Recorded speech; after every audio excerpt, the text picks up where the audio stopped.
salvos will amount to nothing. Nearly empty pockets across the board. Well, here's the move. Going up top, Draza, the question is, what kind of timing can he get if Pred makes the first move? And they know where Kenny is. He closes the door. By the way, the bomb has already been planted. LA Thieves quick to get that down. Yep, retake now from Seattle Surge. 35 seconds, that bomb goes boom, and the LA Thieves are up in the rounds. Here's the nades, Draza, holding them back. He's going to be in a position to try to jump on this one. Seattle Surge, man on the bomb. Not enough to get the defuse. Kenny finds one, Draza the second. All down to Civ. Back at it we go. Thieves with the round. They get the bomb down for free. They get in prime position in another offensive round. No one able to break the mold, but for LA Thieves, that just felt too easy. No pressure on the site. They didn't hear a lot of nades rolling through. Clean and efficient work. The Chow's right now on point. And you saw that final feed. All 4 members of the LA Thieves involved in the fight. Perfect post-plant position. They get the bomb down, they dictated the play. Surge, no hope in that round. Now the question is, who can mix it up on defense first? LA Thieves maybe a bit more of an aggressive stack, just ready to defend that A zone. Not gonna be your bomb carrier, patient before he tries to get it down, clearing out open. There you go, jumping on it, trophy down, Pred in position. Seattle setting up for the kill. Yep, that's a bomb plant, no questions asked, unless anything crazy happens. There's the nades over the top, but that's all good. The backline, no, this is where the fight's taking place. Civ gets his first, over to accuracy. Jump check, spots him out.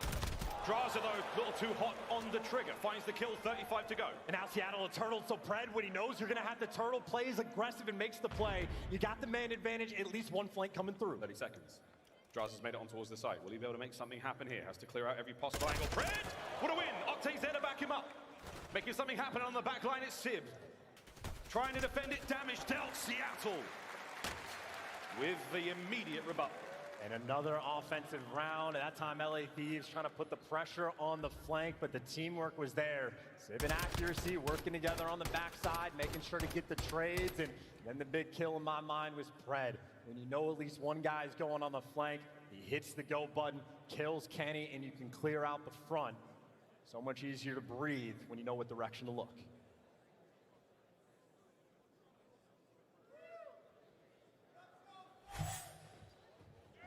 Dead silence there, ready and willing for accuracy. The other side, the trophies at play now. Trades opening the round with a bang. Octane holding that cross towards the middle of the map. The stun check tells him players are there. Know what direction to look. And he is so aggressive.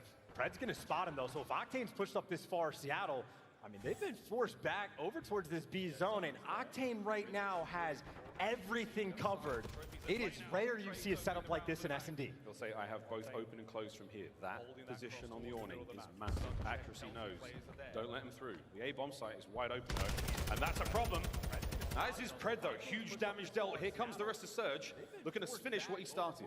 They haven't killed him yet though. And he makes the read, but accuracy wins the gunfight. The bomb is planted. Kenny evens up the odds, got a 2v2. 2v2. Here comes Pred. Pred takes control of the site. Can Envoy be the hero for the LA Thieves in this round? Well, Pred gets 2.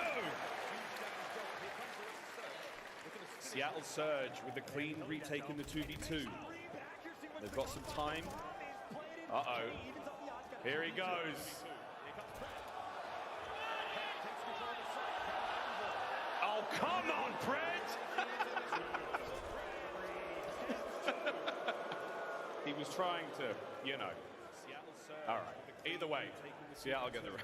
Hey, boy, shoot real straight, though. Don't need to muscle up with a gunny like that. And again, the reads were on point. I mean, that is LA Thieves. That is a custom-built like setup that you have for that 3v3. Pred does a perfect job of not getting caught by Octane, getting the intel, sending in his teammates for the kill, and they deliver after the fact. Make no mistake, that is a massive round. The first on defense we've seen. Fast one from Octane, snipes up. The timing on that is unbelievable. The timing on this is fantastic. Mac gets smacked out of the round. Pred, same angle though. Pred has played it before. He has done the homework, and the spot pays off. Might be the last time he can use that one, but he got the use out of it that he needed. 3 versus 3, and again, not a lot of pressure. They're gonna get this ball down for free, but again, Octane picking players apart. Accuracy for the 1v3. What an adaptation from the Thieves! Two massive snipes from Wknd. The first blood and the second. A small victory lap now for the LA Thieves. Let Kenny get that trophy back. The crowd is shouting and calling for pull-ups here in Vegas. Kenny, he's getting a defuse above. This is far from over, guys. It is 3-3. It's one of those moments I want to hear the player comms afterwards and see what they're talking about, see if they know what's going on. But at his back-to-back rounds on defense, you have Seattle, they make the call. You have LA Thieves responding in kind. Beautiful shots coming out of Wknd there in the search and destroy. First one on point sets you up. You take down Mac, the bomb carrier, you're feeling great. The second one, absolutely singing sweet. Tied up game. Now B is back with a bomb on hand. Accuracy just crossed out quick. You have Surge jumping out, trying to be aggressive, and you get gunned down. Oh boy, what an opener that was. Simple magic from the LA Thieves, and now Draza at range with the AR. He's got watchful eyes over the A bomb site. Sib and Pred, what do they do from here? Oh, they're making the call. Are they going to wrap this over towards B or just look for the kills? Draza's job right now is just do not die. His teammates are going to be the ones making the play. Cross has been covered. Look for the kill. Sib trying to cross, and Envoy might get traded. It's a 3 versus 1, and Sib, the door's been open, and that round has been shut. Seattle trying to get aggressive, and they instantly got punished. What an opening break. That was sensational. Envoy got 3 kills in the round. Kenny with the final one there. A brilliant turn from the LA Thieves. Momentum shift. Surge has to change something. Yeah, Envoy snapping as well to get those first 2 kills. He's had a couple solid rounds here in this game number 5. The end of the year for one of these teams. Advantage LA. 2 more rounds, LA. Seattle with a bomb towards A. Draza v Pred. We'll find out who wins this one in a moment. It is Nerves of Steel. And right now, a solid A. Oh, that's instant reposition. Both these players, timing on the chow, they were ready for everything. The bomb, though, again, going to be planted. And Matt, not able to stay alive, but he did his job. He got the bomb down. Massive work from accuracy on the bang through the door there. The bullet penetration enough to finish the job. Kenny with an aid. Oh my! Surge right back alive. There was the change. Ruthless aggression. I mean, that is quite literally the Seattle Surge special. Matt gets sent into death. He gets the bomb down. You had 3 different players that were going for the chow. He might get dropped, but every single one of his teammates had his back. Accuracy finds a kill. Sid finds a kill. Pred finds a kill in instant order. That is the basic strat from Seattle, executed to perfection. Tied up game. 4-4 here in game 5. Opening hit from the LA Thieves. Once again, over towards the A bomb site we go. What looks do we see here? Instant order. Oh, there's going to be a stack. This is Seattle. They're going to jump on this. They do not want this bomb to get planted. First kill gone. Second kill gone. 4 versus 2. How about that timing? Here comes the emergency tourniquet here from Kenny. Can he stop the bleeding? No, he can't. Pred gets another. Sid now flying in. Draza fights 1. Damage dealt. Everyone's taking tags. Draza fights 2. 2v1. But from behind, Seattle stay alive. Match point. 1 more round for Seattle, and they devastate the world champions. Looking to kill the roster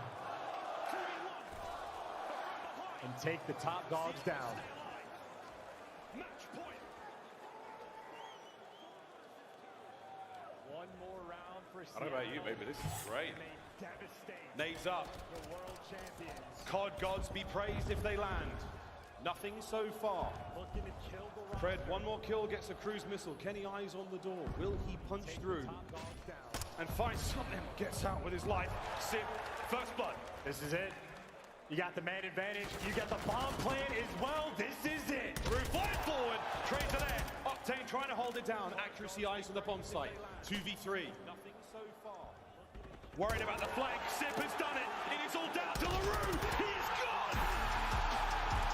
I don't believe it. Seattle have shot the league. The LA Thieves are in shackles. Our first team to leave the 2023 season. Last year's world champions.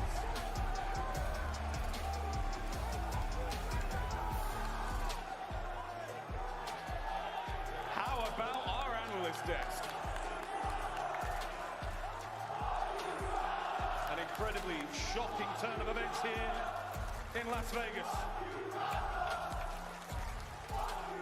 Seattle will march forward through the tournament. We say a fond farewell to the LA Thieves in the 2023 season. And talk about how good that series was. 0.4 seconds left on the clock in that round of control. Surge pull off the miracle and converted. A massive win in that control. It is the swing mode. They got to the game 5 and they buried them. Final look at the stats, and Sib with the pop-off in the final round, especially 11-5 overall there. 6-4, what an unbelievable series to start the day. LA Thieves down and out, but for Seattle Surge, their journey through to champs has really just begun. There's a look at your series. I mean, what an unreal start to the day right from the jump. You can see Surge. They came to play. It was accuracy and Civ. You were looking to turn the performances around. They delivered in the map 1, and they delivered in the map 5. Outstanding work. And it's only Friday. It's only Friday indeed. Well, what a great start to the day. Very exciting one. Commiserations to the LA Thieves. They will end their tournament here. We are ready to rock and roll though on stage. We've got our monster spotlight. It is accuracy on stage with Blaze. Take it away. Thank you so much, Miles and Chance. Las Vegas, if this series taught you anything, it's never give up. Give it up for the Seattle Surge as they come out on top and progress on through champs. Lamar, that was a tough series, man. And if there's anything that we also learned as well is that it only takes less than a second for things to turn around. Let's hop right into that control where things was looking grim for you guys. What was going on in your head as you captured that B point, going into the last one and stayed in this series right there? I mean, it wouldn't be a Seattle Surge control if it wasn't an absolute buzzer beater win. You know, we probably have some of the craziest control wins in CDL history. So I think when that time starts winding down, we just begin some extra auto aim, and I'm happy for it, you know? Yeah, y'all definitely locked it in right there and got to that map 4. And even in the map 4, you guys lost it. Still fall hard. Only lost by 25 points right there. But then you go into the search and destroy, and we know that your search and destroys on land hasn't been there. How did y'all clutch it up right there? Was it the champs vibe, the crowd? How did y'all beat them in that S&D? You know, we just played with no fear. We wanted to go out swinging, make plays, play with confidence. You know, as champs, you got to live up to the moment and, you know, just be in the moment and live up to it, you know? You definitely lived up to it, and y'all struck thunder on this stage once again. Anything you want to say to the fans you guys won over in this crowd? Because this venue was jumping. We appreciate you guys. We feel that energy. It gives us a boost, so keep going hard all weekend. Keep going hard all weekend. That's going to do it for me and accuracy here on the stage. Puckett, take us away. Thank you so much, Blaze, and congratulations to all of the Surge fans around the world. Pred and crew get the job done in a Game 5 and send the 2022 World Champions packing as the first team to leave champs. Clay, none of us picked Surge in this matchup, but accuracy said, you know what? We didn't even show up yesterday. We're starting fresh. They got the job done. They came out swinging, and like accuracy said, in that control, winning with, what, 0.4 seconds on the clock. Huge plays out of Mackenzie Mag. Honestly, seeing him play the way he's played this weekend, all right, maybe he's got something to show everybody here on Champ Sunday. Al, you've been a fan of Mac since day number 1. Oh, we got a long weekend, Clay. Long weekend, sorry. Let's lock in with Mac, though. What did you see from the young man? Because I felt like he was setting the tone early for a roster that normally isn't used to that. Yeah, what's great about Mac is like he's capable of having those moments, right? When it came to that control, I mean, it was Mackenzie melts once again, getting some of those big plays. And it's one of those players where if he can consistently keep that up all weekend, that's when we see Seattle Surge contend contending for championships, contending to make it to that grand final on Sunday. So if he continues with what he showed us today, Seattle Surge could be looking to make a little bit of a run. Nameless, we start day 2 with a game 5, and it goes the distance. Surge versus Thieves, back and forth every single round. What did you see from these two teams? What was the difference maker in this game 5? Yeah, in this game 5, well, one, the retaking ability of Seattle Surge was absolutely fantastic. You know, they lose the first one, and then after that, they figured it out, something that plagued them all season. But really, I mean, you talk about this team and on their offenses, getting that bomb. And destroy on Fortress! land. It's unbelievable. On Fortress of all maps in a game number 5. We have not seen Seattle Surge win a Search and Destroy on land in literal months. They are bottom 2 in the entire league when it comes to land Search and Destroy. So the fact that they were able to ice up when they needed to, that is a testament to Seattle Surge and hopefully what we will see the rest of the week. What I love is Seattle doesn't play around the numbers. Accuracy didn't need to pop off in Surge. You didn't need Mac to get the kills. You play around Civ and Pred with Mac planting those bombs. They played their game plan to perfection at Civ. One of the best series we've seen. He's doing it at a great time here at Champs Clay. Hey, Civ dropped an absolute bomb on Thieves' forehead. And what really surprised me about this match was how underprepared Thieves looked for that Fortress Search and Destroy. They were letting them get bombed down for free, not making any moves around the map. Fortress S&D is a specific map where when you see them cross to that A-bomb, you have to make a play. You can't just sit there, let them play. At one point, there was a 4v4 with bomb down, and it's like, Thieves, what are you doing? Like, this is COD Champs. Are you nervous? And I think the only round that they ended up winning in that situation was when Pred threw his life away in open, right? So Seattle looking on point. And also, I don't know if you guys brought that control was ridiculous. Let's take a look at that control. It's our scuffed play of the game. The final moments. Nameless, walk us through this bad boy. So in this situation, Thieves had the massive advantage. They were slaying them out. We thought they were going to be able to just get the time to run out. Mac's able to get on the point at the very end here. They find a couple of kills. Once again, Mac making a huge play. They get that A point. And then at this point, Kenny's behind them in their spawn. They're not able to stabilize, though. You see number 8, that's Wknd. He's pushed all the way out towards that 18. He gets caught, and quite frankly, he gets absolutely pooped on, man. Like, you cannot get destroyed in that position. Right here, I think this is the game-winning play by Mac, finessing his life, and they end up capturing the point. When you die here, you spawn that far out without getting a kill. Surge, I want to give a big shout out to all of the fans who have had the Surges back, but also let's be better, right? I heard an FU Draza at the end of that series. This is COD Champs. Draza had a ridiculously strong game number 5, and the kid deserves some respect here. So congrats to our soul crushing. It's heartbreaking. So come on, just be a little better, guys. Let's have some class. Let's have some tact, and let's enjoy some good Call of Duty this weekend. Back to the great vibes. Let's take a look at the bracket because it gets better from here on out, Allie. We still have 3 more matches to go on day number 2. What do we got coming up next? Better. It's day number 2, and we still have to get through another elimination round between Boston Breach and Minnesota Rocker. And following that up, we have 2 incredible winners matches still to go today, guys. That was just the first match on the day. Let's take a look. We've got more matches coming your way, and of course, it's time to start your digital collection if you haven't already with the 2021 Call of Duty League trading cards by Upper Deck. Nameless, you and I, we've been talking about our skunk card all year. I want a Clayster card. I've been hunting for it. I don't have it. I had one. I threw it in the trash at the first time. What the Why heck? not, Clay? I personally wouldn't take that. Yeah, that's It was a mid. Shout out to everyone here in the venue. When we come back, it's time for battle number 2 of the elimination. Who's going home? Stay tuned to find out. Boston takes on Minnesota next. Shout out to everyone here in the venue. When we come back, it's time for battle number 2 of the elimination. Who's going home? Stay tuned to find out. Boston takes on Minnesota next.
I'm with Attach from Minnesota Rocker ahead of their first game of day number 2. Attach, first of all, obviously yesterday wasn't the result you guys wanted, but you came out frying. A 2-0 against New York was pretty convincing. Obviously the reverse sweep happened. How are you guys bouncing back today?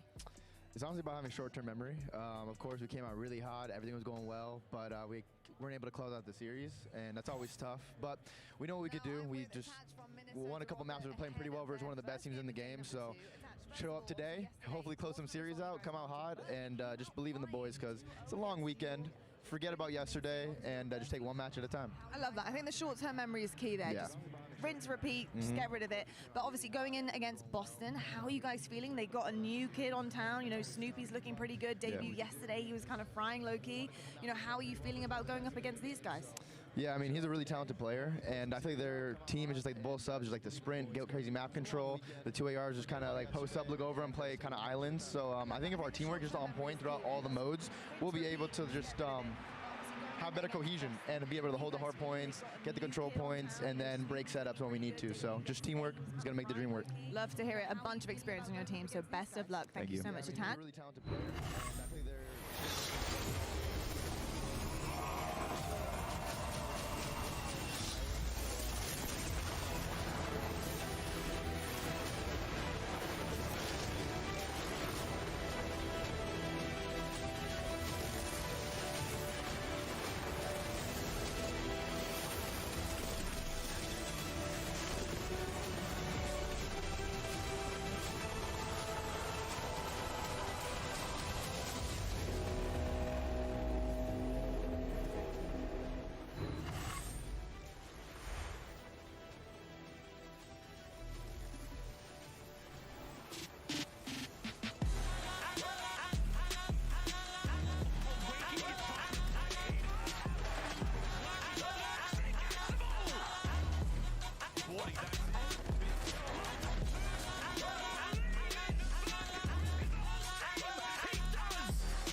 Welcome back to Las Vegas. COD Champs continues right now, day 2, as we face off in our second elimination battle of the day. One of these teams powers into the top 6, the other goes home. Minnesota Rocker versus Boston Breach, another best of 5.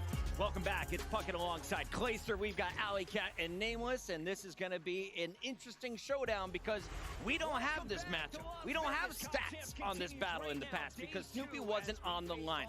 He joined the squad. We saw him for the first time yesterday. Clay, early takeaways from Boston. Are they looking stronger or about the same with Snoopy now in the mix? You know, Snoopy brings to the team kind of what Vivid and Nero and even Kremp to an extent brings to the team. Just that high pace, high engagements. And I had a chance to talk to Snoopy and Doug yesterday, and I walked up to Snoopy and I said, "Hey man, I'm Clayster, what's your name?" He said, "Snoopy." I was like, "No, your real name, man." So he's still a little new to all this, but he seems like a great kid. I honestly want to see him do well after speaking to him yesterday. Yeah, let's take a look at this Boston squad. If you haven't watched them all season, they've gone through a number of roster changes, but that young man, 18 years old, he's rocking braces and he's playing for a trophy. He's alongside Wknd, though, who has had his ascent throughout the CDL, playing with Kremp, another Challengers player to ascend this year, and of course Beans, who got put into the starting lineup about halfway through. I think all these players are great individually. I think they're very, very talented in that each in their own, they bring something to the table. But again, like I said yesterday, I just think they lack a good head on their shoulders. I think they lack somebody to really make those decisions in the middle of the game. So when it becomes a Monster Energy pregame, Hardpoint has been in shambles. I mean, once again, we're talking about a Boston Breach team that at the beginning of this season, they were known as a respawn team, and now now they've slowly kind of become a search and destroy team with Beans on the sniper rifle, which sure, you can lock up that game too, but you have to be able to push the game 5 at some point for Boston. We'll see what Beans is able to do in this one. He had a pretty quiet day number 1. On the other side, we've got the Minnesota Rocker squad that has looked very impressive, and we've got our maps and modes ready to go. So let's dive into it right now as we have Fortress, Mercado, El Silo, Hotel, and Hotel. If you're looking at the bands, well, we didn't want to play Hydro or Hotel if you were the Minnesota Rocker. On the other side, Mercado and Embassy are out. Yeah, honestly, Attach always gets his piece of the pie, right? He's got a little bit right now with just a last place finish at chance, but he's trying to get a little bit bigger of a piece, and he's trying to start it off on Fortress Hardpoint. It's time for one-word prediction, starting with me. I'm going Rocker on this one. How about you, Clay? I'm going Rocker. Rocker Chip. I'm going Rocker. I think Boston are not prepared. I'm going Rocker. We're all hanging. Are we wrong twice on day 2? It's time to find out as we send it to the stage to get this party started. All right, Las Vegas, it's time for another elimination matchup between two amazing teams, but only one can continue. The first team coming to the stage is ready to ice up. Get ready, because here comes Minnesota. Give it a Attach! Bang! Cammy! And Benz! The Minnesota Rocker! These guys weren't able to get it done in 5 yesterday, but the last time they played Boston, they got it done. And guess who it was? It was the new guy, Fame, absolutely popping off and frying them throughout that series, especially in the search and destroys. Will he leave a lasting impact on this season? He can start right now by taking down the Boston Breach once again. Let's bring out the Boston Breach. It's time. Without further ado, Las Vegas, help me give a warm welcome to your Boston Breach. Show some love to Wknd, Bean, Snoopy, and Chris. It's the Boston Breach. A talented, stacked roster for the Boston Breach now find them in the situation of getting knocked out of champs after making a last-minute roster change. Historically, they have the edge in this matchup, specifically in that game number 3. They have never lost control, and Snoopy yesterday took over in game number 3 with a 1.28 on the season. Can Boston Breach do it here once again against the Minnesota Rocker? Let's get match 2 started, Blaze. I'm ready to see if the rookie can get it done once again as well, Allie. It's going to be a great matchup on the stage. Las Vegas, you ready to get it going? All right, it's time for your casters. It's Merc and Maven. Thank you so much, Blaze. All right, let's get it rocking. Okay, for this particular match, I mean, after the last one, what a tough to follow up. Yes, it is, but anything can go. This is one of those matches where you go in. I know as much as I think you and I have picked Rocker in this particular one, we went through and did our predictions.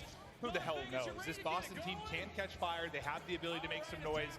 This should go 4 or 5 maps. I mean, they slay well. It's just sort of turning that into objective time, especially at hardpoint, right? Their search and destroy has been great. Beans has been magnificent on the sniper, but the hardpoint, it's like you're getting all of these kills, but not turning into time when you need to. We're starting off with that Fortress hardpoint.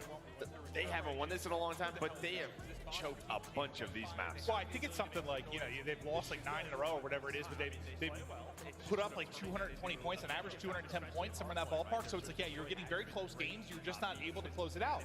And, you know, after we talked to Skies after a major and talked to the FaZe guys, and, you know, you talked to a bunch of teams that are really focusing on hardpoint, really trying to fix it, fix the fundamentals, get the right people in the right spots. Some teams have really improved there. Like, those two are a good example. This team's been trying to work on it. The improvements just haven't really come. Yeah, it's hard to work on your fundamentals when you have a different roster every couple of weeks, right? Especially young roster. I mean, these guys are trying to figure it out and do what they can. But you can see right there, Minnesota Rocker with a clear advantage on this map. But we'll see what the Boston Breach can do here.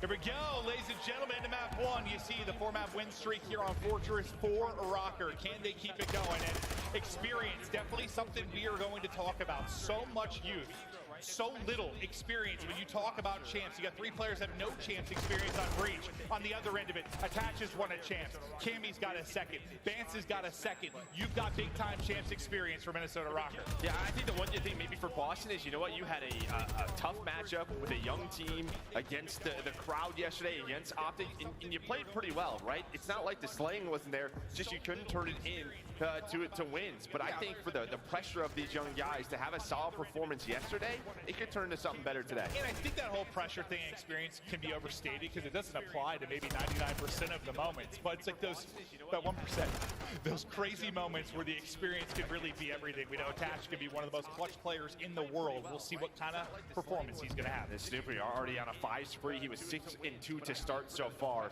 35 seconds off that first hill and already set up here at P2 is this Boston Breach team as their main AR Beans. Locking it down, has the trophy, and waiting for the teammates. Rocker spawning out, trying to get a breakdown through, but the nades on point for Breach. He's just tickling them, just getting damage in. Beans just putting in a few headshots here and there, letting the teammates clean it up behind the utility, and it's Crep now up close and personal, able to take down one. Beans still sitting in the back, through on the flank is Snoopy. 7-3, the hot start, as you mentioned, his Beans just went Batman soar across the gap. This is worst case scenario here for Rocker as we're gonna rotate over to that right side of your mini-map. Snoopy, he flies out the window, flips the spawns, as they're able to find those kills. Awakening, such a great individual performance. We've seen that time and time again from him, but it's like, you know, is he trying to do this a little bit too much? Can they be better today? The slaying was there. Now, here at B3, about to pop. They find the kills on rotation. And you can just see in the top left, Fame and Bance. 1 or 2 and 13 to start as a duo. Yeah, they've got to get it going. It's a very slow start, which can happen at times, but at some point, you got to start to come alive. Now, for Breach, those kills right now are turning into time. It's turning into objective points. Really fantastic stuff from there. That's going to be 3, make it 4. Everybody dropped, the entire team basically involved, and you're getting close to eclipsing that 100-point mark. Now, on rotation, we're watching Crep trying to get out, and it is flashy. 4 in a row. Drop shot is on. 9-2 start. My man's feeling himself. Yeah, talking to Jay, study in the back. He's, I want to see something from Crep, and so far so good. 9-3 start, 8-4. The sub duo, the stick is there. Up to 9 now is Snoopy. As you can see already, the score almost to 100 points. Minnesota, they need to lock down this rotation. They need to lock down this hill to get right back into the game. Yeah, it just feels like a swing is going to come at some point. We talk about this map a lot. Oh, no, game it is. In general. Usually you're going to throw a punch. Rocker's going to have a moment where they bring it back. How do you deal with it if you are Breach? Okay. Or do you just lay him out, but maybe some life now coming into Rocker? I say usually, like, you know, you have a throw a punch back. The slaying is there. It's just not. I mean, everybody negative. Beans winning a big one-on-one, trying to play his life top dart, but he will get cut down. There's a break that comes on through. That would just be a nightmare for Minnesota Rocker, but Cammy with a couple of kills able to lock it down on Guns are going to get hot at some point. They're going to get hot at some point. They're going to start to bring it back, and it's just how to Breach deal with it. You can see the kill feed, just the color starting to shift a little bit. Kills starting to come through a bit. Beans says, never mind. It Beans fries 3. Attach could be the last guy here. What a play from Beans to, well, just shut me up. Yeah, I mean, they get this time. It's right back to a 100-point lead. So you can see 3 players double positive on the Boston side. Fame trying to get going. He had such a great series yesterday. Nice kill onto Kremp as he gets it up here at towards P5. Cammy able to win another one-on-one. You do have 1 player in maps. That's going to be Awakening, just waiting for his teammate or someone from Minnesota to try to get on this hill. He's going to find a kill that's going to allow his teammates to push on through Archway and get right on the statue. Nice win there from Fame, but the insta-trade is through. Now to Cammy. Nice kill. We'll see if he's able to disrupt. They're out of the point for now. You can see the comps are in, just trying to get the angle, but 2 going to push through on his right. That's 3 through on the feet again for Boston Breach. Awakening a part of it. That's a triple for Big Wake. Now 5 in a row, and yeah, that lead climbing towards 100 again. They are piecing right now, the Breach.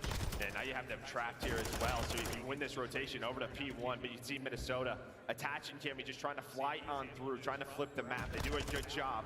The problem is it's tough to fight for map control when you are down 100. Boston will take that scrap time all day long, try to put this first map away. Maybe a chance here. Can you combine maybe the P1 and P2, get yourself back in the game, put Boston in that spawn trap? This might be the moment you can do it. Down 115. Rocker. Will this be the moment of life? Streak's going to maybe make it difficult. 2 kills come through behind the streak as well. This could be a great sequence. That's going to hit. Cammy's going to be ripped out of it. All 4 are going to be dropped, and right into the hard point go. Breach, the streak, the kills coming up big in a moment where Rocker might have found some life. Yeah, when you're getting smoked in the sliding column, that can always be a concern. The streak earned, and now Crep on 6 in a row. There's another one in the back pocket. Awakening with the 3rd in the feed. Snoopy finds number 4, and they get out of that trap as Awakening is beaming right now. Well, you kind of said it. I was saying usually there's a moment where they swing back, but like sometimes you just knock them out, and that's what it's looking like right now. Breach had been impeccable. 4 in a row again for Wake. 16 in 9. We'll see if he can keep that going, but Snoopy, Brian, right there with them. Both guys 16 and 9 just leading the way for this Boston Breach team. The lead just continues to grow. Up 140. Every fight just seemingly going their way. And Snoopy making his name known. Yeah, you're seeing the young talent here for Breach, right? I mean, we've talked to coaches and players. These guys, they have this skill. We hear about their scrims, how good they are in the practice. But let's go to Breach. Listen and hear it, and then map number 1.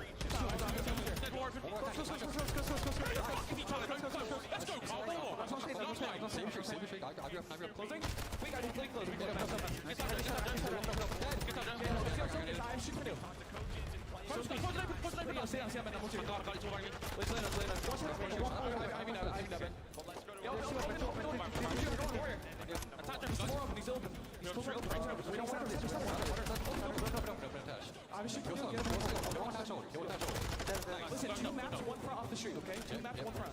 I'll go hold. Everyone leave me hold. Okay.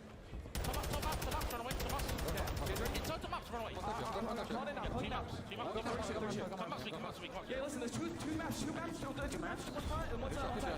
Third shit, one's on gate, maps.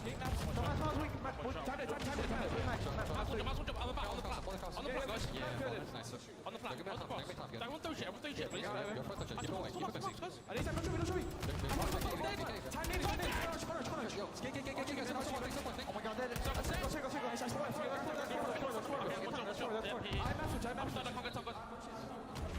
Beans with another triple as they are popping off, and the break is on. Back into the point. The cops were there. 5 more points needed. Snoopy holding the front, trying to get in, and it looks like they'll get him out of the point for a second, but right back in his trip. Map 1 done. A haymaker from Boston. I even love that from Beans, just so polite. Please, throw things. Throw your stuff, weaken the players. There's no trophy that allows him to get the 3-piece from top maps, gets them off the hill, breaks the spawns, and close the game out. At first I wasn't sure that they thought a trophy was there. It's like everyone throw your stuff, try to get rid of the trophy type thing. But then you heard Crip was like, oh, no, there's no trophy at all. Just get your stuff in to get the break. You saw a lot of, I think Awakening had a couple of triples. Beans had a few. There were a lot of big multi-kills. They all popped off. Yes, they were. Is that as simple as it's a map 1, one team came out hot, one team didn't? I mean, I think so. I mean, you are going to see this right here. +12, +7, +4, +7. Just unbelievable stuff from the Boston Breach side. And one big thing to note, I mean, Awakening, one thing that was talked about as hardpoint was sort of time in the hill. Obviously, Beans leading the way, but I think Awakening had like 50 seconds across 2 maps yesterday in those hardpoints, already better than that here in map number 1. Yeah, I mean, you want to see Beans and Awakening obviously picking up a majority of that, and Beans soaking it up. But as we look through some of the highlights, I mean, now one of the beautiful things about Call of Duty, sort of the change of pace that comes in our best of 5. You know, you come out so hot in a hard point, but now it just shifts completely when you think about Search and Destroy. A chance for Rocker to bring it back, but I don't know if it's a coach that needs to give him a pep talk, attach, fans, somebody's got to get these guys riled up. You need a pep talk, a chance? I hope not, but yeah. It looks like it after that map 1. Yeah, they need a hard regain here. I mean, their Mercado was solid yesterday, able to take down the subliners, but right behind him was Boston Breach. I mean, Beans' sniper was hitting. We'll see if that continues today. But Boston, I mean, we saw a 9-map streak on this one leading into this. I mean, if you're a Rocker, you're thinking, I mean, it's not a guaranteed map number 1 win, but it's a favorable map. Just does not go their way. They get fried. Yeah, I just kept waiting for that moment because we've seen some real terrific comebacks on this just because like you can really chain together like 3 hard points. Like you can get something wild going where there's a huge swing. I kept waiting for it, kept trying to set it up. It just never happened. You see Beans, he is fired up. The passion is flowing. And it's not a slugfest in the map 1. Only one side was throwing punches. They take the map 1. An overlook of the stats and how it broke down. You see Kremp with that 1.86. Just everybody hit. I mean, 30 kill difference. Rocker in the 100-point club. They get smoked. But as you said, now you refocus on Search and Destroy. Try to bring this back. But the scary thing is this is where Breach have just been so darn strong. No matter the lineup has been in Search, ever since adding Beans, it just feels like this is his specialty. We expect Beans to have an impact, but you can see it looks like some positive communication kind of going on the main stage on that side. You get to start going over strats, right? I mean, you have new players, new players joining the lineup, what you want to do, right? You're prepping the night before. And I think, like, listen, there's always been a lot of pressure on a map 1. I mean, I know some years it was like the team that won the map 1 won a series like 85 to 90% of the time. Like that's been something that's kind of a trend over the years. Like obviously it's good to start out strong, but I think with a young team, even more. Like at a champs, when you have like a new squad, a lot of youth, like coming out strong, just getting that map win's got to be big. Yeah, but taking a look at our Monster Energy pregame here for Rocker for them to refocus. Vance made 0.63 yesterday. We know he can be such a 50-50 player at times, but when he's on, Rocker is tough to beat. And then another Mercado Search and Destroy from the ARs. This is what we talked about. They beat potentially one of the best Mercado teams in the game versus NYSL. And a big part of that was attaching Cammy. They're just going to need all of it, man, especially after that first time. What do we hear? They're like, was it Cammy and Vance were kind of frying coming into the event? Like they were playing real well. You're going to need, we know Vance has been at times all over the place. Look at one of the best subs in the game. At other times struggling. You see it in the stat line there, but like they need him. They need him in a big way. You lose, it is done. The champ story is over. Already one team eliminated. Not what we really expected. It's already been nuts here on day 2. But look at the records and the stats across this Mercado. Joe, we get amped and primed for map 2. I mean, you saw it there. I mean, Rocker, they played it 11 times. Boston Breach 2-2. But honestly, yearly stats don't really matter with these two teams. Lots of different roster iterations, players they're bringing in, different roles. Here we go, map number 2. Well, right back to it. Cammy, adios, Beans. Right into it here on the round 1. Now to Snoopy's POV. See maybe what angle he's able to find. So close to finding the timing. Maybe he needs one more bullet, but then can't get out. You have the 3 versus 2, though. About 60 seconds on the clock as players start to reposition. It's a big gunfight. Not attached, maybe had it. Awakening able to take it. Now puts Vance by himself. Down. And I love that from Boston after that first blood from Beans. Every single time there was a challenge, there was a second player there. There was no one-on-ones. It was always a 2 versus 1. Snoopy, he would have probably loved that kill, but Awakening was looking over him. Awakening, he shifts. They hit the back alley flank with Kremp, able to find another kill, just playing together. The teamwork on point, but you are seeing the impact of the sniper. We saw it at Major 5 with NYSL, with Skies, what he was able to do.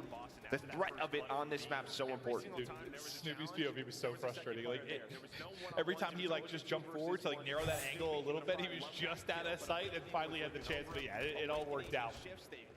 Big wake with 2 in the round. And it looks like a fast B hit. Now you've got a quick rotation over from Cammy, but the only person really here right now is going to be Fame. He's trying to play his life. He is stunned up. The utility coming in. I thought maybe we were retreating into dark, but he's just going to play from the dumpster for now. Yeah, he was wrap it all the way back as attached. He was so good here in this position yesterday versus the subliners. I mean, multiple rounds where he had a couple of kills if they were over towards B. Has attached looking over him, just trying to wait for any info. The doors being opened, left, right. Where's the challenge going to come into? Beans with the first blood, but Fame is there. Now just trying to finesse and play his life. Yeah, he thought about it for a second, but yeah, Chow can be very, very tough, but he plays his life beautifully. What a play from Fame, just to back it up into the alley, make the over-aggression come out of breach, and then win the fight. Vance has got Daddy Pop, not a whole lot left in the tank. We'll see how far he can get behind this, but he's got to slow it down now. Yeah, I'm watching the flank, so a lot of time still to work with. Yeah, he thought about it for a second, but yeah, Chow can be Now it's going to start. Awakening to go for it. Fame, he does have Deddy. Does he spot him? Doesn't look like it. Bomb being planted. Bean's trying to just get back to his teammate, but you can see the timings, and well, that should be a kill for Vance. Now 1 versus 2. 1 versus 1. Big wave. Versus Vance. Vance, no Deddy. A lot of time still to work with. He's just lurking right below him. Go for it. Fame, he does have 20 to go. Gunfight incoming. Here we go. Comes sprinting. Big wave takes it. Wins the 1 versus 2. And Awakening just individually playing at such a high level. This is what we want to see from this man. Demon Joe, as we like to call him. That's what I call you. Oh, thanks. But I mean, this guy can just play at such a high level. We haven't seen it that much this year, but so far at Champs, he's bringing it. And Awakening just individually playing at such a high level. This is what we Yeah, I want mean, to if see that's from Crip this in that man. situation, Demon Joe, as we or sorry, Fame in that situation, you have the Deddy to work with. Maybe a little more manageable, but yeah, as you said, Vance just nothing to work I mean, with. this guy can just play at Awake such now a up to high 4-0. level. We haven't seen it that much this year. He'll be but the so lone far man at here. Champs, Like we saw Fame playing on the other side of it. Look at this rotation, so quick from Boston. They didn't really see much over at A, so it's 3-man rotation over towards the B site for now, and that is the right call. Vance now with the Deddy. He would have loved to have that about 10 seconds ago, but that's Call of Duty for you. Breaks the window, trying to find the angle, gonna fly on through. Absolutely finds the first blood. Snoopy trying to get the trade, not gonna happen. This rotation so quick from Boston. I get him off the bomb, so no play can be through. 3 on 2 though for Rocker. You need this round, you need it badly. You got 1 lurk in mid-map for Breach. He's been tagged up. He's kind of locked in by Attach right now. Yeah, they probably would love to push him, but they just don't know where Beans is quite yet. That's the problem. We're just gonna play the 2-on-3. Play towards this site, 35 seconds to go. Attach is watching the flank, but so it's a 2-on-2 on the site right now. 3 on 2 though for Rocker. Not anymore. 1 drops. Beats trying to finesse. Can't be to deal with up top. It's just such a difficult gunfight. Just praying for a little bit of aim assist there. He's able to get the kill. Final player pushes though, and Rocker get the round win.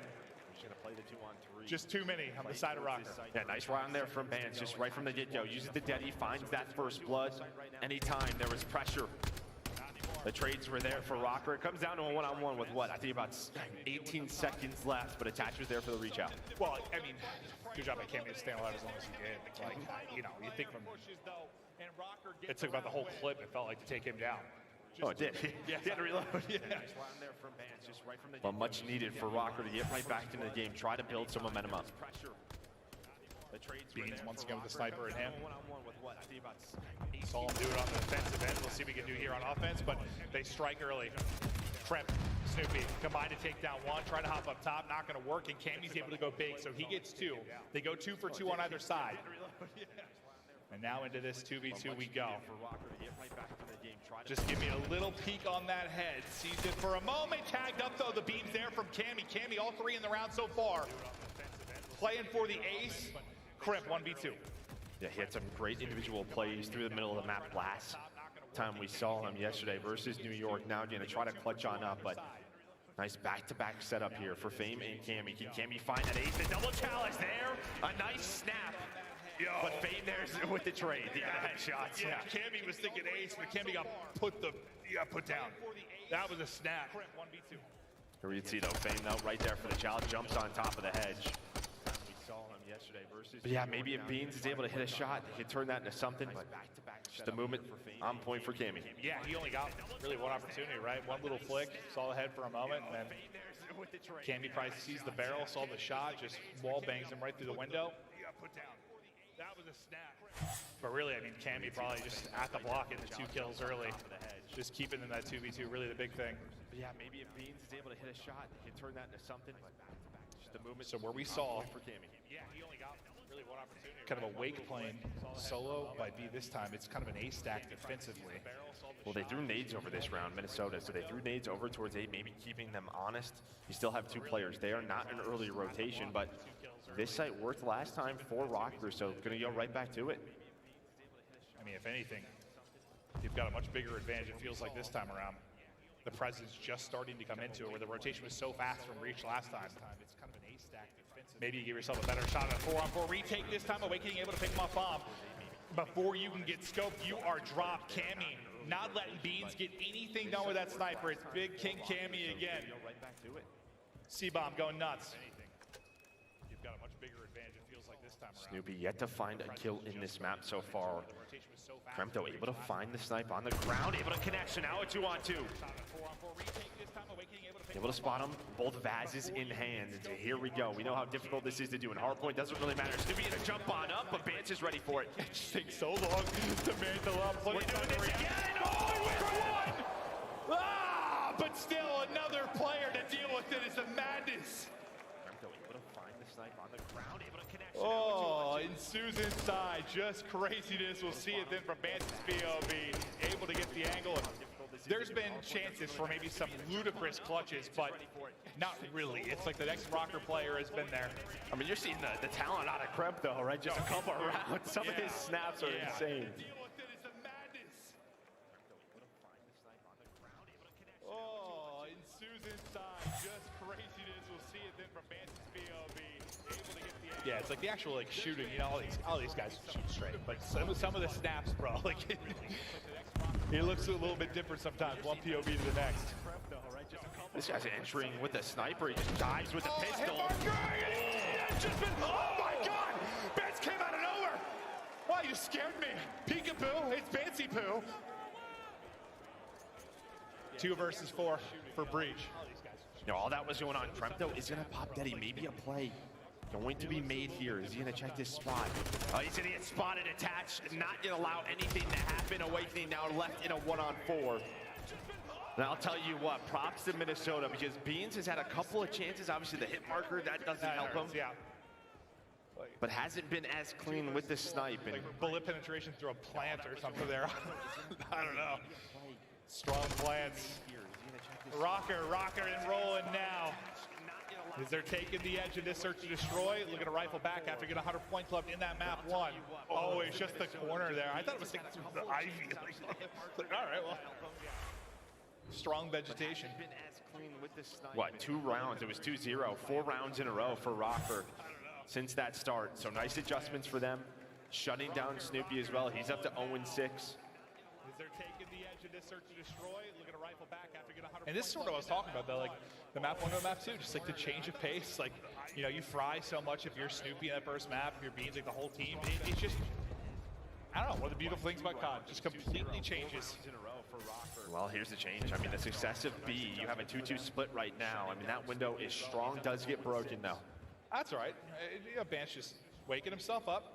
A little stun to his own noggin. Everyone in here is like, oh, well, if the pros do it, I can definitely do it. Yeah. Like, I think I've nated myself more in this game than any other COD combined. One of the beautiful things about COD, just completely changes.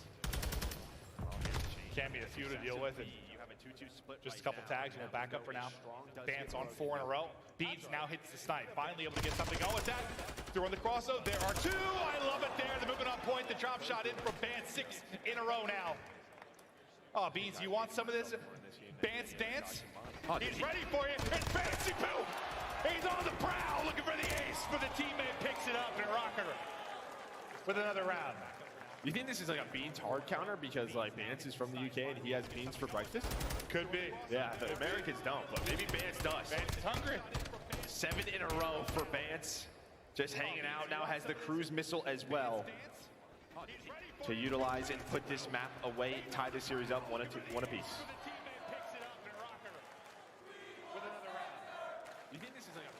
I think I hear a "We Want Censor" chant. Ah, screw it, toss him in. I'm in. Yeah, lineups this. Why not? Let's go. Yeah. 7 in a row for Bance. Just hanging out. Can he enter this place on a jet ski?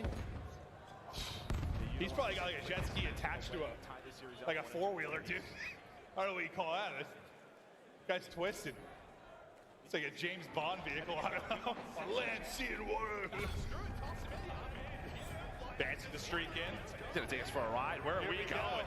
Where are we going? Toro Mercado! And looking for the back door. Hits, like, clipped on the edge of the roof, maybe? Not to be able to try to connect through. Oh, what's it there? Oh, okay, okay. I didn't see from that angle. Yeah, trophies eat giant missiles in this game. It's like a James It blew up so high, I didn't think it was the trophy. Yeah, who knows, man? Yeah, advanced technologies, Joe. Gonna take us for a ride. Where are we going? Kremp again, just lurking on through towards B. Every time he gets to Daddy, he was trying to make the play. Last time spotted, this time not going to happen. Finds the first blood on attach. He's thinking, how the hell is this guy here? But Kimmy fights on back in Boston. That's bomb down. They have to plant this. Fame with another one. Doesn't matter after the first blood. Rocker tied up at 1. And you go down, what, 0-2, then rip off 6 straight. You just dominate from that point forward. The adjustments were there. Vance got hot. And a lovely win there from Rocker to tie us up at 1-1. But that's exactly what you needed. I mean, whenever attaches on a stage, you feel like a comeback is possible. That guy's done some stuff. Vance, though, 11 in the map.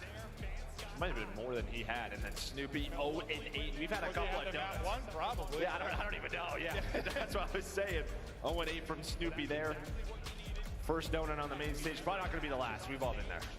Well, I mean, accuracy on one yesterday, and it came out obviously with an impressive win today. Yeah, it'll happen. It's just, you know, the question though is like when you have something like accuracy, it happens too. I guess I have no doubt in my mind you'll kind of brush that off. Maybe a little bit harder to do when you're a rookie, maybe in your head a little bit more? Yeah, maybe. I mean, that's what the coaching staff, his teammates, we fried map number 1. We're going back to a respawn. We have dominated control versus Minnesota on the year. We got to get right back to that. Well, we'll see if they can get right back to it. Tied up 1-1. We got control coming up next. Thank you so much for watching here and at home. We'll be right back after the break. I guess I have no doubt in my mind we'll kind of brush that off. Maybe a little bit harder to do when you're a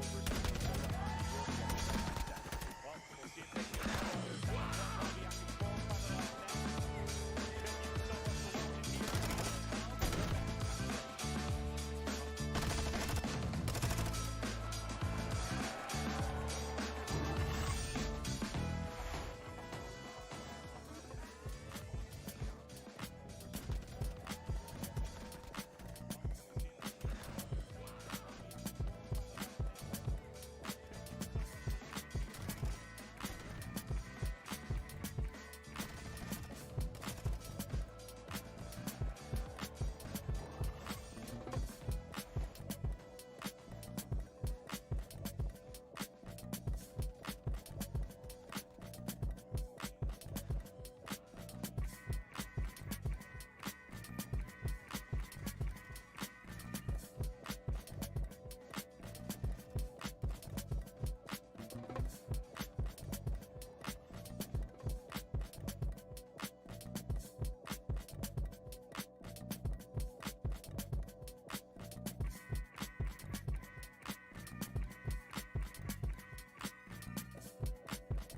of Champs has been lit so far, but it would not be a COD event if it wasn't for the Passion Pit. Challengers is already live and ready to go. We've got group stage action all day today between the 16 total squads across all 4 regions of Challengers who have made it to this point. Tomorrow, we'll get out of the groups and go straight into the playoff bracket. And then, of course, Sunday, for the first time, we are going to have Challengers Champs on the main stage. So it's dense. There's a lot of people already hanging out. The action's going to get real hot, real passionate. So make sure you're tuning in on twitch.tv/Call of Duty Bravo. And, of course, make sure you show up early for Sunday for grand finals. Challengers all weekend long, baby. You know how it is. 4 regions of Challengers to this point.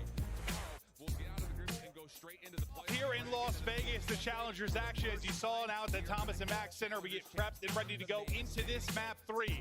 Rocker, answer back in the map 2, tie us up at 1-1.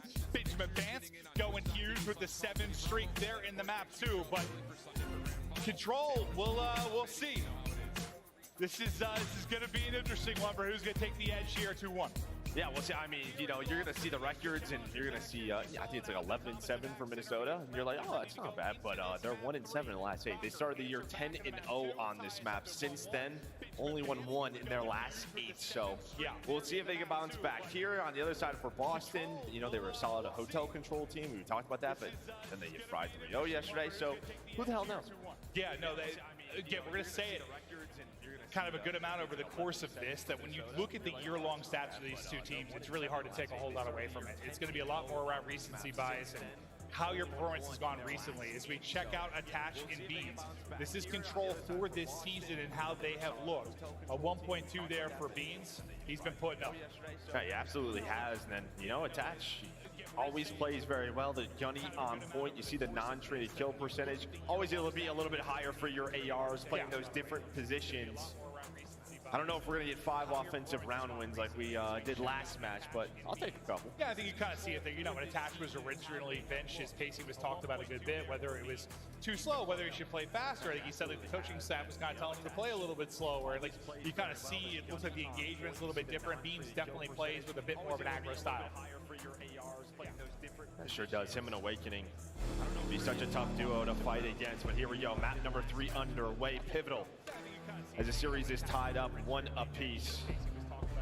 Who is going to move on? Who is going to go home? And as I said, I think not bad for Minnesota, 11-7, but again, 1-7 in their last 8. Well, for Boston Breach, this has been a standard at go-to. 10-4. I mean, that wasn't El Estilo Control or the drama started early in the year with them. I'm not sure what you're talking about. Oh, it seems so long ago. Who is going to move on? Who is going to go home? Into the map 3 we go, and Snoopy. Trying to find information here mid-map. 1-7 in their last 8. Well, I think an important round for him, maybe to just get that gunny going again like we saw from map 1. 0-8 in map number 2. Oh, well, stop shooting there as Fade's going to find it. That's sort of like the opposite, probably what you want. Yeah, no, it was exactly the opposite, yeah. Yeah, like free kill and then not so free. Into the map 3 we go, and Snoopy. He gets right back off spawn though and picks up 1. So we'll keep an eye on how he does this map. Just a rookie trying to get going off of an 0-8 map 2.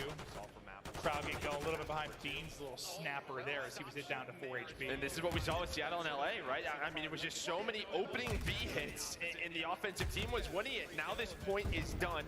You have a chance to push top hill, work the spawn kills, 2 minutes to work with. Boston already in a very strong position. Right, it was just all offense in the last series. It was absolutely incredible to watch that play out. We had a weird Asilo yesterday as well that we casted. Beans desperately trying to get eyes on the player below him, but just not happening. Now trying to reposition over the top. Team's able to pick up 1. Now the shot's starting to hit. 3 will drop onto the point, make it 4. Good position for Breach to close it out right here. Yeah, he's got no ammo. He's just got a snipe out. He's got a trophy down, so he's going to try to play his life with 3 players on it. Minnesota, they have to go. The second tick already in. When is the challenge going to come? It's going to be here in time. The SMGs, they find 2. Attached with the 3rd, so you are still alive in the round.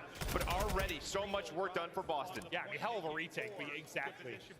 So much damage has been done. You've got to basically be perfect from this point forward, because you allow any other 3 or 4 down scenario where there's any kind of stack and you're getting smoked, this one is done. That's going to be 2 down. Now maybe the opening. Cammy going to have to go big here with his teammate to try and hold. As multiple coming off the spawn. Should be able to get some damage in on the cross. It's going to be Vance is able to do it. Cammy will find his kill. 3 down. Once again, Rocker up to the task. Yeah, and I thought this round was potentially over right there. I mean, you had Fame in the base, you had Attach, who was able to get taken down. Awakening now in the tower. Maybe this is the chance. Is Boston going to be on the point, putting no pressure through bar, just leaving it, going right over towards the arch side. Snoopy does get taken down. B's there for the trade. Another retake for Minnesota. They are hanging on by a thread, and that's going to be all four dead. Yeah, that thread is just, it feels like getting thinner and thinner, but they've done just enough to continue to hold. Now taking a bit of a different angle here, wrapping around the other side. Be all on onslaught, not going to be the case. They know they got one more real crack at this, trying to make sure they develop this as best they can. Nice win from Crimp. Can be deleted. 20 to go. Another win there from Beans. Attack, can't quite finish it, can't finish either. Beans able to go big. The only person that gets the kill is going to be Cammy on the other side. Onto the point. Go Boston. And it took, what, like 4 more hits after they got down to that final tick, but they're able to do it, Joe. I think the issue for Minnesota, I mean, great retakes for them, but the opening kills were never there, right? You never had that player in bar finding a kill or two, top window finding a kill. Just, you know, the subs being annoying in the base of Boston. Boston always found that initial that allowed them to get their push through middle of the map. That's usually the toughest part about a CeeLo control on offense. As soon as there's a sub in your face, good luck, it is difficult. It felt like one of those times you watch a team play hardpoint, they're breaking so well but can't hold a single thing. Like, what should be easier, they just were not able to do. Vance, though, he is continuing off of his nice map, too. Now they lose that first round, but he goes 8-5, leading the way for his team. Maybe a confidence booster there in the search and destroy. And why not? Let's go B right off the start. Everyone else is doing it. It's been working. And Boston deal with the first push. Maybe with Snoopy's first blood, they should. Attach with some nice beams. It's just funny for so long. He's, hey, right? The final site to get. It has been shifted here at Champs. I mean, every now and then you threw it, your first push over towards a more difficult site to capture, but today has been an anomaly. But it looks like Boston holding on, and that is due to Snoopy 4 off the start. Snoopy's first blood, they should. Attach with some nice beams. Attach just trying to stay up as nades hitting from everywhere, and eventually he falls. To Vance, trying to get out to tower. He'll have an AR in hand. Now that nade just right in his pocket. Today has been an anomaly. Like beautiful toss there from Beans. And this is the issue when you go B and it does not work early, right? You spend so much time, and now there's only 20 seconds left to try and work this A zone. Boston going to shift on over, and they're absolutely going to play with it. But that first kill I talked about, Kremp, he gets taken down by Vance. Maybe that's the opening that Minnesota needs. Cammy with a follow-up. Vance looking for the angle, just the smoke from the nades, making it so tough to actually get a line of sight on. Attach though finding another. Vance just finding this angle through. More progress today. Halfway through that third bit. That'll be done. Extra minute put on, minute 22 now to work with. The Snoopy's getting kills mid-map, and you look to layer this now if you're a rocker. Yeah, Boston thought about maybe trying to go for that retake, but the nades were on point for Minnesota. There was no trophy down. So you're going to have one player pushed up over towards white. That's going to be Awakening. Dealing with the players off of spawn, trying to push them over towards that A side of the map. Where's the push going to come through? It looks like it's going to come through lockers for Minnesota. Attach is going to find the first. You have one player sneaking around in their base. That's going to be Snoopy trying to find a kill. But the push is on towards his teammates. So it's on to Awakening and Snoopy for now. They at least find one kill, does Awakening, but his teammates, nowhere to be found. Where's the push going to come through? It looks like they're still trying to hunt out Awakening. I guess Vance has been trying to find him. Attach is going to find the first. Halfway to that second bit of progress. Beans with a nice one in the backside of it. You still have Cammy who's on that point. Awakening gets another kill. Wins a big one versus Vance on the far side of it, so stays alive for that collective pinch. I mean, it's great, but you give up 2 ticks, right? It's just difficult once you get put in that position. Nice job by Beans. Nice patience to find that kill onto Attach. I mean, if Attach finds that one, that might be the round done. Halfway to that second bit of progress. See in the top right, the entire team for Boston on a spree right now. Slaying well, 25 seconds to go. You have a couple of players pushed on up for Minnesota, but Kremp just lurking. Trying to hunt down Rocker. But you give up 2 ticks, right? It's just difficult once you get put in that so little time to go. To see if anybody can get there. Nobody close. You have to win some insane fights if you're going to make the push. You've still got Beans who's waiting deep. Another one drops, make it 2. Both will fall. Nobody close outside of Fame, who might be able to get on the point for a second, but then good luck. You should get swarmed. The trade is in. It's another round for Breach. First defensive round win of the day here on LSCLO. Yeah. They do get 2 ticks, but some pivotal fights by Beans, and then Awakening just, I mean, playing his life. And sometimes it can be a little bit detrimental when your teammates are dying. It's just sort of like you're just being ignored. But when his teammates are finding those kills, it kind of puts them to have to go over towards Awakening. He was playing his life. We see it so often, whether it's like, getting pushed up towards the green or getting pushed up like towards Hillside on the other end of it, like, what value can you find? How many heads can you turn? How annoying can you be? Detrimental when your teammates are dying. It's just sort of like seemed a little scary for a moment. That nade comes through. That should get the kill. Vance gets deleted, but kind of puts them. The nade on point. Nice snap there from Snoopy. Trying to work back into it after the goose egg in that map too. So far, so good. The team with the 2-0 edge. Now Bean's able to find Fame again, finding that first sub in your base. And now Snoopy just gonna try to play for players off of spawn. You have one player on B, so just pausing that clock and times it well. Able to find Fame. Who knew he was coming up off spawn, finds that kill. You have Cammy working the pinch, working the flank, but can they find Vance and attach? Trades going down over towards that B zone, but they are favoring Boston right now. Cammy able to get one. The beams are there. Actually takes down a second, but the angle from Beans will drop him. Now to Fame's POV we go. Just all the utility soaring through him and trying to get away with his life. 45 now on the clock. B looks like it should be done. Seems like you're probably giving that up if you are Rocker. You've got to. Now how does this transition go for Breach? How do you deal with it if you're Rocker? Who's on Hill? That's going to be Vance. It's kind of working to maybe make the pinch through. Yeah, this time though, attach. Able to find that first kill. You have radio tower control. Can you get your teammates out of the spawn? It looks like Fame, he's going to be safe for now. Vance, and he's also going to be able to win that. I thought maybe he was going to have a sub, but here we go. To 2 versus 2 right now. But attach has been so crucial in these moments, but he's going to be the last player alive. Just trying to buy time. Well, he's doing that good job of that. Is Cammy able to get back into it? Beans, though, the tags at long range are there. +5 for him at 14 and 9. And you've got a minute to work with. You have a slight lives edge as well. Awakening and Beans just cutting them through on the cross on spawn. It's going to be frustrating if you're Rocker just trying to get through. Now you'll be spawning out the other side due to Awakening's position. And see how you get back into the action if you were Cammy. That's like, do you want to leave him, take the 3-on-4? Looks like they're trying to hunt him down again, so gonna put him back on the respawn timer. Here comes the push, 40 seconds left. Awakening just trying to find anything that he can. There's the setup, trying to buy time. Wasn't enough. Oh, well, Vance with the knife, able to just finesse and play his life. But again, it is down to attach and Cammy off of spawn. Yeah, Cammy, this might be the first time he's gotten near the objective in the last minute of gameplay. They both combined to take him out. Vance attach on the feet. 5 in a row now for attach. I thought maybe number 6, but nope, Snoopy digs him an early grave. Progress is there for Boston. Cammy, finally he gets back into the mix. He said, hola, Cammy is here.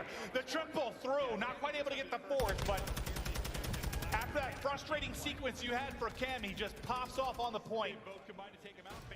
9 versus 9, the lives department. Fame gives Rocker the edge.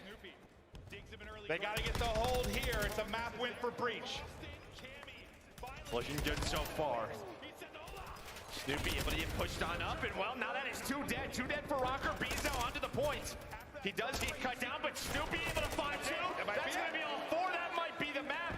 1.3 on the clock, and surging quickly with the stack in the map. It's done. Breach, come out and get the 3-0.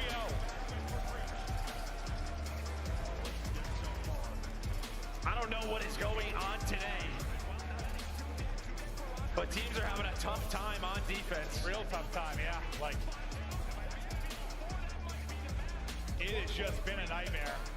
I mean, it was a good job just kind of getting them pinned back. I mean, I think you see the frustration for Cammy. It was like, I got 3, then what happened? Yeah. Well, I mean, and before that, like, he was just in the cycle, like, just couldn't really get back to the actual play. As it was either Awakening or Beans getting shots at him on cross, I think 3 or 4 times, just trying to get back to help his team. He got cut down.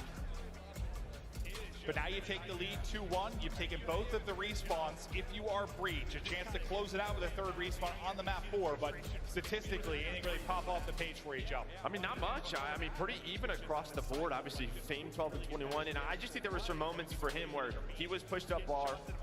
Maybe if he finds that initial kill, right, you get pushed up towards that dumpster. Could be the annoying sub in the base of the attackers. But it just never really happened. I guess you just have to give props to the Boston team, because it was the opposite. Every time they got pushed up, yeah, you were finding the spawn kills, give yourself map control. I don't think Rocker had that once, right? Like, where you actually just got pushed up defensively, made it so that you kind of have to win 2 big fights if you're going to get any kind of progress. Like, it was always just like they were playing defense so deep. You got 2 or 3 kills and you were getting objective progress, like, every time. Just little by little, they tear them down. And as Breach do it, I mean, I think we thought either team obviously could win this particular matchup, but Breach coming out and pressing thus far. Now here's the end of that 3rd round. Vance maybe just buying enough time, but Snoopy with that 1 spawn kill and then allows himself for the pinch. Yeah, Cammy behind this 3-piece. This is when they finally got pushed up, right? This is where you saw Fame over towards Kegs, and he's giving the comms. All right, they're all working towards that flank. Cammy was able to find the first, but then the kills come in. You deal with the player. Who was that? That was Bance, who dies at the tower. And I think that's the key play. Because that player at the tower, we know how annoying that is to deal with. Yeah. And as soon as he gets taken down, that opens up so many angles for the offensive team.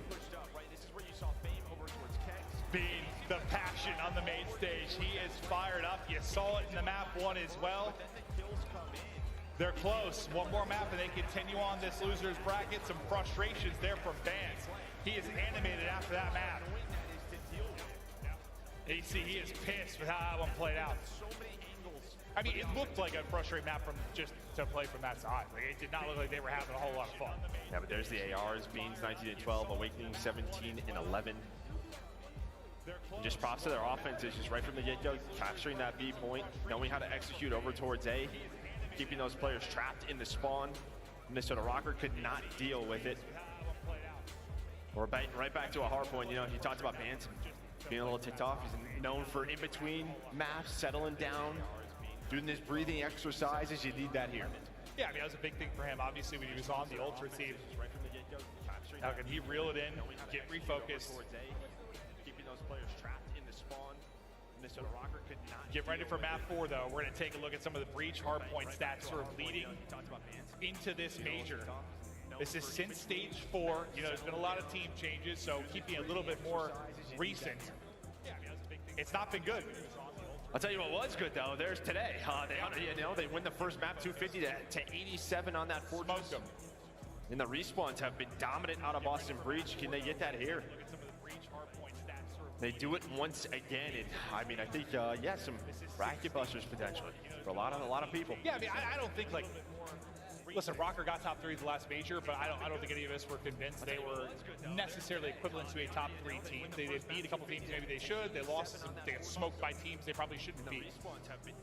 There was a bit of a question mark, I think, for both these teams. Like, the potential we know is there for Boston. When the gunny is hot, they can turn that a little more objective. Like, we know the talent is there. Like, they can be absolutely twisted. We heard the expectations by the man on your screen in Snoopy. I think a lot of people picking Rocker just, I mean, partially the top 3, partially they've been playing better than they have really all year. You have the champs experience, but I don't know, this was a coin flip. Yeah, who the hell knows? Yeah, this was a coin flip. The potential we know is there for Boston. When the gunny is hot, they can turn that a little more objective. Like, we know the talent is there. Because as much as you're like, the roster change comes in for Breach, like right before the event, I mean, you had what, a couple weeks of practice with Attach back in the lineup too. I mean, both these teams probably still trying to figure out some things, and it's not usually champs time when you want that to be the case, where you're trying to figure out some strategies to how you want to deal with certain situations if you're a squad. But we'll see if we get to a map 5 or it will all end here. Breach looking to close this one out, send this Rocker squad home. Both these teams probably still trying to figure out Can Minnesota get going in a respawn, right? Maybe just have one of those big performances out of a player like Attach or Fame. There's going to be 3 dead as Minnesota with a nice start here. Oh, I may even forgot to turn the screen on. Oh, is that what that was? I was like, everyone's going crazy. What happened? We have a screen. That makes sense. That's my bad, guys.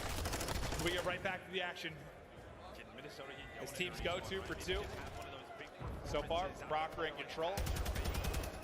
I thought like a villain or somebody walked out of the main stage. I don't really know what happened.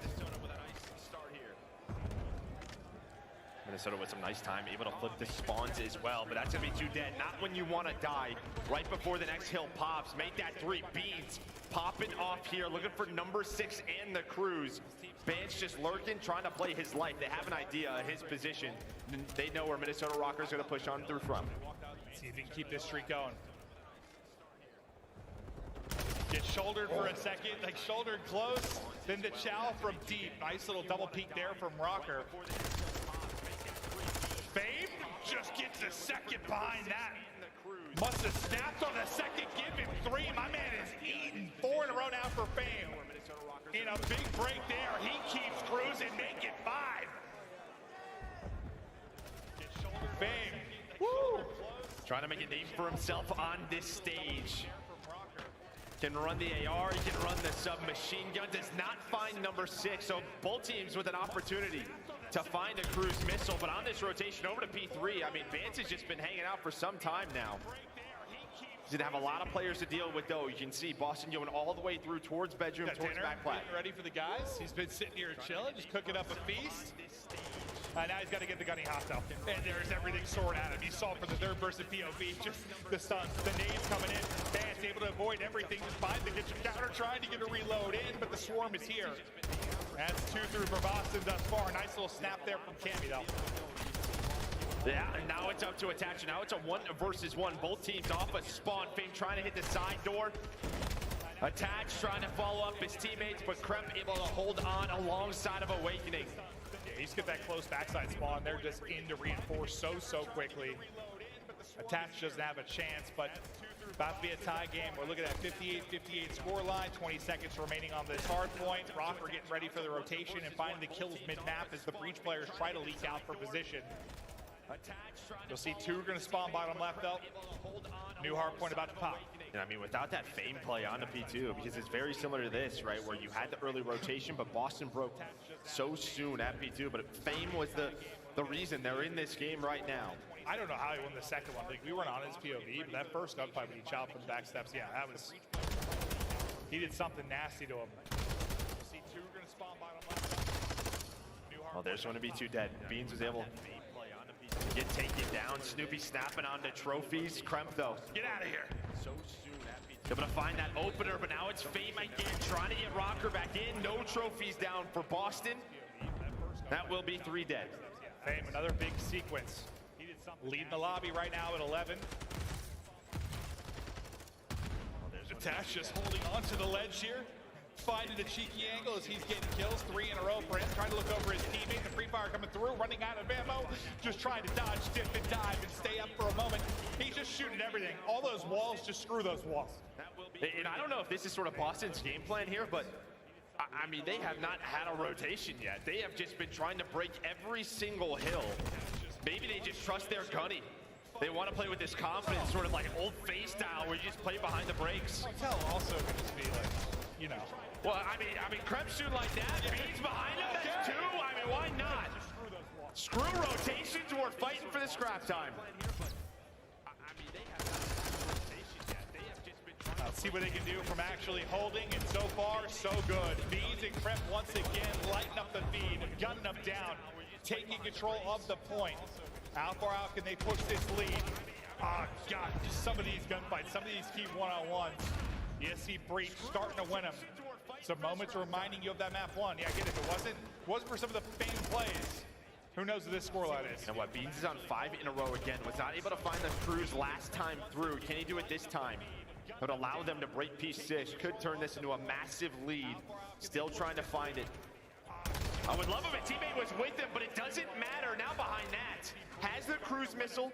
Beans does what he wants, Joe. Yeah, he's doing what he wants right now. 16 and 7 on the map. Still have to deal with Cammy on the hill, controlling Kitchen. Alongside Krem, there's going to be the break, but now just trying to play his life. He's got people all around him. Gonna get one more, not going to happen. 3 through now for Rocker. 40-point advantage to Breach. There's Wknd lining him up at range. Here comes the streak. Will he find any value? Just kind of keeping them inside for a bit, making sure they can't wrap out and apply pressure, but you haven't had anybody in the hard point. The person that's going to get the hard point is going to be Vance, who won a one-on-one on the other side, and he's just going to hop right on into it, so you get the streak to come out. It's led to no time. Chipping away at this lead is Rocker. Yeah, interesting play there. I mean, he gets the call out. All 3 players are inside a kitchen. I thought they were just going to flood bedroom, trying to deal with Vance, but that doesn't happen. They try to go through mid, through hot tub, and they get cut down. So if you are Rocker, only down by 15 after the first rotation, you take this all day. But can their guns get hot? Do they deal with it? And Snoopy is smacking them in the back. Tyson just laying him out. It'll be 2 in a row for him. The fists are hitting. Can the bullets get there too? Just comes out the child of the back alley. That's not going to work. To the chaos, the central point we go. Nobody in for now, and it's going to be tough to maintain. But these first hard points in the second rotation can be so crucial. A better chance to lock up some massive time. And right now, Rocker trying to do exactly that. They were down 15 going into it, kind of sticking that way. Now listen, we listened to Breach through that first map. It's Rocker that are up against it now. They've got to get a map win to push it to a map 5 to a Rocker. Listen, we go. I can get big. All right, what is bricks? Get big. I have big, yeah. Get big. You have hold of right. You have hold of right. Yeah, I spawned here. I still have big. I still have big. They're going to spawn kitchen. They're going to spawn Still kitchen. square on me, guys. Yeah, okay, there you go, Joe. Is someone got time? Yeah. Okay. We're pretty sure both sides. I can back up. I can back up. Back spot. They could get P4, guys. I can call out, though. Yo, they bully me over here. They know where I am. They know where I am in shop. You could. We're up P4. Watch your big Close stuff. to you. I got one. There's a guy broken. There's a guy broken. Okay. I'm saying I don't know where the guy broken is. I don't know where the guy broken is. Jump that you do. Okay. Still holding out, guys. Still holding out. I'm crossing the back. Get back on the back. I need help, maybe. I big. I broken turn. I broken turn. On the back. Got one. Yeah. Back small to the small wall. Spot. You got me weak trample this up. It's going to come out. Good. Finesse still. They're going to spawn back in you, okay? We should start rotating. Yeah, I'm good. There's two. One back step, one check-in. Wait, okay. I don't think anything's out. We'll look for is Snoopy. Yeah, they're hitting big. They're double hitting big. There's already one through. No, I spawned out. You're Snoopy. Get left. We're gonna go left. You can go. Someone's back. I've made a pay. I'm coming deep. I've got a kill. I'm coming deep and I'm coming top. I'll kill this. Said he had a kill, and there it is. Band's able to pick it up. Now, can they pop off behind this one? The collapse starting to come in as Breach is set up inside. Still about 15 points separating these 2 teams. The stun gonna slow down Bane getting in position to help, but finally he's able to get there. Still inside will be Crimp though. The trade's there. Crimp going huge beat with one as well, and they just held on for now, but the contest is in. Yeah, I mean, this is such a pivotal moment here for Breach, able to hang on. Vance able to find that rotation kill, but it does not matter. Kremp popping off. This is where Minnesota needed clutch on up. All of these players have done it before in their careers. They're going to need to do it one more time. Boston Breach 36 points away from moving on. And with this scrap time, they're going to be ever so close from eliminating Rocker. It's some of the utility use. I mean, you try to just collapse on this, hit it all at once. The stun's slowing people up, not able to hit every doorway at once and collapse. And it was slowed down just enough that Breach were able to deal with it. And how close are they now? 230 up on the board. Next hard point, ready to pop. Rocker inside. They have to find something deep. Dig deep here for the comeback. There's so few points needed now for Breach. And on Crimp's POV, he's been hit by everything in the kitchen sink, but it's Big Wake! Demon Joe, I swear to God, if he would have 180 there. I mean, this has just been it. I mean, Minnesota have not been able to hold, that are putting them in a position to eliminate Rocker. 5 more seconds needed. Attach trying to do what he can, up to 25 and 18. Wknd still going, but it feels like Minnesota okay for now, but they're going to have to rotate. That's going to be the key. Does someone maybe play for the scrap time? Is Boston just going to commit to rotation? That is going to be the play call. It's these moments where heroes are made. So many clutch moments for a player like Attach on Rocker. Can you bring it back? Just 5 points needed for Breach. Breach going to be set up inside. New hard point, here we go. Second by second, it's getting dangerous. Attach is able to get a kill in the entry. The trade is there. The map is done. Breach sends up packing with a big win on the main stage. Break after break after break. The gunny was just there, and it was there all series, bro. I mean, how many times throughout that map was Minnesota, even in the listen, right? They're at P2, they did a much better job, that one, than the first, but they're always the first team there. And even on that P3, when Vance finds that initial kill, I think that was a key moment, a chance for Rocker to get back into the game. It was Awakening and Kremp able to hold on, but the ARs for Boston Breach shut it down. What Cammy was around double negative, not a great game for him. And I think that's why Boston can be a threat, just because, like, you know, all year, you said at the very beginning of the match, like, the talent has been there, the kills have been there. It's just been turning it into points to actually win maps. Where their hard point struggles have been, like, it's been close losses. You're putting up 220 on a map on average and just losing, like, not able to find the ice in the big moments. But when they went up, they held on and closed it out. And map 1, never allowed for that comeback potential to happen from Rocker, never allowed for any sort of insanity like we've seen on that map. And here it's a close one, but again, they just don't. I kept expecting Rocker to, like, have that surge, that moment where they really tested him. They never really let it happen. Yeah, I mean, you had the Fame moment. Attach has been solid, but for me, it's the other two. I mean, Cammy 15 to 25, he's gonna be very upset about that. Even in, you know, that control didn't play the best. Rocker finished this season top 8. Yeah, Beans, I think, had like 3,400 damage or something. Like, he, from the map 1, from the get-go, not that every team needs to have like that passion guy, that energy guy, but like, he has been insane on the main stage. He's so fun to watch. His play has been electric, and like, when he's playing well, when he is beaming, it feels like he has elevated the rest of his team from an energy standpoint. Yes, you lose the map too, but in the respawns, they were electric. They look like a force. Sometimes the mistakes are going to cost them, but when you're hitting all your shots, you're winning every fight, it can be absolutely nuts. But speaking of Beans, let's get to our Monster Energy Spotlight. We've got him on stage. Blaze, Beans, take it away, baby.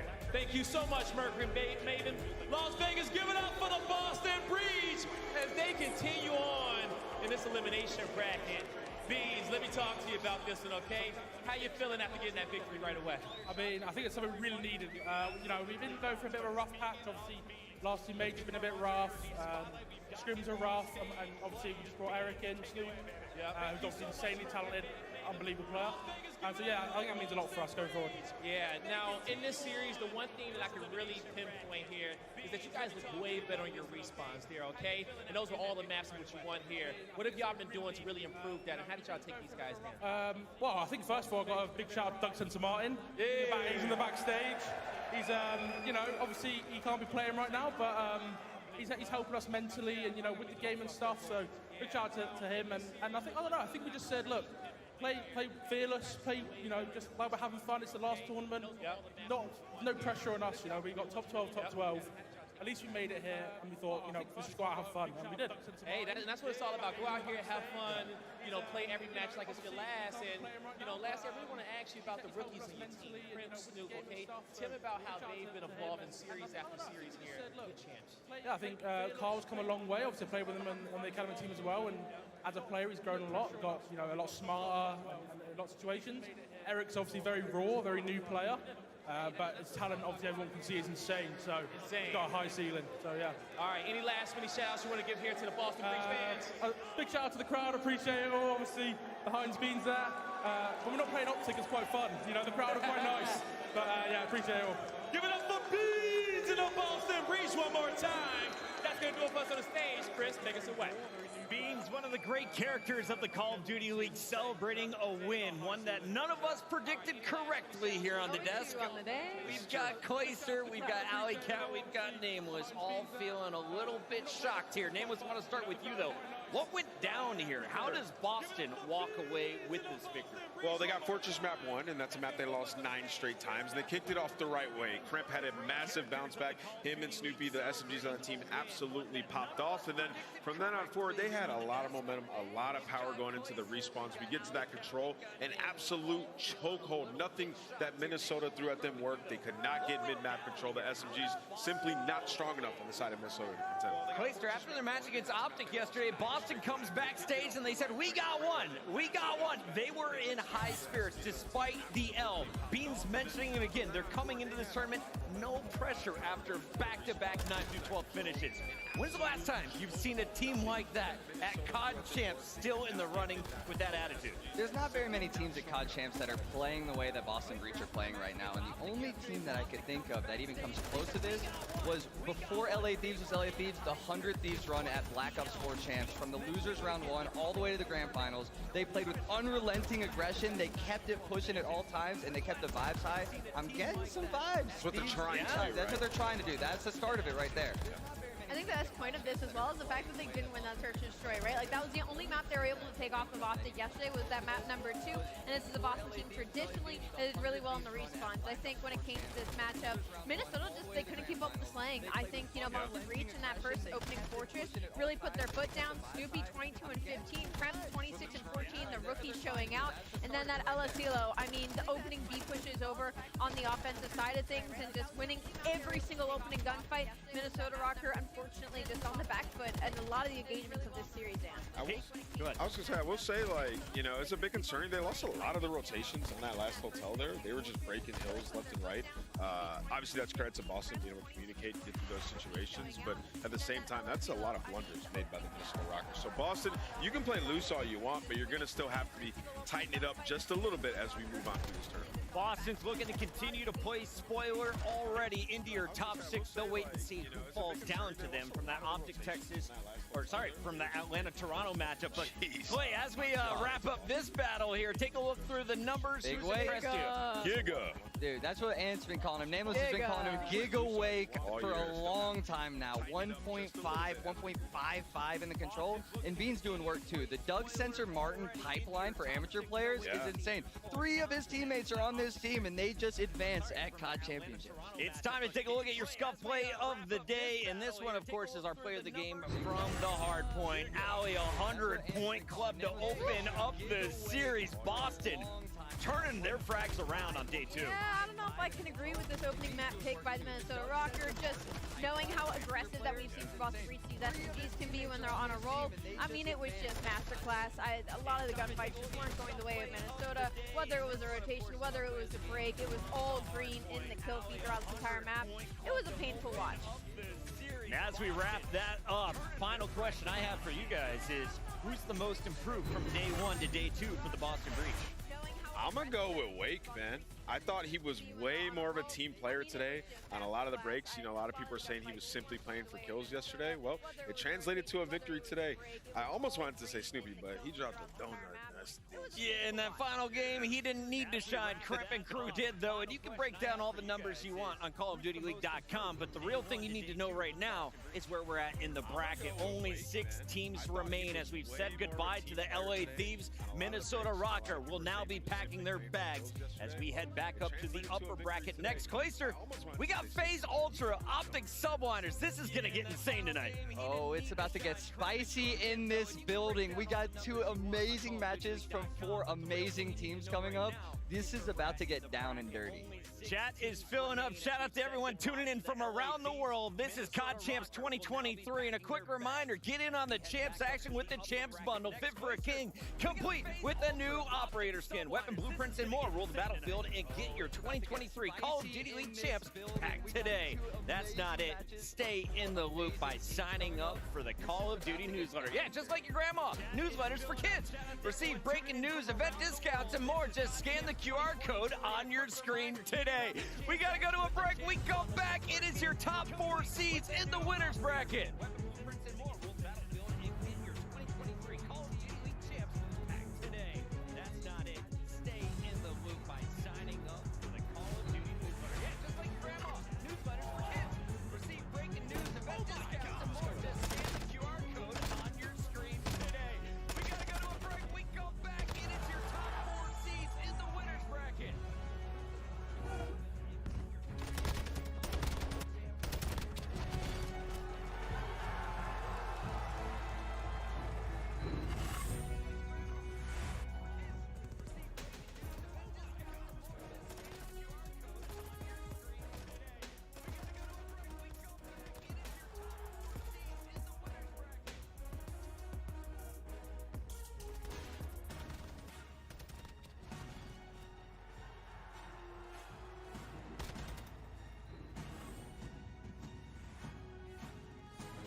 Can Toronto shock the Call of Duty world with 2 rookies? These guys are the 2023 Toronto Ultra. Now, the Ultra are known as being smart, cerebral dudes who play the cleanest COD. But this year, they picked up Scrap. Not like trash, Scrap is his name. He's probably the least quiet guy in the league. They also recruited Standy to start the season, but he didn't stand on the roster for too long. Get it? Ultra looked internally, promoting their other rookie Hixie to the lineup. Vibes were restored, and the squad found their groove again. Toronto has won a lot, including Hixie's first ever LAN event at Major 3. Only one other person in COD history has won their first LAN Major. Yup, Skunk in 2011. They almost even won champs not too long ago. But the Ultra are pretty tired of almost. With this confident rookie duo, Toronto believes the future is now. There can only be one Call of Duty League champ, and you just might be looking at him. Including Hixie's first LAN event.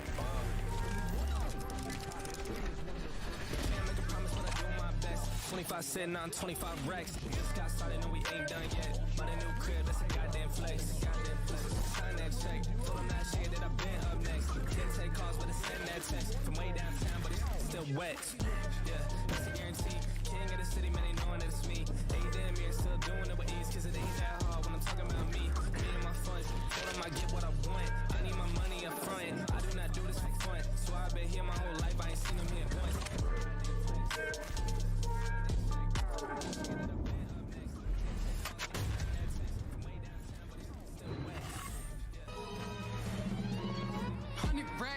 100 racks up in my safe.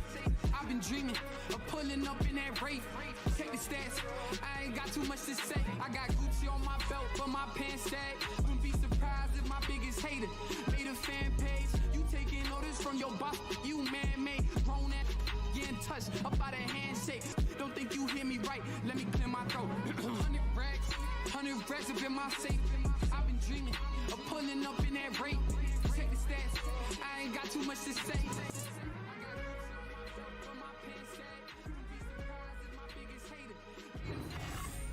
Check the stats. The temperature is heating up in Las Vegas as we are down to our top 4 teams in the upper bracket. Welcome back into the Thomas & Mack Center, home of COD Champs 2023. The Call of Duty Championship League weekend continues, and we've got Clayster on the desk, the 3-time champ, to break down this next one for us. Toronto versus the #1 seed. And Clay, looking at the numbers, Toronto has no chance in this matchup, right? So how do you get the win in a series that has been so difficult all series long? Straight up, when you set the stage and realize we are at champs and it's the winner semis and you're playing phase, straight up, I know how to beat these guys. I played against them for years now in champs, in winners finals, in grand finals. The only way to beat them, everybody has to pull their weight. I'm not kidding. Everybody on Toronto Ultra has to have a 1.0 or they're straight up just going to lose.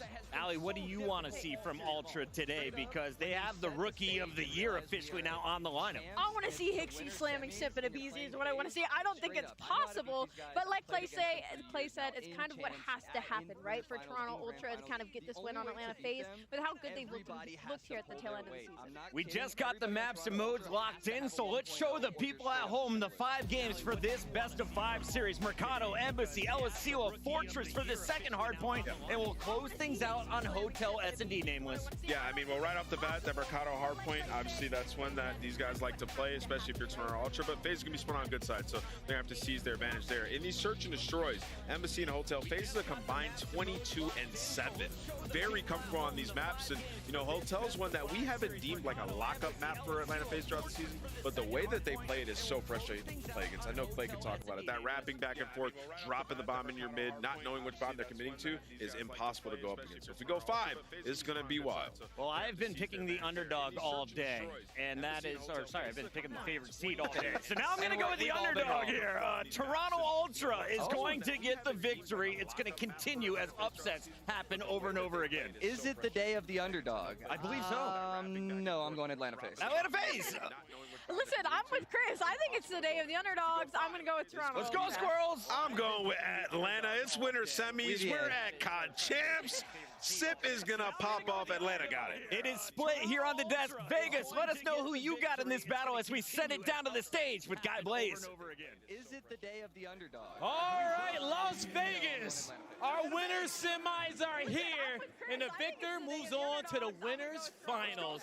It's time to get this stage set. And the first squad coming out. It's time to go plus ultra because here comes Toronto. For Kleenex. Inside.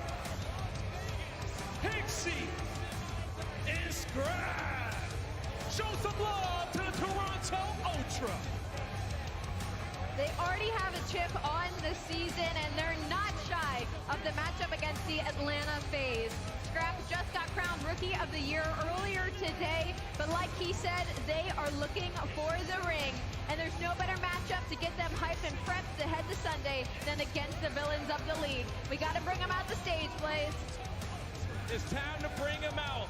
We know them all so well. Las Vegas, get ready to face up because here comes Atlanta.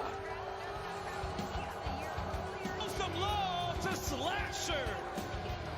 Give it up for Sip. Abizi in the house. And last but not least, Cecilium, your Atlanta FaZe.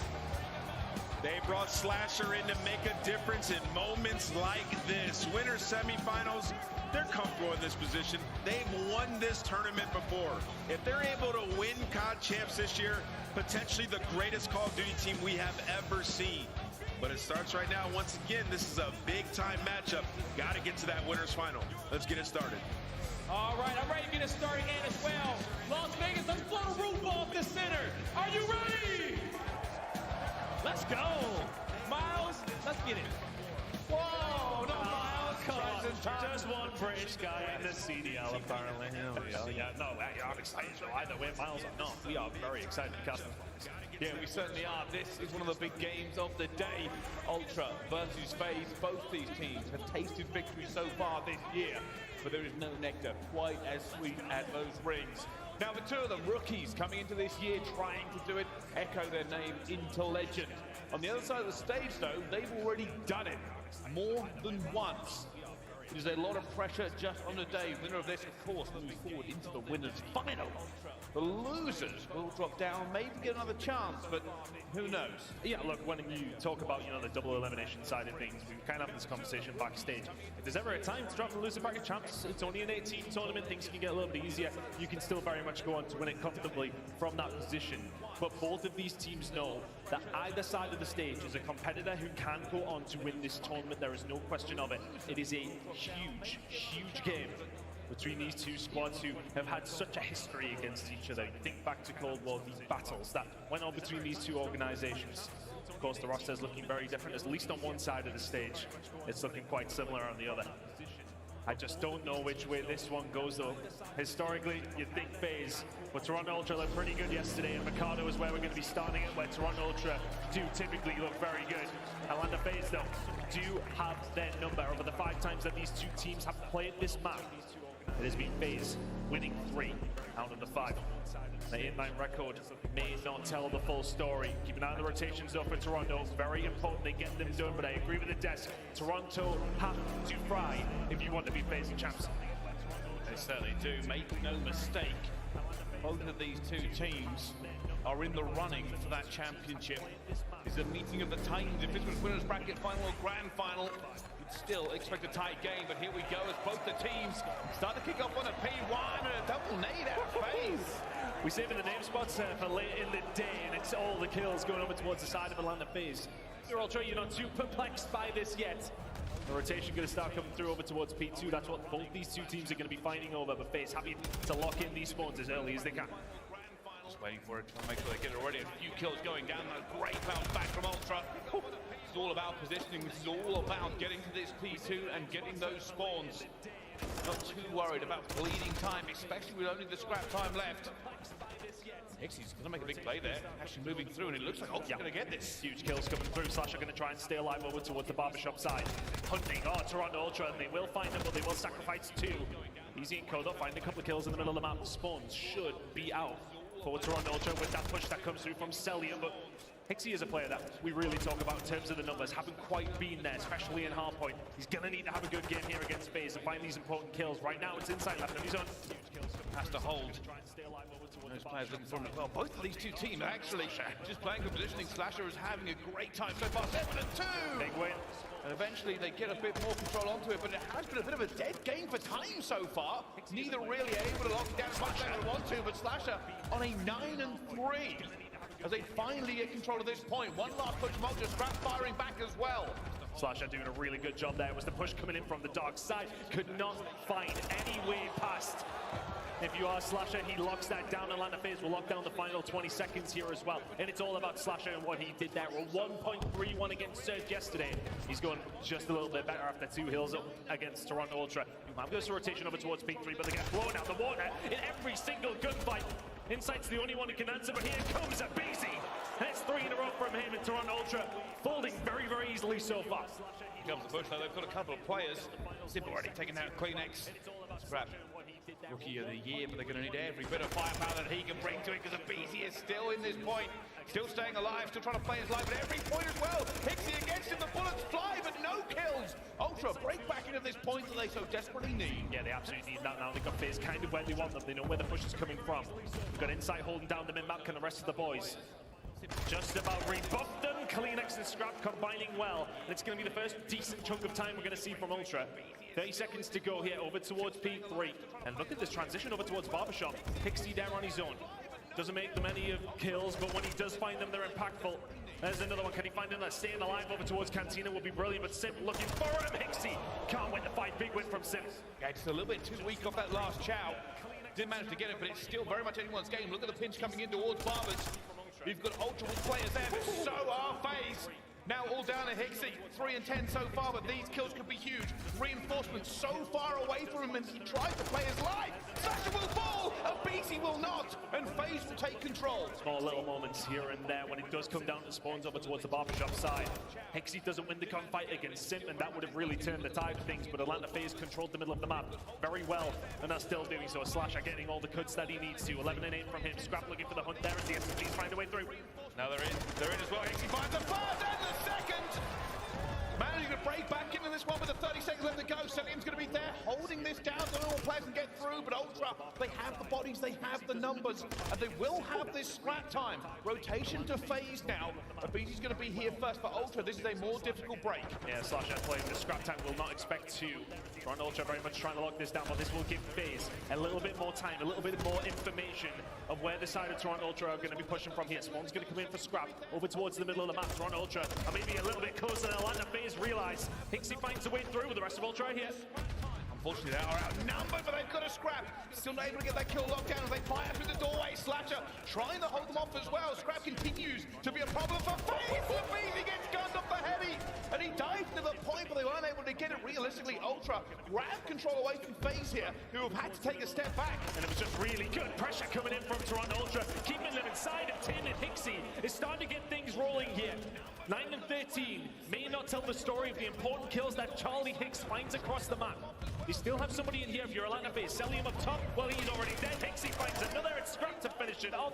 Really good play from Ultra. It was a slow start, but their transitions have been so good. Those final few moments on the old hill, they're finding important kills. Once again, though, this time it's Atlanta FaZe in control of the rotation. Can Ultra find a break again? This is going to be more difficult. Atlanta FaZe are dug in, and they are dug in deep. They are even pushing onto that last scrap time for the last hill, trying to find them as well. They have all the angles here. You can see the distribution of Atlanta. They are waiting for the pressure. There's the first one. Sim finds it.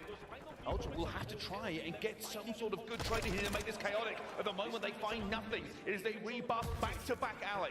The only thing that they got that was good, though, was the kill from Scrap over towards Ali. Finds a second as well. Kleenex now follows. And because the kill comes over towards Ali's side, Atlanta FaZe now spawning hedges. You've got Toronto in the alley, and it's the push into Cantina that works out for Toronto once again.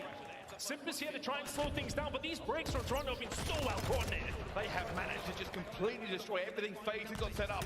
Now it's on FaZe's foot. They will have to get back into this through the guns of Ultra. Something that's not been going well for them. Scrap already finds 2. It is a complete wipe for them.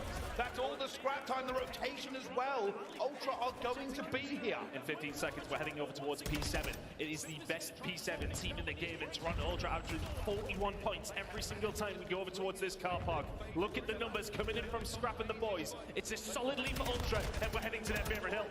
There's a lot of contention going on here at the moment. Ultra feeling the squeeze as they try to hold on to the lead. Let's find out how they are feeling in the comms zone. For the Toronto Ultra, listen in. Lockers on me, boys. There's two lockers. One time, 2 lockers. Back in session mid. 2 times. There's no cross lockers yet. Lockers now all time. Yeah, they're all there. It's massive. One locker moving. Absolute lockers well. You can charm the RB. One locker. Look for him. I mean, Sonny's already lockers. Sip. In here, Joey. He's in there. He's in there. Ladder now, right side. You want door? You want the door? Yeah, again. Everyone's going gate now. Lockers, Ivor gate. Lockers big. Line down, Jimmy. Ivor trophy, you're good. Yeah. They're all ladder, I think. Could come back out, by the way. He's dead. There's lockers. Yeah. Nice shot. Shit it, Charlie. One more locker on me, one more.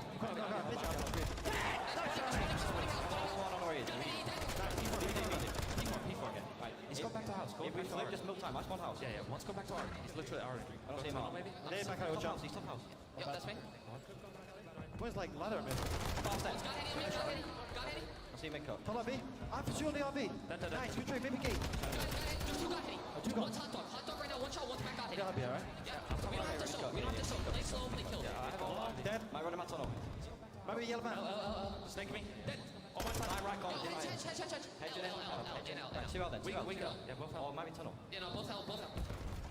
And Ultra are feeling it. They are putting FaZe on the back foot everywhere they go.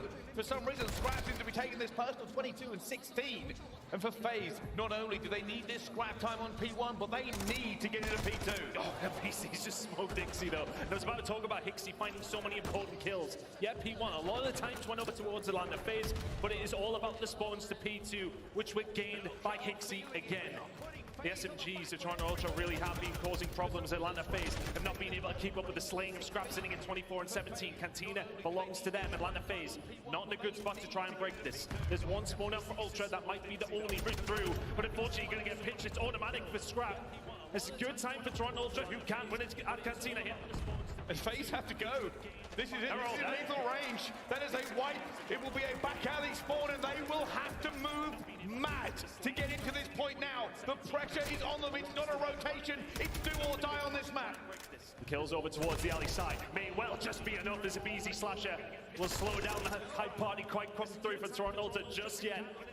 P2 was looking good for the win, but still, they are 26 points away from taking the lead up against Atlanta FaZe. And look at this rotation that's coming in here as well. Toronto Ultra seemingly having to fight over the scrap time. Bullets winging their way in towards Cantina. They'll find the kills, they'll find the scrap. They're going to be within about 10 by the time we head over towards P3. FaZe takes his first foray into that next point. It doesn't work out for them as well. Atlanta FaZe are holding this at the moment. Scrap will invest. That should go to the window. He's looking for the players to find, and he will get slapped up. There's the first. The rest of Ultra are spread. This will be a hit from every single angle. Big kill coming in from Kleenex. And now here comes the push inside and Co. Can they find a way through? They're breaking. Throughout this, Mikado has been quite simply perfection. And Kleenex and Co will find a way through. Slasher though will slow them down. Atlanta FaZe just about holding on. Xd will find his important kill again. Can he get a beating? No! The nade will get him this time around. Ultra, one last swing and maybe they can still win it here if they break now. But you've got to be aware of the rotation. Slash has already seen a player. He's going to try and help them out. He gets one, tell him we'll get a second. And they're still holding. FaZe are still holding them away from this. The rotation will now be in. It's on the back of Celium. Toronto Ultra rolled the dice and thought they could find a break to keep that pressure on over towards the Atlanta FaZe side. And that, because of that, Atlanta FaZe have found themselves a spawn over towards the barbershop side. Celium put the shots in, but here come the rest of Ultra. Hixie, 2-3 in the back alley. And that might just be it. 14 seconds to go for Ultra. And everybody from FaZe is dead. Ultra in control. FaZe miles away. This might be game. Get your headline ready. Charlie Hicks puts the dagger to Atlanta FaZe on this map. They are not close. They are not ready. And the first map will go to Toronto Ultra. You don't need a million kills. You just need the right ones. Big map number one coming in from Ultra. We were having a small discussion before it. We said we feel they need this map if they want a chance in the series, and it's a big victory. Got a little bit scary towards the end, but Ultra always within touching distance after what was a really well-worked first rotation. So many good breaks coming through, and it felt scary after the first hill or so because Sasha was starting to heat up. He was finding those kills that we expected him to find after his series against Seattle yesterday. It was so impressive. But Scrap starting to turn up. Hixie going around that even KD is all you want from him, because how many times are we watching him on the minimap finding important kill after important kill? I think we try to preach it so much because he gets so much hate in terms of his numbers, but you watch what he does on the map, important to what Toronto Ultra are always trying to do. It's a big map #1 from them, and a nice 90-point win as well. They'd be feeling confident in the rest of the series. They needed that map though. They certainly did. Got to give a little bit of credit to FaZe as well. The comeback was on for them. They did get 3-piece by Charlie Hicks.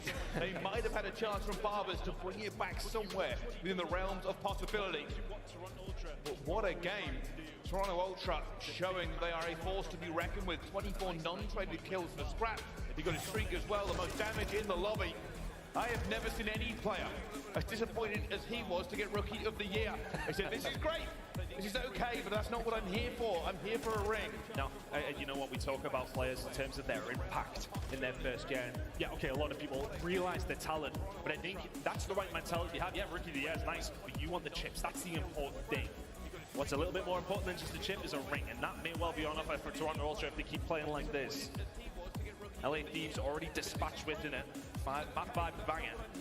Atlanta FaZe, could they be the next ones on the chopping block?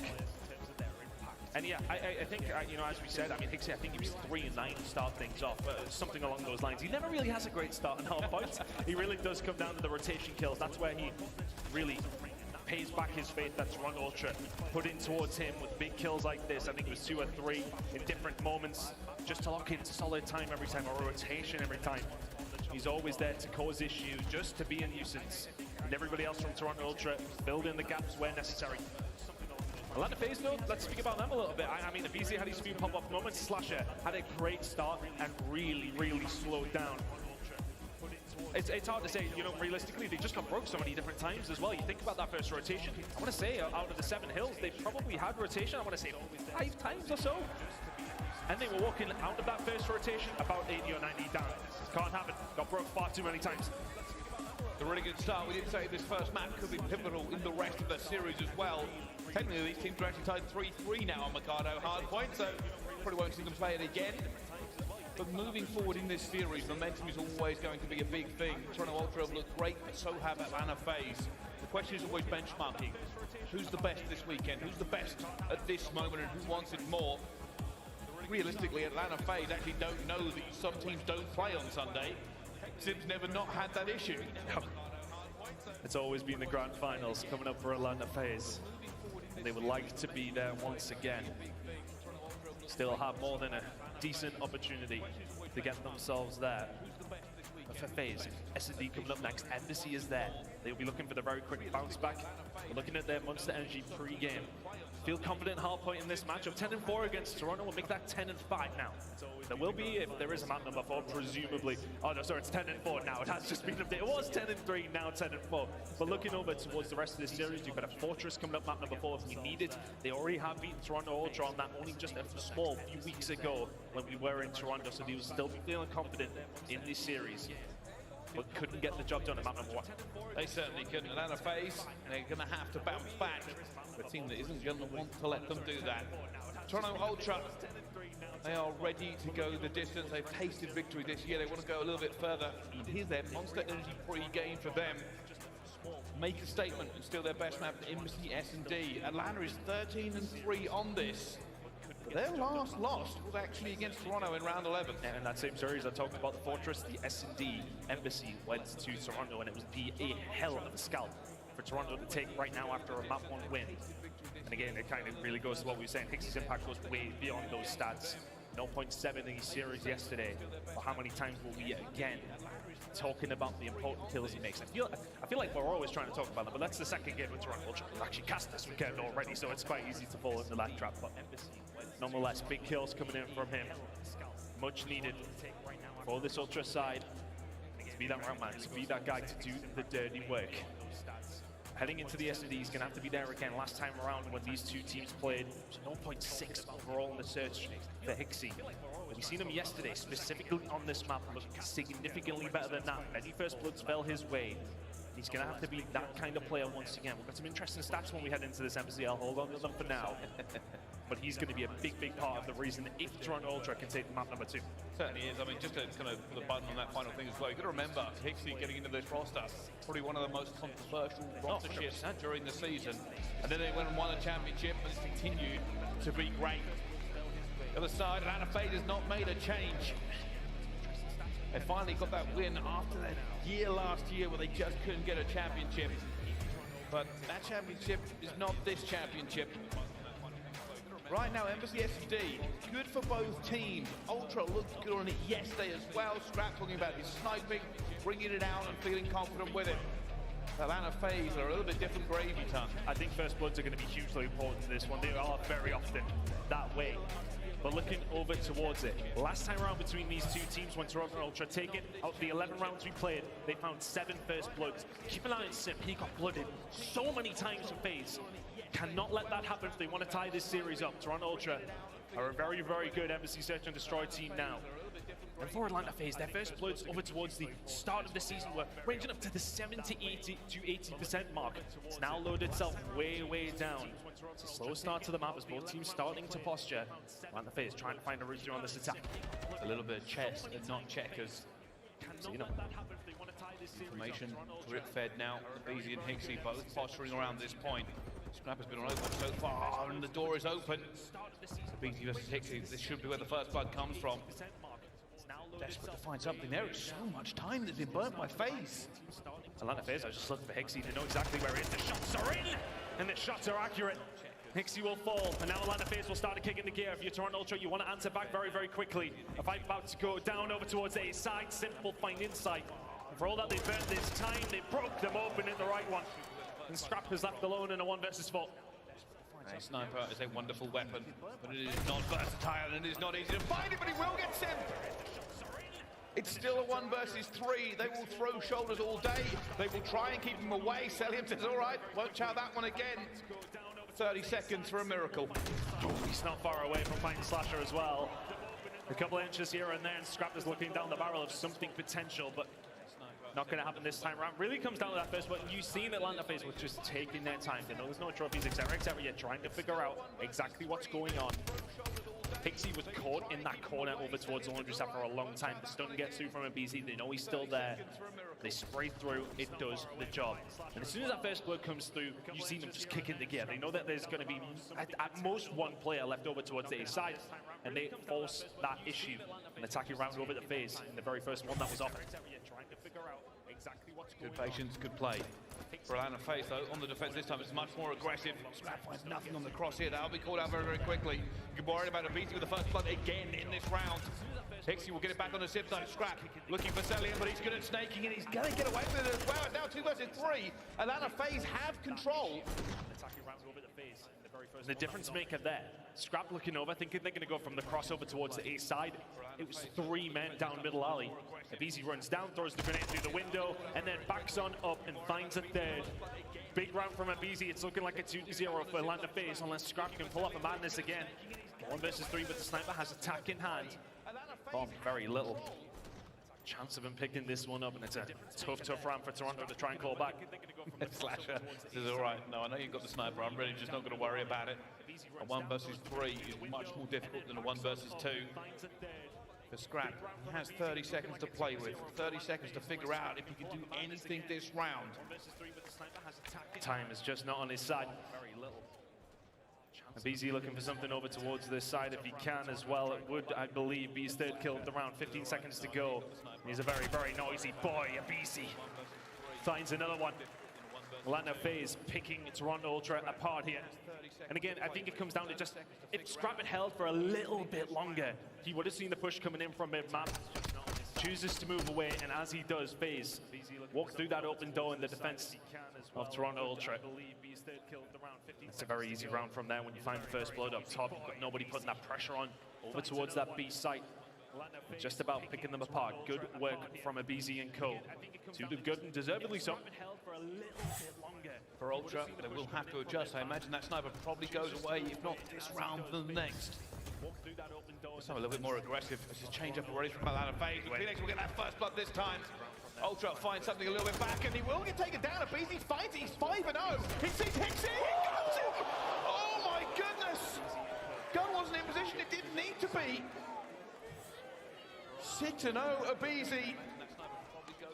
They have the numbers again, Ton. Oh, can't let that happen. Abizi expecting the flank to possibly come through. He's called it correctly, but does he have the cover? The bomb's going down. He's already got his 6. Scrap looking for a moment, looking for a pick, but he needs to be the aggressor here. He will find him, but Celium will trade it. 1v2 for insight. He's up top and alone. Knows where Celium is, knows where Slasher is. He's got to hope that one of them just makes a mistake. I don't think they will. Celium showing mechanics off in this game over and over again. No way to hit him, no way to get him. Insight will need a miracle against the master of the snaking genre himself.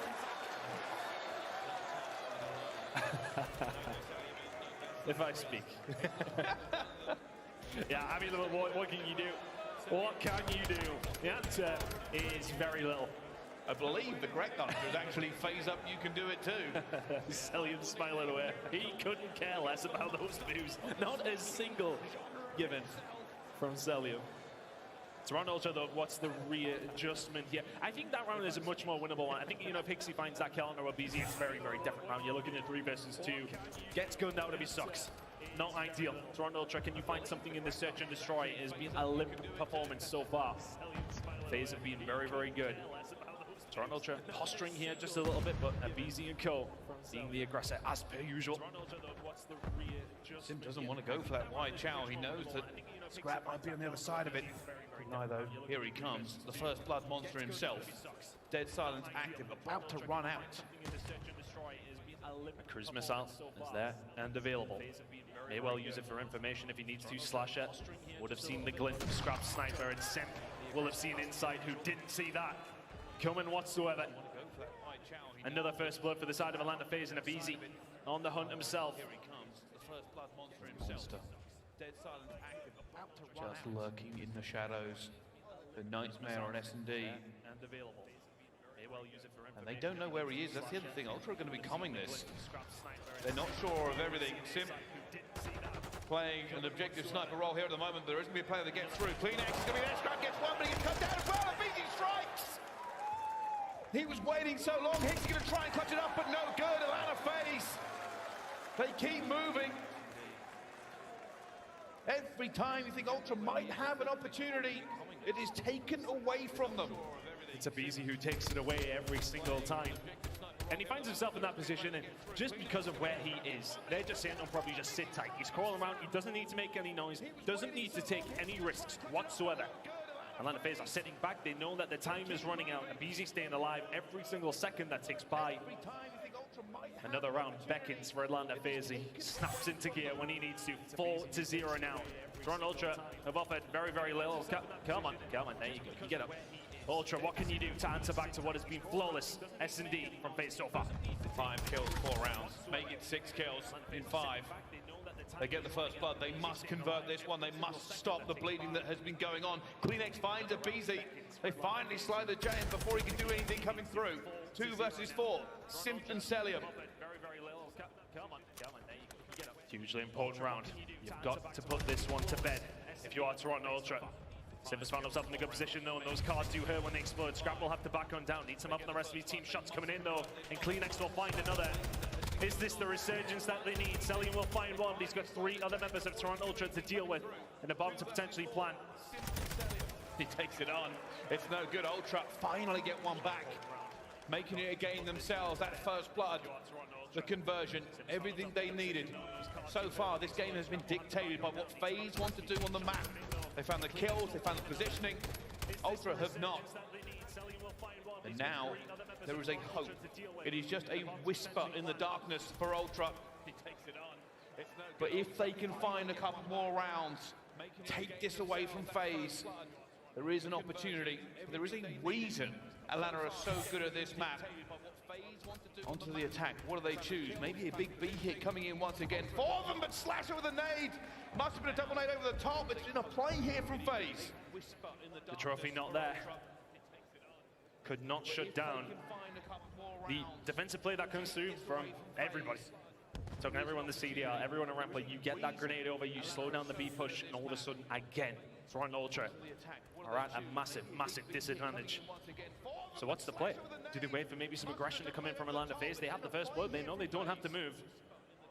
And Scrap going to continue to find kills. He's the only one, really, alongside Kleenex, that's been able to do anything about this Atlanta FaZe terror on this map. Kleenex will pop out, find a BZ, but it's kicked into life again. Slasher finds one at Scrap. It's been all FaZe so far. It's going to be a double challenge, going straight for it. Kleenex being aggressive, but Selim is waiting. Inside's Overwatch was not good enough. He's left alone. He's been a clutch player for them before, but it hasn't really been around this season quite as much. Will this be the beginning? 1 versus 3 for Inside. Finds the first. Now looking for more. Sim comes out the door, but no kill. It's been so hard for Toronto Ultra to really do much yet. And we talk about the first bloods being influential. It was another one from FaZe. Toronto Ultra have managed to find themselves a couple, but that 3v4 rate we talk about so often, there are not many better teams on this map than Atlanta FaZe at finding those small moments. 41% of the time when they've been first blooded, those 3v4 scenarios, Atlanta FaZe are winning the round. 41%. We talk about the first bloods being influential. Very good conversion rate, and it kind of pays out. We spoke about Atlanta FaZe in 2 different things. Their S&D was great, and then their hard point was great. Seems to flip-flop between the two of them at the moment. Let's see, can they convert this now fully? Bring this back to a tied game. They're on the attack again. We're on board with the first blood king himself. Highest statistics for getting a first blood. They rely on him time and time again to find the gap, but Inside will find Celium.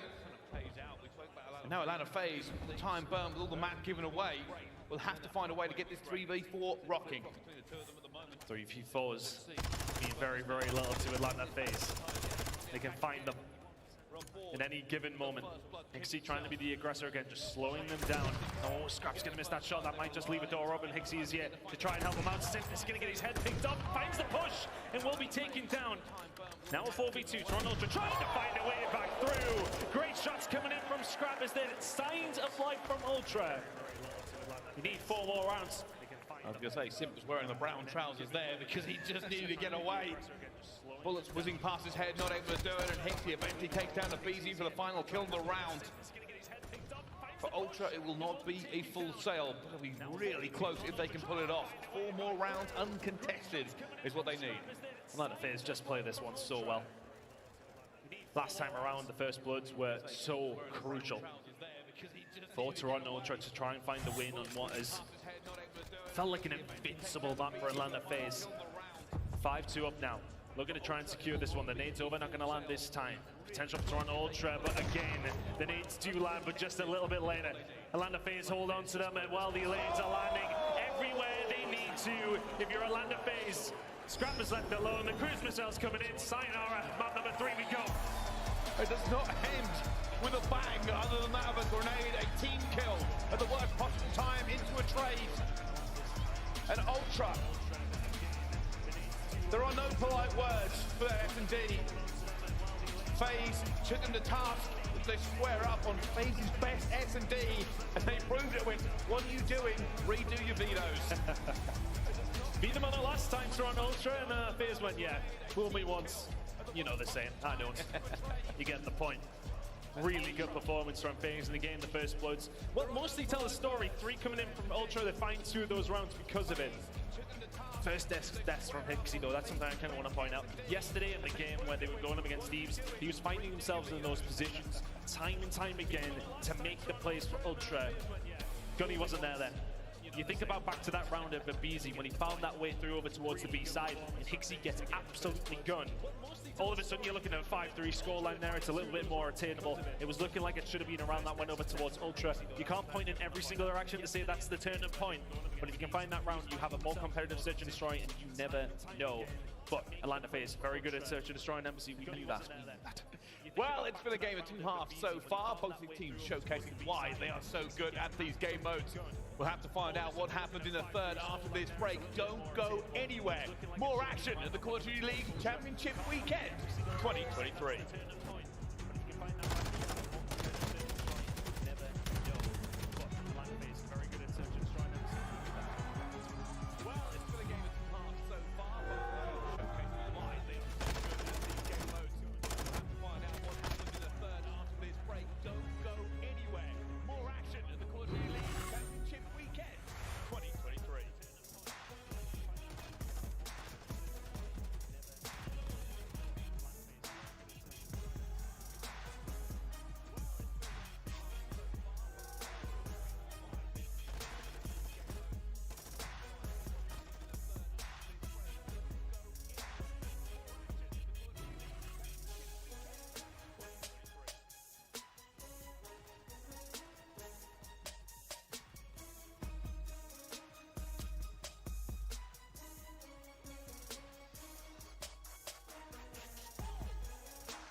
Greetings, I'm the king round here. My name's Arthur, you can call me Artie. Welcome to my crib. This is my quiet place for when the world gets a little too loud. This is my ancestor George, working on a real estate deal. I'm sure the deal was amicable, but he'd just like to put on a show. We do have this here, but we don't like to use it that much. But, you know, disagreements happen, so we do have to be prepared. Being a king isn't as easy as people think. It's a highly stressful job with lots of people relying on you. Try and step into my shoes for a single day and see how you would feel trying to be king.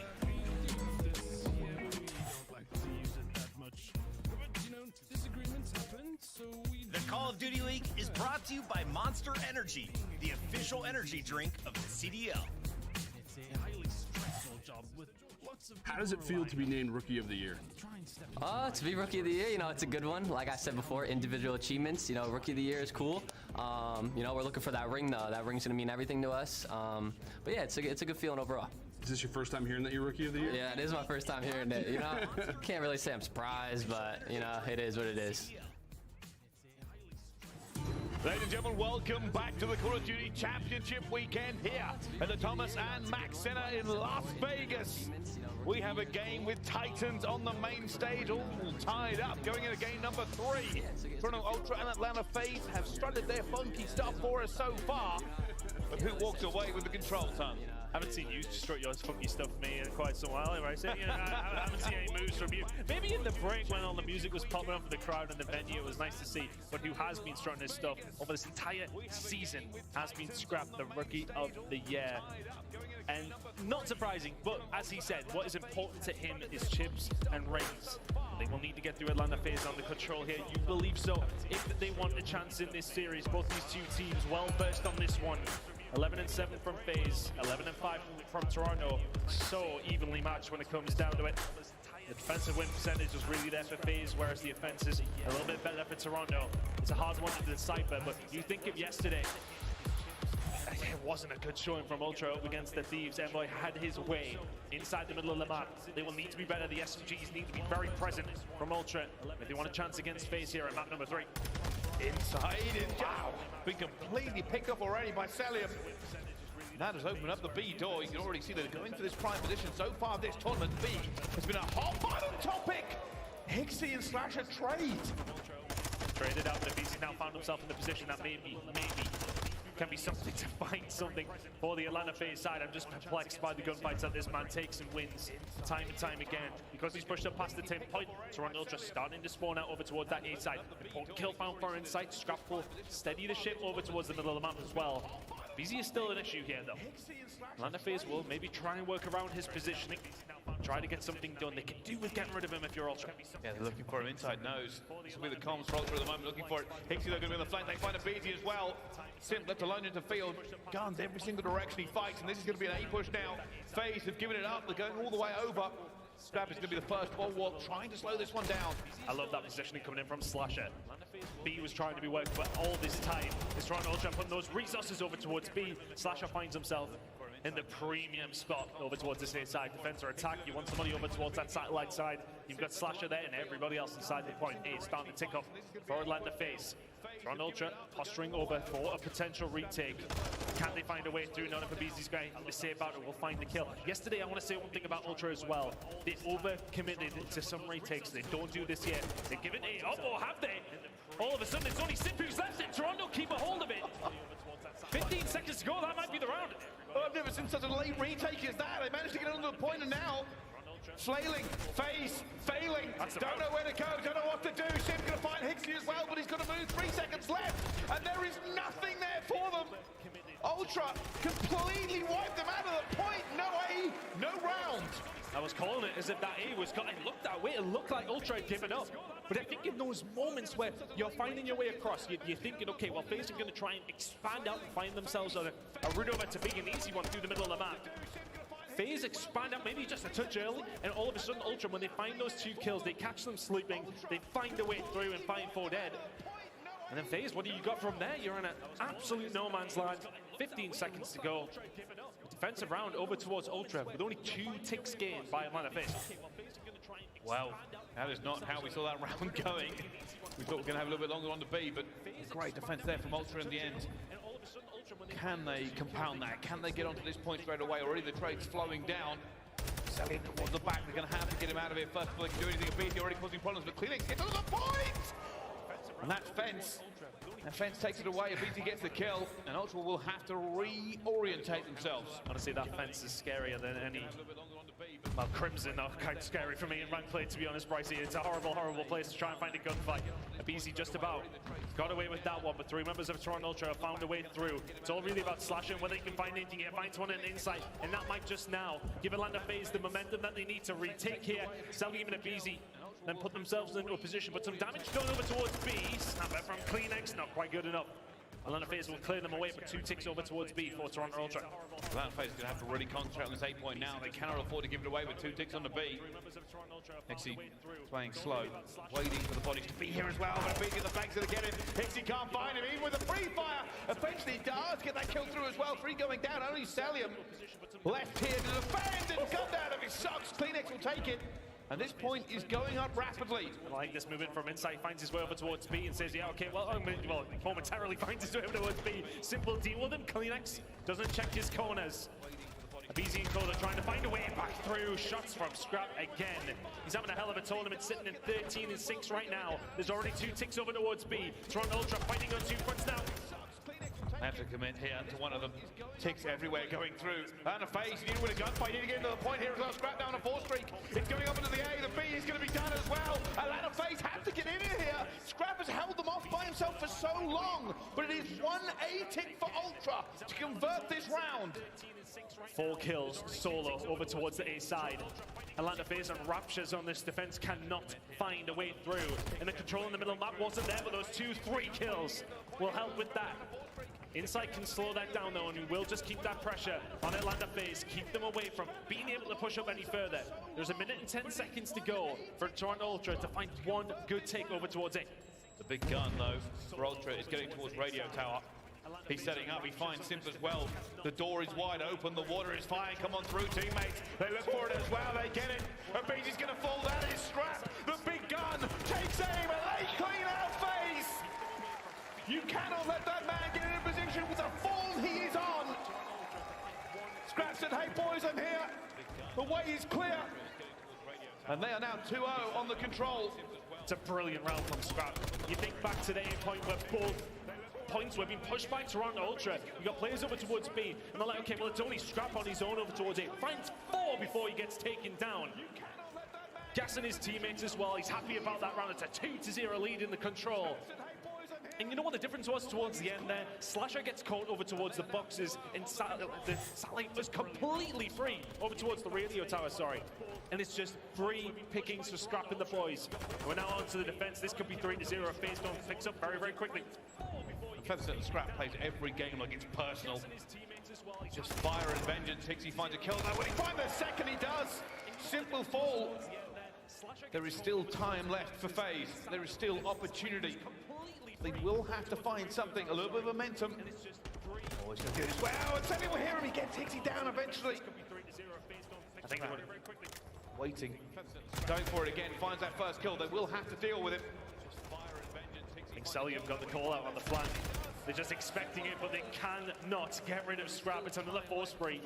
Surprisingly, he doesn't have a cruise missile to his name, but again, Atlanta FaZe are struggling to get anywhere. Tag a pistol, it doesn't matter for Scrap. 5 in a row. Atlanta FaZe can't touch him. He is a problem. He is an issue. He is the rookie of the year. And Ultra are making this look easy. Coming back off respawn 2 of them. This is FaZe's chance to get some points on the board. Toronto Ultra shooting cannons out of their guns right now. It's been a flawless control. But FaZe still have a chance. You are never done and dusted when it comes down to control. But inside from behind, we'll find one in the Slasher. Time is running out for FaZe here in this attacking round and in the control. Still holding. Still holding. Ultra going to go for this so they can smell it. They know the victory is close. They just have to push back FaZe one more time. As the guns keep ricocheting, Celium will find 2 though. Hixie versus Celium! And he finds the fight!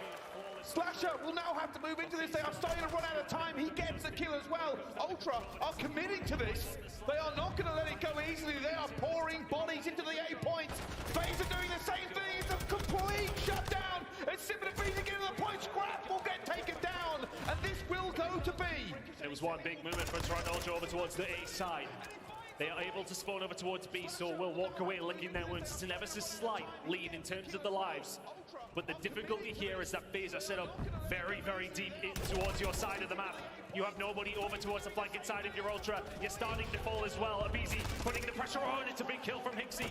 Toronto Ultra just trying to hold on, but FaZe are everywhere they do not want them to be. Celium backs off from Scrap there, trying to get him off the respawn, looking for the Kleenex, and Celium is unable to finish his dinner. But this is not clean for Ultra. They are on the back foot. They've only got 1 player out as well. Kleenex guns him. Slasher trying to keep this pressure up as well, but Scrap will find him.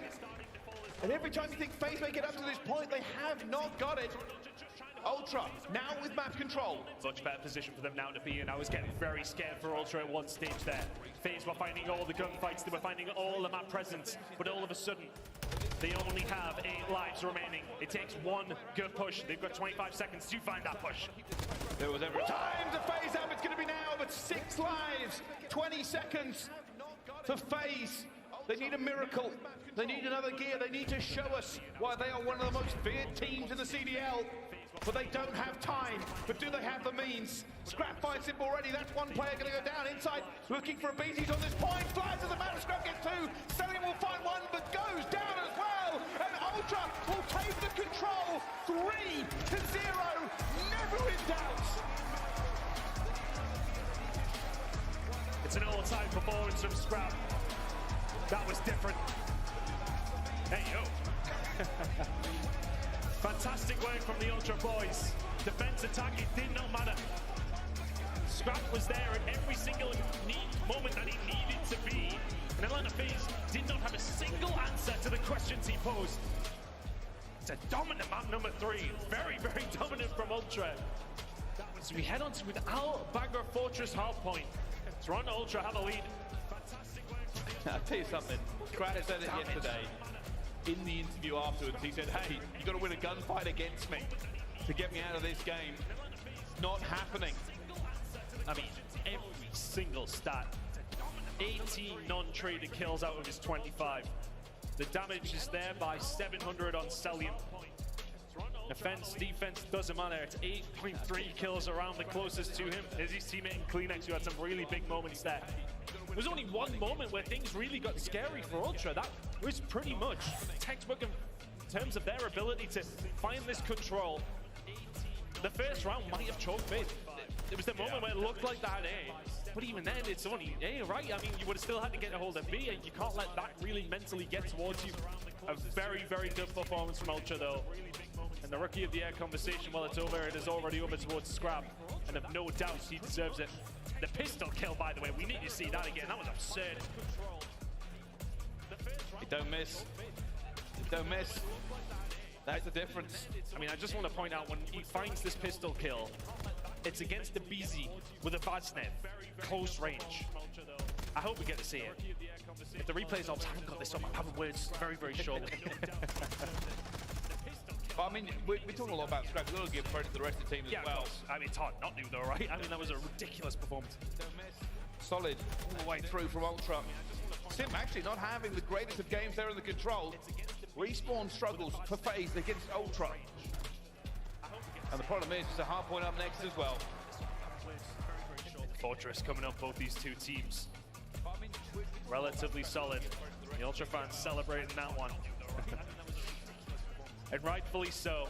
A dominant map number 3 will have them in the lead. The highlight will, of course, go over towards Scrap at 1.67. Honestly, as you mentioned, everybody from Ultra frying in that one. Really good job from them. Outslayed, outmanned, outplayed in every aspect. And based on basically what Ultra did yesterday against Thieves, what a switch up that was. They got bodied off Thieves yesterday.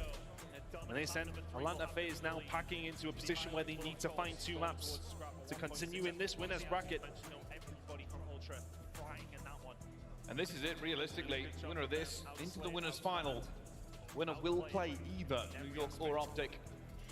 Big games all around. There is no easy game left in this tournament. There's no easy game in the CDL, realistically. But we will see Atlanta FaZe destined for Sunday time and time again. But will they be doing it from the lower bracket? We'll have to find out. Here's some history for you, of course, in champs for these teams. Celium and Insight. 5th appearance for Celium, 4th for Insight. Average placements not that far apart, but the grand finals for Celium and the rings firmly on his side. Celium must have had a stinker at one stage. Timing at that stage, considering 3 grand finals and a ring on his belt, or on his hand, I should say. This man has been just ridiculous since his inception towards the CDL. Like, time and time again, he's in that conversation, MVP, etc., etc. Best AR in the game. You cannot talk about those subjects without talking about Celium, but Insight has always been there. Maybe not as flashy as a player like Celium, maybe he doesn't find those crazy moments as often, but Insight is solid as anybody else in the CDL. Mr. Consistent for this Toronto Ultra side. It's just chill vibes from the Toronto boys. No, there's still a job to be done, but relaxed about it here on the main stage. Never get over the comment that it's basically just 4 versions of the same person. On FaZe though, much easier to tell them all apart. This is what it comes down to. This hard point. These 2 juggernauts. Can anybody stop Scram? Because he is a monster. Monster. Every single time we watch him. But it has been a beautiful weekend so far, and if you want to join in the festivities, get yourself over to the shop. Get yourself a nice jersey. Get yourself wearing some fresh clothes. Some fresh clothes. ShopCallOfDuty.com for all your jerseys from the teams. Nelly ready to get into this one. Actually, I believe we are ready. Map number 4 incoming. Fortress Hardpoint. Between these two, it's a mixy one. We know this. Seen Atlanta FaZe yesterday. Looks so impressive against Seattle Surge. Found themselves quite far behind at one stage. If I remember rightly, P2 and P3 was great for Surge and will need to be great here for Toronto Ultra because FaZe revel in the chaos that is P4 and P5. Whatever happens, it's going to be a hell of a map. It's been a great series so far as we head over towards Fortress for map number 4. And S&D in map number 5 is something that will be scary for Ultra. They'll want to close it here. And Fortress, it's a hard one to call. Coin flip for me. Last time around, FaZe beat Ultra by around 40 or 50 points. They'll want to do that again to send us to map number 5. Ultra, they don't want to end this yet. Well, let's find out who's got tenacity, who's got steel in the spine, who really wants it more on the day. Fortress Hardpoint could go down as history where FaZe fall or they rise. At the moment, you see both teams just looking for posturing around P1. Ultra, slightly better side for it. Yep, well, happily keep a hold of these P2 spawns if they can do. Selling with a big win over towards Scrap, but Insight crucially gets rid of it. BZ, you're going to be wanting to push out through the stable side as quickly as you can. Slasher, another good start to a hard point. Good shots coming in from Scrap again. It just doesn't stop coming on for the Toronto Ultra boys. Scrap is just killing everything that moves. And all of a sudden, all the FaZe are dead. They're back over towards P1. It's a great start for Ultra. Hixie continuing to bottle them up as well. FaZe will have to try and get out this point as well. As Hixie just running around, making sure they cannot move. Kill after kill. Nobody gets away from him. That's 4 in a row. Dead silence popped. P2's coming up next, and Dai is doing a grenade. No gunfight can take him down. Oh! It's rookie season in the CDL. Couldn't have been a better start for Toronto Ultra. FaZe got themselves out, but for what only felt like a second. Spawns coming over towards the P3 side for Ultra. They want to keep a hold of those, but here come Atlanta FaZe now. Pushing over from the P2 side of BZ and Sim. Will strike first and third. Sim finds 2. There's the break that FaZe needed in 40 seconds. That will be welcomed if they can hold on. Huge recovery for them in the end.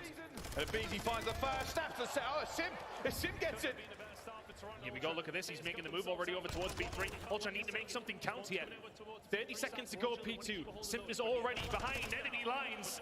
Make it 5 in a row for the young god Sim. 20 seconds to go, P2. It's looking like it might go to FaZe Ultra. Might have to commit for this scrap time because it's such a hard push over towards P3, and Atlanta FaZe have a hold of the spawns. They will get it. For Atlanta FaZe, everything now rests on this rotation. They must not lose it. They must not go further behind. 2 versus 4 in his first push. Sim looks for the first, guns him as well, and the BZ will get Kleenex. Not necessary for Sim. 6 in a row. This man reminding him, he says, hey, my average placement at champs is 1.5. You think I'm not getting there? Slasher pushes out, which may well put the pressure, but Sim's on an 8 spree. And it's continued to pop up for the Atlanta FaZe side. Everybody from Ultra momentarily dead. Ultra had a chance when the hill popped. Oh, still going. Nobody is safe right now. Nobody is safe. 10 in a row from Sim, who might just be calling game. Insight just about shuts him down. It's 30 uncontested points. Atlanta FaZe about to take the lead. And they have come back into this game with a 4 chaos beyond reckoning. Ultra will be glad there is a rotation. Sim's going to face the wrong way for that one. And finally, Ultra can rest a little bit easy. They will not be dreaming dreams of good things, but nightmares of Simp if this continues. Yeah, calm us down. There's been 3 hills. There's a lot of culture left to be played, but absurdity from Simp. And now they can be pressed back in. Ultra, they found themselves in a good position, not good enough to slow them down. That's been 10 seconds uncontested. Abizi coming in with the child, and FaZe have found a way out, spawn out here for Ultra as well. The kill's starting to fall through for FaZe. There may well be a break coming on through. Hixie trying to stay alive. Gets gunned by Abizi. Ultra spawning out. FaZe find a break on their favorite hill on Fortress. This is some good time that could go their way. And now we go, Ultra, though they are close. They do have the numbers as well. They're going to try and flood this one very, very quickly. Finding bodies all around. Selim already take down Scrap. Slasher towards the back as well. They are holding back the Ultra so far. Kleenex hasn't been able to get into this game just yet. Sitting at 2-9, you expect bigger numbers from him on the map where you'd expect him to succeed, but everybody dies to Simp again. He's 14-7 after 4 hills. Ultra need to find some sort of stabilization. They need to find some kills, because right now they're getting blown off the face of Fortress. Fire in the veins of FaZe, but what about in the comms? Let's find out from the line of FaZe. Listen in.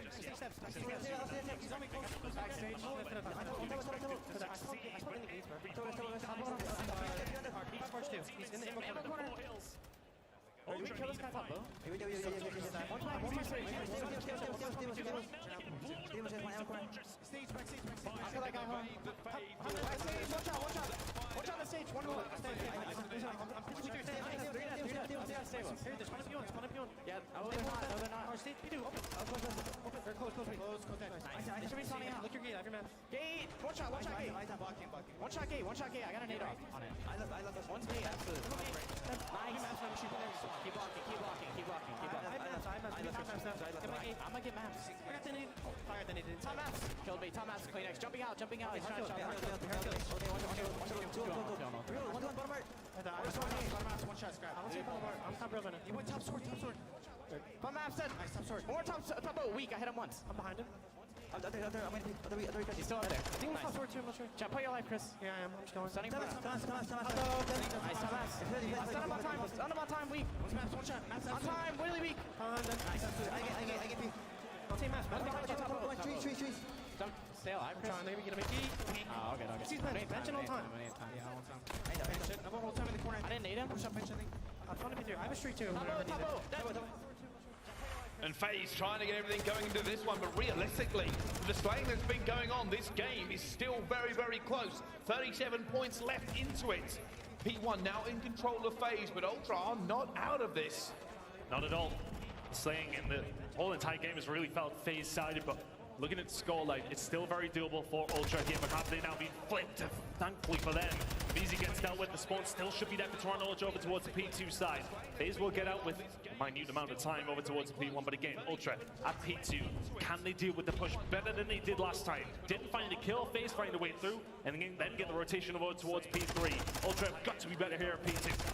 This hold is huge for them. Ultra holding back FaZe. The tide has not come in for them yet. They get everything here, and they will actually take the lead. It doesn't matter how flashy, how big the streaks is. It's about the points on hard points. And Ultra are proving that it's not about slaying, it's about playing. As they continue to rack these points up, it is now only a 15-point game. FaZe are licking their wounds and walking away back over towards P3. But how profitable it was for them last time around. Ultra have now got time, 20 seconds of that time to take the lead here in map number 4. Spawn out coming through as well for Atlanta FaZe. Do Toronto Ultra make their move, and can they find the execution over towards P3, which is popping in 10 seconds? Thanks. It's unchecked. He grabs in. Scrap. Slasher. Go for it. They're going for it here as well now. Abizi will take down the first Phoenix. Oh, looking for it. Doesn't find it. Abizi saves his teammate. They're still here. Core spawns coming in from Ultra over towards gate side. These kills have to go FaZe this way. Every single player falls to the side like tack of Selim. He's been having a great game as well, has barely died this one. But numbers were on the side here last time for FaZe. Selim staying alive, will go down as well. Ultra still pushing the pressure. Kleenex with a huge kill through the gate. Abizi trying to stay alive. Finds the second one as well. They come to the front gate. Scrap's going to be there. Abizi versus Scrap. It's going to be sick with reinforcements. Ultra just not able to get their toes over the line. So many potential moments for Ultra to find a break over towards P3, but is ultimately going to result in nearly every single point going over to FaZe.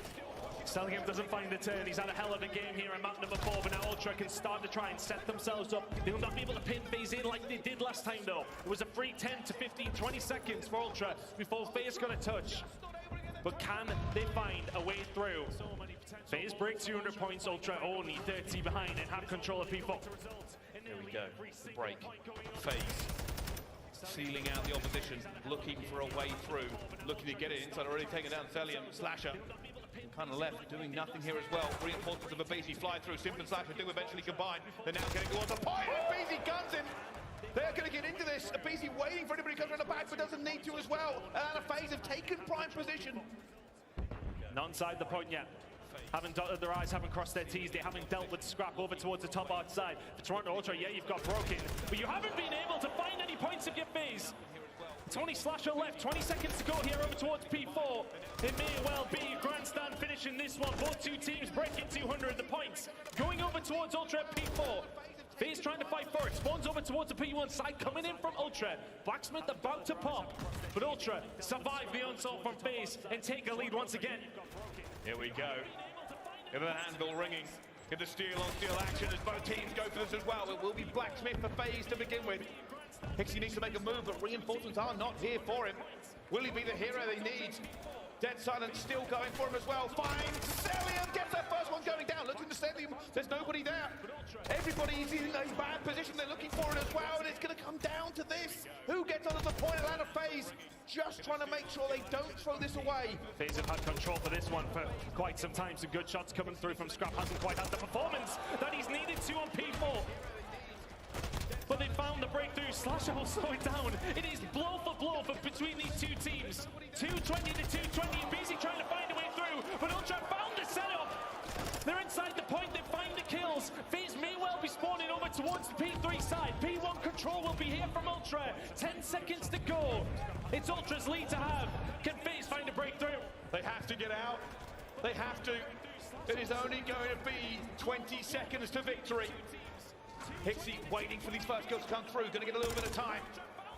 Waiting. FaZe still coming off of that bad spawn. Still does not want to be locked through it as well. Hixie jumps around the corner and gets him. Stellium, the only one to get one back as well. It's 10 seconds. FaZe coming off the respawn. They are about to hit the lower bracket in 5, 4, 3, 2, 1. It's done. Ultra take down Titan the champs. Names, legacy, recognition, it doesn't matter. What matters is winning. Top 3 for Ultra. FaZe, time to meet the lower bracket, brothers. What a map number 4. We were saying the whole game, it felt like FaZe were, it was a knife through butter on so many occasions. They were slaying Ultra left, right, and center. When you looked at the scoreboard, it was never more than 30 or 40 for FaZe in that lead. And Ultra get one very good hold, take the lead, and do not look back. What a series between these two. That man on your screen might not have the best map number 4, but maps 1, 2, 3. Absurd performance from Ultra. And it looked like it could have been FaZe, but we spoke about it during the listening. We said, for everything that's been going FaZe's way so far, it's a 37-point game when we came out of it. This is why we talk about kills not being as important as some people make out. You've seen what was going on. Simp had a 5 trillion spree. Stellium died with 3 times in 14 minutes. But the lead was not there.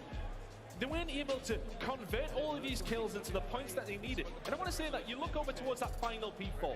They found 3 or 4 kills. Nobody in the point. They didn't get a single point from that.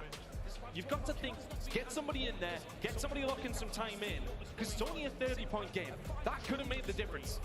Atlanta FaZe not able to find the time.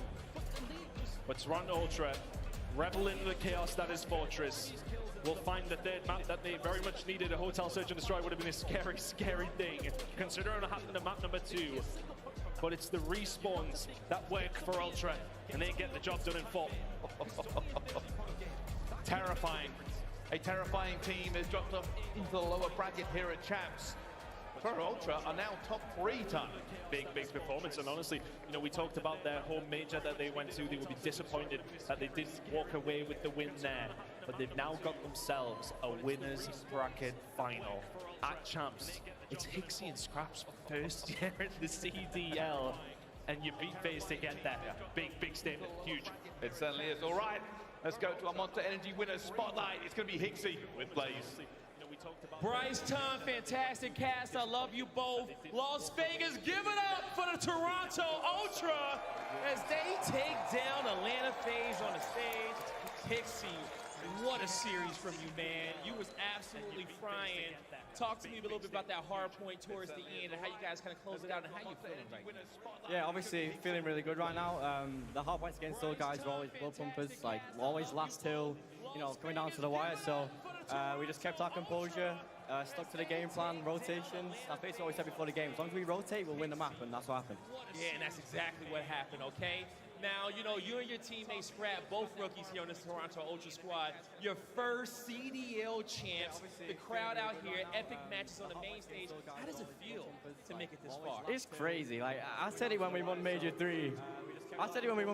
Like, I was in a shit position. So, like, for me to be able to, you know, be my first champs, make it this far on the first champs, you know, with this crowd, it's insane. Yeah, it's absolutely insane out there, okay? What you want to say out there to Toronto Ultra fans that's been chanting your names at home, in the venue, all over the world? Toronto Ultra fans, obviously, we appreciate it. Some of you have followed us all year, so thank you, and keep it up for the winners final. All right, give it up one more time for the Ultra. That does it for us on the stage. Bucket, take us away.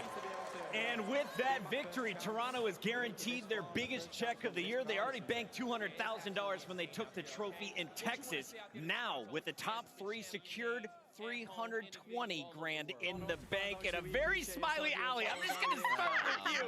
She's been gloating all match long. I love it. This is great. This is a banger. Listen, they got outslayed. This is something Toronto Ultra always does. They get outslayed and they still pull out the W's in some of these respawns just out of hard work, out of that teamwork. And Charlie Hixie, I mean, he in fact did slam Sip the Beezy. Now, we of course have our predictions that don't matter, but we take them very personally. None more than the players, though, in this matchup. I think Atlanta FaZe are just as shocked as we are here on the desk. Nameless, I want to start with you. What was the difference this time around for Toronto? What was going on with Atlanta? Because that game 4, Atlanta steamrolled them in the kill feed. Yeah, I mean, it's a different story in all the maps that they lost, but if we want to hone in on that game 4, is a couple situations. Like, they get a majority of the time on that P3, and then they get a ton of kills, but on that P4 rotation, they weren't able to successfully kill the guy out of the back. And then we get over to P5, another power position. We see Insight on top of the stage. They couldn't kill him for a good 25 seconds. These situations were like, they're getting kills on the other side of the map, but they're not getting the right kills in the right spot to be able to get themselves better map positioning. A back and forth game, man, but if you outslay by that much, you have to be able to convert it to some time and hills. Last time we saw Charlie Hixie performing well, Toronto, they raised a trophy. This is a different Hixie from the first matchup we saw on day number 1. He is putting up huge numbers in the game 4. Clay, you said that was going to be one of the X factors. He's got to stay with everyone else in this lobby. He led the team in game 4. He 100% did just that, and I will be the first to admit I was wrong. I said everyone had to drop a 1.0. Toronto just won that map 4 while getting outplayed by a million. So whatever they're doing over there in that Toronto camp, they know the game better than me. That's why they're top 3 champs, and I did not make it. No, don't say that, Clay. Oh, come on. Don't worry, you got plenty of time. A lot more predictions are going to be coming correctly your way. Let's talk, though, about the future, because Toronto, they're going to play the winner of Optic Texas versus New York, the next battle we see on the main stage. Atlanta, they dropped down to Boston, and now you got to be nervous if you're the next team dropping down as well. You have the #1 seed looking to knock you out earlier than you expected. Bro, I just want to say that was the most impressive move by far. I mean, the way that they did that, how structured they were the entire time. That Asilo control was one of the best controls I've seen this entire year. Like, just absolutely having them in the chokehold.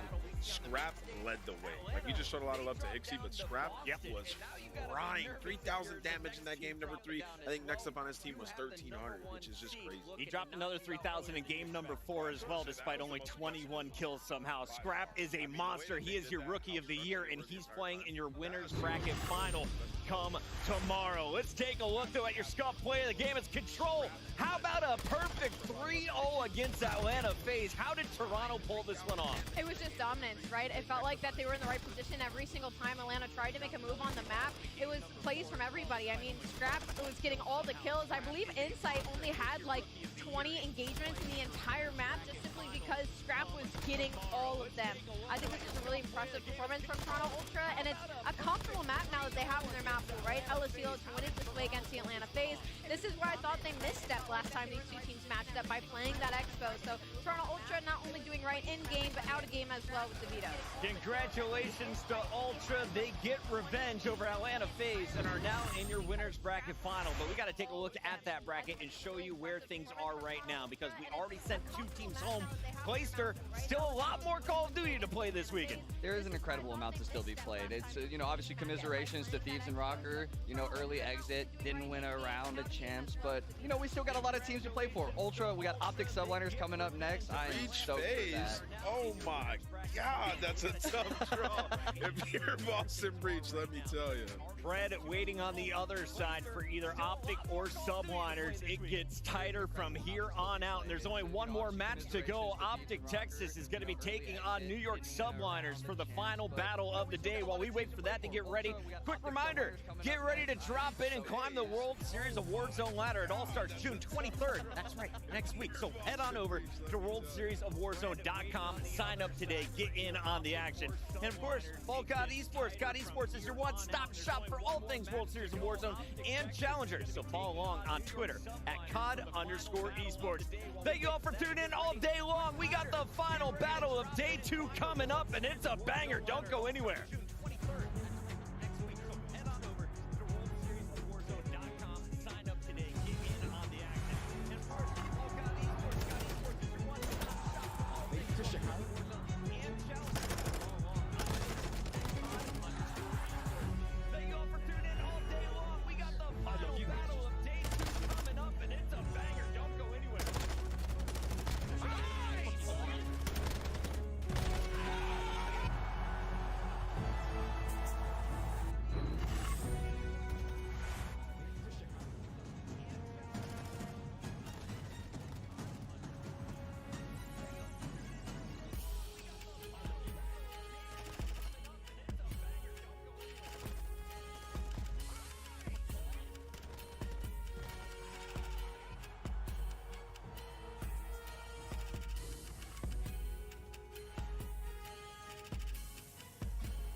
Most popular team in Call of Duty League has yet to win a championship. These guys are the 2023 Optic Texas. They're pretty popular. If there's any team that had a crazy path this season, it's gotta be Optic. Okay, so they started the season with these 4 guys. First they dropped Dashy and brought in the veteran Hook, but then Scump retired and Optic was like, oh no, so they asked Dashy to come back. They tried that for a little bit, but then they dropped Illy and called up Ghosty, who people were not expecting. And with that, Optic had their team. People had their doubts about Ghosty, maybe a little too much. Ghosty ghosted the haters and proved he's for real. They were a whole new beast. You guys are my children! I mean, they kept getting second in majors, and then this happened. We won't talk about that too much. This team's been through a lot. Ghosty's been through a lot. If there's any roster with the potential, though, to regain and dominate, it's gotta be Optic Texas. There can only be one Call of Duty League champion, and you might be looking at them. These guys are the 2023 New York Subliners. They got a Hydra. He's from France, the home of Kings, Fancy Foods, and Call of Duty Pheno. They've also got Skies, Kismet, and Priesta, who are not from France, but it doesn't even matter though. They still got that dog. It took a New York minute for the Subliners to win their first major of the season. But then they lost their mojo. They lost here, and they lost here to Florida, and they did okay here, but then they got a piece. Oh my God! They still had their believers. Some people even thought that they had the best player in the league. This list is delusional. And look who's laughing now. The Subliners made the losers bracket run of the century and won the last major of the season. First major winner in, last major winner out. They say it's not how you start, but how you finish. The Subliners said, why not both? Now there's just one more tournament to win. There can only be one champ, and you might be looking at it.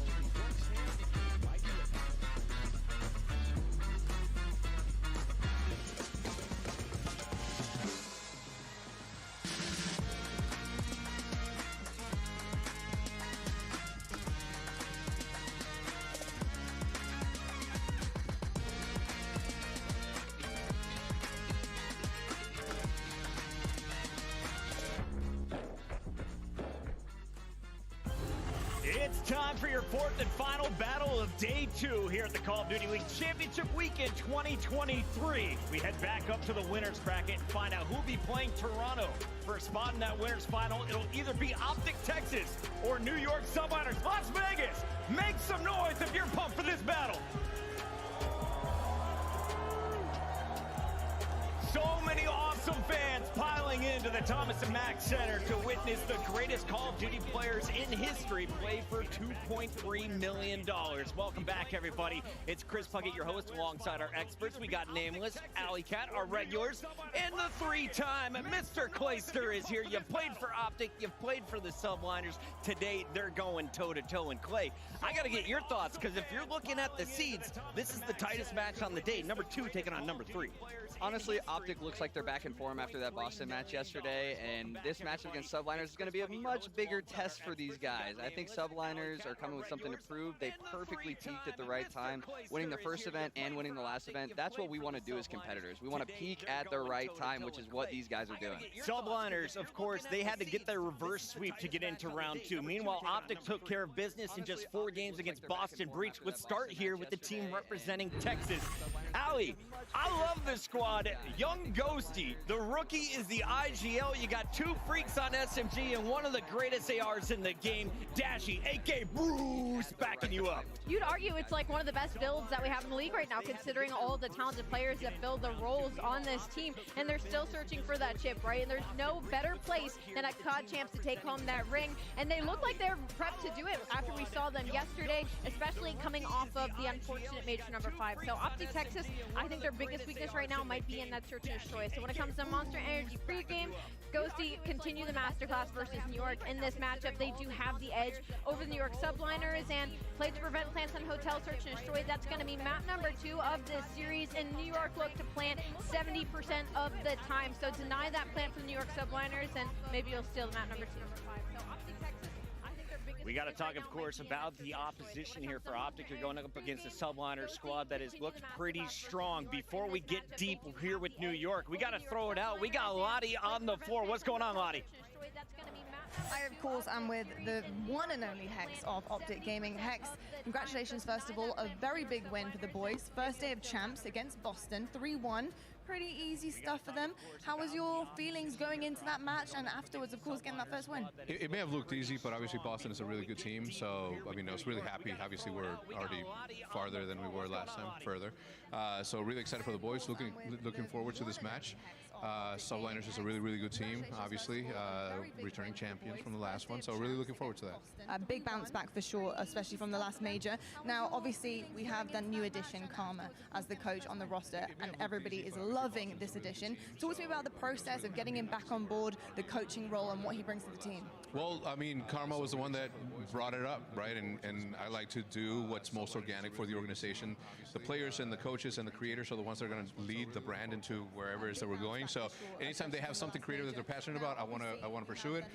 Anytime they have something competitive that they want to pursue, then that's what I do. And Karma obviously knows a little bit about something winning some of these, right? So that in-game expertise goes a long way. So I don't think, I mean, he's a very qualified person. So he certainly is indeed. Now, lastly, you mentioned it. New York Subliners up next, literally going on the main stage in seconds. Talk to me about the process and the boys going through this big matchup. Obviously, New York Subliners, a team to be feared, a team that needs to be won and be here and now. How are Optic going to be tackling this one? You know what? I don't know. I let the boys do what they got to do. I often stay away out of the practice rooms. I come and say hello, obviously, but I don't sit there and analyze. I mean, I have nothing to offer when it comes to that. Now, if they need help in the sniping department, then obviously I will be the one to tell them how to do the damn thing. But in all seriousness, I think that this is going to be a very exciting match. I'm very excited to looking forward to it. So we'll do that. I love to hear it. Thank you so much, Hex, for your time. Thank you. Yay. Shout out Las Vegas, all you people out there wearing the Optic Gaming merch. I appreciate you from the bottom of my heart. We love it. We love the green wall. Back to you guys. Much love to Hector. They're a Hall of Famer in the esports world, always supporting his team, and Optic is ready to take this stage. So without further ado, let's get to the match, Blaze. I'm so ready for this one, Chris. Las Vegas is the matchup of the day. Are you ready to get it started? Coming out first, Green Wall fans, get ready, because here comes your heroes. It's Optic Texas. We got who? Shotzi and Ghosty. I get to you, Optic Texas. At times in the season, they have been an unstoppable force. They want to get the big prize. They want another world championship. We saw the rings on Hex's finger. That's what this team is looking for. And Ghosty, the new addition, he proved me wrong and so many other people. Can they get this victory against a major champion in front of this crowd? They look serious. They look ready to go. And the crowd wants to see them win. Let's bring out New York. Yeah, and the crowd is going, but they got a tough opponent. Las Vegas, you can cheer a boo, but you're going to show some respect to the Major 5 champions. Here come the New York Subliners. Oh, hell, Hydra! Give it up for Skies, Kismet, and Priesta. The dog pound is here, the New York Subliners. You can boo them all you want, but they have 2 chips on the year already, and they're looking to solidify the ring. New York Subliners, coming off of a hot Major 5 win, have continued where they left off. And I'm looking at Hydra, the SMG of the season, our #1 player in the game, to really pull them through the green wall. I'm ready to get this last match started, Blaze. All right, I'm ready one more time today, Las Vegas. Are you ready? Lando Study, let's get it. Let's get it, Blaze. This is going to be unreal, Jay. The energy right now in Vegas is unmatched. People are going wild, and for good reason, man. We've got Optic Texas versus the New York Subliners. I don't feel like anybody really knows exactly how this match is going to go. This is going to be a battle of the Titans, man. If you see the history that went on with these 2 squads, Major 4, Optic Texas got the better of the Subliners, but a lot has changed since then. That was a clean 3-0 for Optic. Ever since then, New York Subliners, they host a trophy. They win Major 5. On the opposite side, Optic Texas, they go flawless during Stage 5, but then when they get to the Major, they don't win a single map. So, obviously, both of these teams are Titans in the CDL. This is going to be a battle from start to finish. And as odd as it sounds, right, for both teams, it feels like this is a proven series. Oh, yeah. We see New York come out, walk away with this. They are absolutely one of, if not the favorite, to walk away with this. On the opposite side for Optic Texas, Jay, a lot to prove, right? You take a lot away from the win versus Boston, but you're going to take a whole lot more away if they can come away and take down our defending Major 5 champ. 100%. Optic Texas, we saw what they were capable of. Major 3, they make it to the grand finals. Major 4, they make it to the grand finals. It's just all about finding the right time to sync it all together to be on the same pace. So, versus a team like New York, you got to make sure teamwork, it's got to be on top. Absolutely. Teamwork makes the dream work. We saw for a moment our maps and modes. We're going to be staying quite a long time at Hotel. In fact, it's our first 3 maps. Let's see if we can go the distance. Maybe get out of Greenberg, but ladies and gentlemen, strap in. This is the match that we've been waiting for. This is about to be a battle. Winner of this series moves forward, top 3 guaranteed, and all kinds of cash. Jay, as we take a look at the records, give us a little bit of a breakdown. What can we expect as we fly in? Optic Texas, this is their best hard point. They know what it's like to play on Hotel. They got 6,000 fans in the arena behind them. The energy is insane, but here we go into the match number 1. We know about P1. It's not about fighting for a majority of this time. It's all about those next set of kills so you can win the rotation. But with the subliners getting a clean 4 dead, 15 seconds off P1, all ready to start, you will take that. Yeah, and we talked about it, right? When it comes down to the vetoes, for Texas especially, right? You want to see them come out and look solid off the rip. Given that New York, Jay, they love themselves some Hotel no matter what it is. No matter what it is. They have like a 14-11 record. They played it a lot. They know what it's like to play this match, but Optic Texas just has to do what they do best, and that's allow the SMGs to fly. That's a clean 3 dead. The spawns now flip. Optic Texas currently in control. That you put yourself in the best position possible right now if you're Optic. You've got those spawns next for P2. However, as we say that, player 2, player 3 out of the picture, instantly things flip, and now it is New York with the current 4v1 advantage. Only player alive right now. It's going to be Who doing what he can to stay up. New York, they sniff him out, and right now they're in possession of the time. And that's already good work out of the subliners because you're going up against Optic Texas, who are the #1 in rotation win percentage on Hotel. You start off at the P2 with the early spawns. You're making the kills a lot easier, spawning Optic Texas all the way across the map. They have not been able to contest this P2. That's already 30 seconds down, but Optic Texas is still going to apply the pressure. Everyone through spot side. They find 3, but Priesta finds 3 of his own. It's now a 1-on-1 in the hill. All right, P-Dog, he's come to play a massive 1v1 inside of the hard point, and it is going to be Kismet who takes it. So you're looking at that scoreboard, and you're already seeing a massive lead accrued. Also, one thing to keep in mind, a few Optic players, once 4, are out of the fight. So we're talking about New York walking away with time at the player hard point, and again, Jay, having man count advantage at the next one. Yeah, New York are doing exactly what they need to do. Making sure they're controlling the spawns, putting more bodies off the rotation. Now starting off with this initial time, the only player towards the back end is going to be Ghosty. He's trying to wait for his teammates to apply the pressure through the front, but Sky reads it beautifully, cannot find a turn and burn onto Who, but the contest is back and forth. Hydra takes down 2, Priesta and Shots here trading, but New York come out on top. Oh my goodness, it's an all-out brawl right now inside of the kitchen. Too many cooks, but right now it is New York that are the ones frying, nearly that 100-point mark. As here comes Optic once more, they desperately need to hop in, get some of these seconds. But Priesta is going on a tear, and New York again come out on top in the trades as they will reach that century mark. They are just trading so efficient right now. Everyone is in the right position to put themselves in those engagements. But New York subliners now reach that 100-point mark. But now off the rotation, finally Optic Texas are going to be the team here early. But you have to focus on where Kismet is. He's trying to make the play through back spot. He knows his teammates are going to apply the pressure through the front. Do Optic know his position? Did he just spawn there? It doesn't matter. At least Optic are able to find him regardless. If it was the smarts or if it was the given success, Texas are there to find them. We battle once more now inside of the front of the bar. But it's Priesta, it's New York again, Jay, who are coming out on top. Last time that we saw Optic play this map, it was on Hotel. They saw dominance over at the kitchen. They saw dominance at this hard point. The script is flipped right now. New York are doing the exact same thing that Optic did to Boston yesterday. Yeah, this is unbelievable the way that New York are so far coming out swinging in this map #1. The fundamentals are in play, the teamwork, the trade, everything is going right. as they find another 3 in the feed, and they already have bodies off the rotation. So right now, Optic Texas, they're playing from the back foot. They need to be able to cut their losses, get a great hold to try to get back into this game. They find the kill onto Kismet, but now you have to break in towards Diner, which is not easy to do.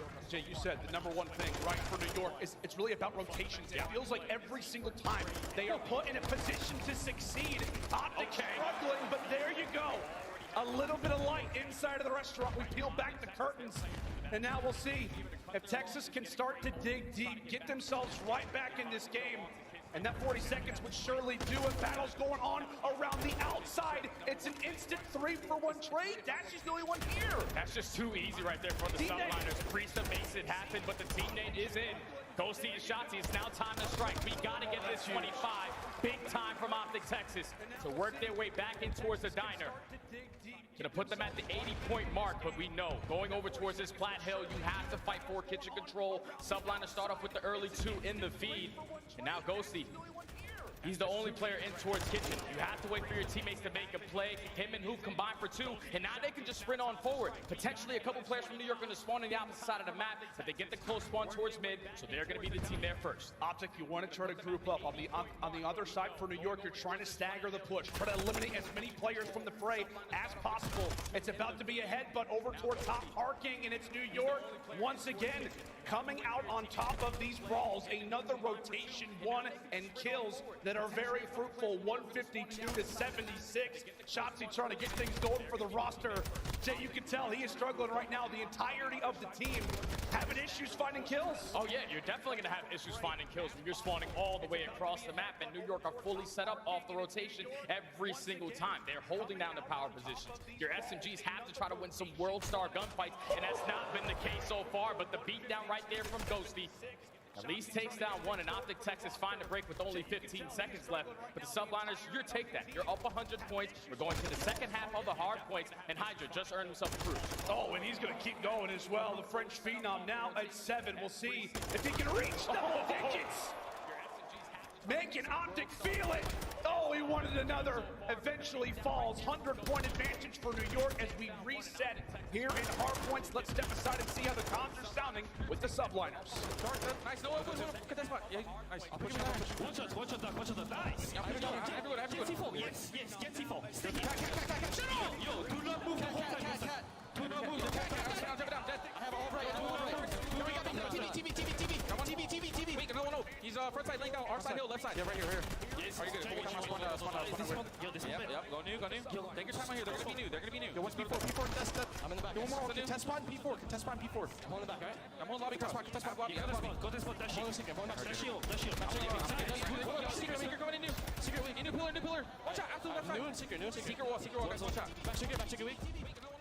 Keep going. He might push out. Give me a sec. I spawned He's back. Yeah, back dead. Secret one weak. You should go watch out. You're good. I'm back in the back.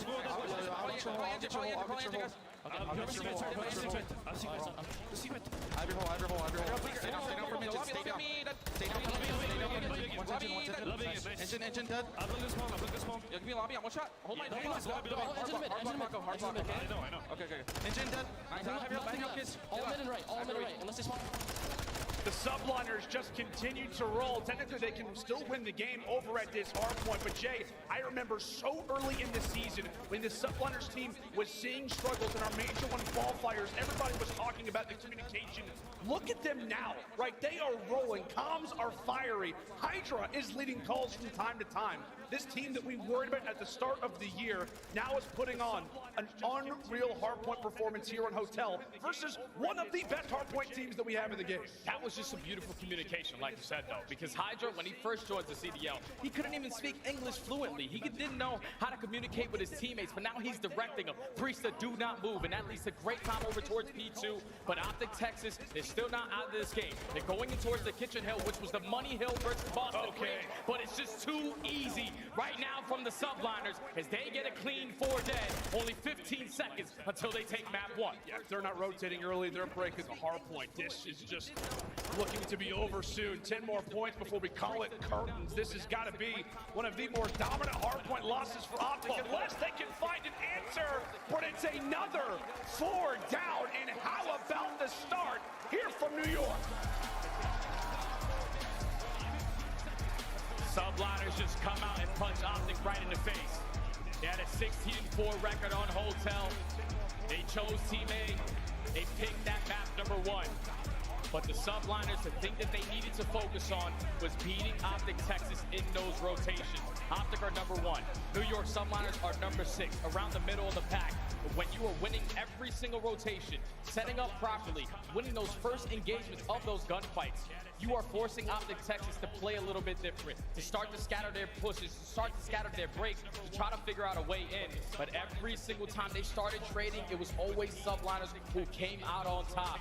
250 to 130 is the final score. I think the biggest thing that I'm paying attention to, at least off this map number 1 for Optic Texas, is the SMGs. Yeah, we know when Shotzi and Hoop go crazy, every single time for this Optic roster, they usually find success. A slow start to that map number 1. But no, New York Subliners just came to play early. Yeah, I mean, I think it's fair to say, considering who you're facing off against, considering the stage that we're on, the map that we're playing, that has got to be one of the more impressive hardpoints we've seen on the entirety of the season. Just wonderful work all game long from New York, and as we called it, it just felt like every time New York was beating them to the rotation, they were making them work for 1v2 late spots. I mean, Optic was spawning in the Old Hill time and time again, and it's kind of a collaboration of the two, it feels like, for the SMGs, put in a different, rather in a difficult spot just in general, but also just not living up to the slaying, considering how solid that New York was all across the board. Yeah, the slaying is obviously not going to be there. You're not winning rotations. You're not finding success. You're not putting in positions. Yeah, it's just not easy to win those key gunfights in those crucial moments because you don't have the right spot to do it. But now with Optic Texas, find themselves down 0-1.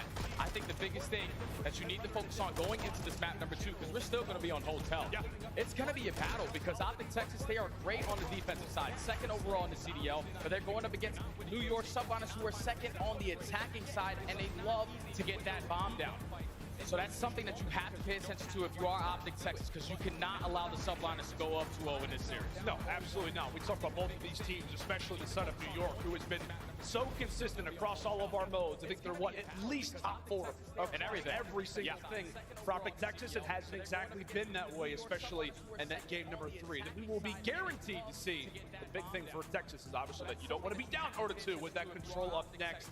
A big thing, Jay, that I feel like is going to be going on right now is, in fact, the communication. Coaches giving words of wisdom, players going back and forth. I had the chance to chat with Shotzi ahead of the major, and he said, you know what? We could talk about a lot of things, major focuses for us, whether it's control, whether it's search, destroy. This is the big thing for us is communication, specifically small talk, but just in general, just remaining focused from game to game. You're going to need that right now. Yeah, you need to let it go. You need to let that map 1 go. I know that was your map to choose, but you can't really win them all. You got to go into the search and destroy with a clear mind because the series is far from over. You have to be prepared for what New York Subliners are going to throw at you. We know how aggressive Hydra and Kismet love to play through the middle of the map. Skies with that sniper in hand can play a dividend factor in this SD because if you remember yesterday, at least for Optic Texas, the one map that they lost versus Boston Breach was when Beans was going absolutely insane with the sniper. So the New York Subliners, perfect game plan. You're already up 1-0. You just got to keep that momentum rolling. Yeah, that's the scary part about New York is that you've got not just Skies who put up an unreal like 20 snipes in all of Major 5, but you've also got Hydra who can snipe. You've got Priesta who has the ability to snipe, and I don't know if Kismet's brought it out, but I'm sure he could too if he wanted. At the same time, though, we're talking about New York's strength. Let's talk about Optic's strength, because I think it was during Major 5 where they looked unreal in Search and Destroy. What are Optic's strengths in Search and Destroy moving into game number 2 that the audience should be focused on? I think it's just their teamwork aspect, because you think like the way that Shotzi moves around the map, the way that Boop moves around the map, they're probably looking like they're going to make a lot of individual plays, but it's always teamwork led by the young man, the rookie in Ghosty, setting up the plays, letting him know what he's seeing on the map so he can start to attack different angles. I just feel like when the SMGs win those key one-on-one gunfights, that's what starts it all off for Optic Texas, because their game plan is always on point. The SMGs are going to go for the trades. The ARs are going to hold down the power positions. But when you're starting off with that first blood, that is everything. Because in 3v4 situations, you are 9th overall in the league. You can't be man down. Yeah, absolutely not. You cannot afford to fall here if you are Optic in the early situations. Let's go and take a look at our Monster Energy pregame here for the New York Subliners. We're talking about Skies, right? He was a guy who has struggled in a few of these losses versus Optic on the season. Obviously, he, as well as the rest of the team, has a solid map 1. You also, as we're talking about it, have to make Optic pay for giving you that hotel search destroy. Jay, they have been running wild since Major 5. You're looking at the record, you're looking at the first blood percentage, and then we'll also get to it. That Hydro HP also sits quite nicely for the New York. And that's a scary one because if you are New York, you were able to beat Optic on their best harbor. Now you know, this series is guaranteed that map number 4, where you have Hydra. You are the best team on that map. We saw them play versus Rocket yesterday. They only held them to 66 points. That was an absolute beatdown. So if you are the subliners, we know it's a 3-night stay at the hotel. They love themselves some hotel. So do Optic Texas. So it's just all about those mid-round adjustments that are going to come in throughout this game because both teams are stellar in Search and Destroy. Yeah, that kind of reiterates back to the point that we were talking about earlier with Shotzi. When it comes into communication, that has to be on point. And it feels like we're looking at a number of different players. We're talking about Duke, we're talking about Shotzi, we're talking about, I don't know, maybe the #1 Search and Destroy KD in Major 5 and Hydra, who literally dropped a 1.8. So it's just the early battles, the first blood battles, especially between the SMGs, the snipers. It's going to be crazy, man. It's going to be wild to see how the early stages of these rounds and maybe even the first few rounds begin to play out. If you're Optic, you need to have some momentum. But I believe we actually have a nice little comparison that we're going to take a look at, Jay, two of some of the most unreal SMGs that we've got in the league, Shotzi and Hydra. This is perfect. This is like the perfect matchup that you want going into a Search and Destroy. I know Shotzi's KD isn't as good as Hydra's, but what he does on the map for this team, the ground he's able to cover, the information he's able to gain with his movement, he makes plays happen for Optic Texas. And on the opposite side for Hydra, he's just been doing it all. A little bit less better than Shotzi in that first blood column, but when he finds himself in that power position and two players are challenging him, you best believe he's walking away with at least one. And it's interesting too because that could be the biggest stat that maybe we take away on that scorecard is the first blood percentage. Yep. Shotzi does have the advantage in that category on the season. We'll see if he and the boys can try and slow down Hydra a bit. But as we said, right now, if you're Optic Texas, you need to have an answer. Hotel Search and Destroy up next. And you can see the reps that both squads have. 7-4 for Optic, 14-9 for NYSL. They are very practiced when it comes down to this bad boy. And they're basically neck and neck when it comes to that first blood percentage. And that's the biggest thing that I'm focused on because for both of these teams, they are great when it comes to getting that first blood. When you start in a man disadvantage, Optic Texas only have a 26% chance in the 3v4. New York Subliners 32. But here we go into the map number 2. Subliners on the attack early. They're going back to old reliable, the 2-2 split. But look at the ground that Kismet was already able to take. He takes Couch's control. Now he's going to give that information to his teammate to push up the middle of the map. But at least the trade comes in on Shotzi. 3v3 now. Now, the top side of the map is going to be open for New York. Do they decide to seize and rush their way into that B side, or do they hesitate? Do they go for the roto? That's something that Hook is going to be, rather, is going to have to be prepared for regardless. Stun comes out, Hook. Solid as you'd like. He could get traded, but thankfully, he does have a teammate that could come to save the day. Kismet, for one, grabs the bomb, and Ghosty is not there for the trade, Jay. 2v2. Skies and Kismet versus Ghosty and Dashy. It's a split set up right now for Optic Texas. Same thing for the subliners. 35 seconds left on the clock. Kismet rotating this bomb over towards A. Dashy's in a great position to potentially take him down. Does he get the time? About to find out. Does Bruce peek? He does. Gets him off the bomb. Bomb not planted. Time continues to tick. In the meantime, Ghosty has been found out. And now does the bomb go for the rotation? Dashy knows exactly what's going on, but he's not ready for the mid-cross chow. Excellent work in the close quarter spots there from New York. But Jay, it just makes me think, man, if Ghosty is able to cut away Kismet, who finds that trade onto Hook, he's not able to grab the bomb. He's not able to work through things in the 2v2. Just seconds away from what could have been a different story. Yeah, Kismet just made the play happen. We're talking about confidence, round number 1 in the Search and Destroy where you don't have dead silence. No hesitation on his push to take mid-map control. When his team goes down 3v2, he makes the play happen, finds the trade on the Hook, picks up the bomb, gets out with his life. And even when he's going for that bomb plane, he stays alive long enough for Skies to find the kill to the middle of the map, hit that rotation for New York to take the first. Now it's Optic Texas' turn on the attack. A whole lot of pressure in towards Diner, and Hydra, he might have just slipped on by. Let's see what he can do. Oh, nearly turns onto a second, but it's Optic who comes out on top in the overall trades. Dust settles for a moment, but it's about to steam up again. Right into the kitchen we go. And will it be a duel that we save for another episode, or is it about to go down? Sky is not able to take it. Gritty up close. There from Shotzi. Priesta makes his presence felt. A bit of info onto the other, but a 1v2. Not going to be easy as that bomb does go down. Yeah, Ghost is just going to get it down. He knows that Priesta's on the opposite side of the map. It's going to be about 10 to 15 seconds before he even gets on this side. You just want to play your life, force him to check every single corner. Priesta has no dead silence. He's just flying, trying to find these guys. He's trying to find a time, but doesn't hit the bullets. Okay. All right. If I'm Ghosty, I'm sweating it a little bit. Hide and seek champ, Priesta. Not gonna find him, at least for now. Time continues to tick, and he is not gonna find a soul. And the time that he needs to. Ghosty making good on the prior round, ends up putting the final one to bed here. Is Optic even things up? Great round right there out of Optic. Find the trade immediately onto Hydra. But then to take down Kismet, put them in a man advantage. And you know at least one more player was over towards this B site. Shotzi plays it super patient. He's able to find Skies. Locate the final player to secure the round. Got a little scary though. Priesta hits a couple bullets behind that door. Makes it a 1v1, potentially a chance, but Ghosty gets it done for Optic Texas to tie it up. Does indeed.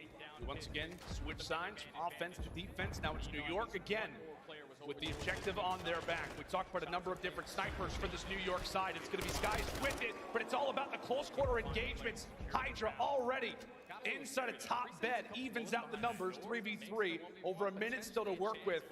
And it could be NYSL looking for a pivot with that bomb. They're relying heavily on Hydra's positioning. Yeah, Hydra's positioning right now.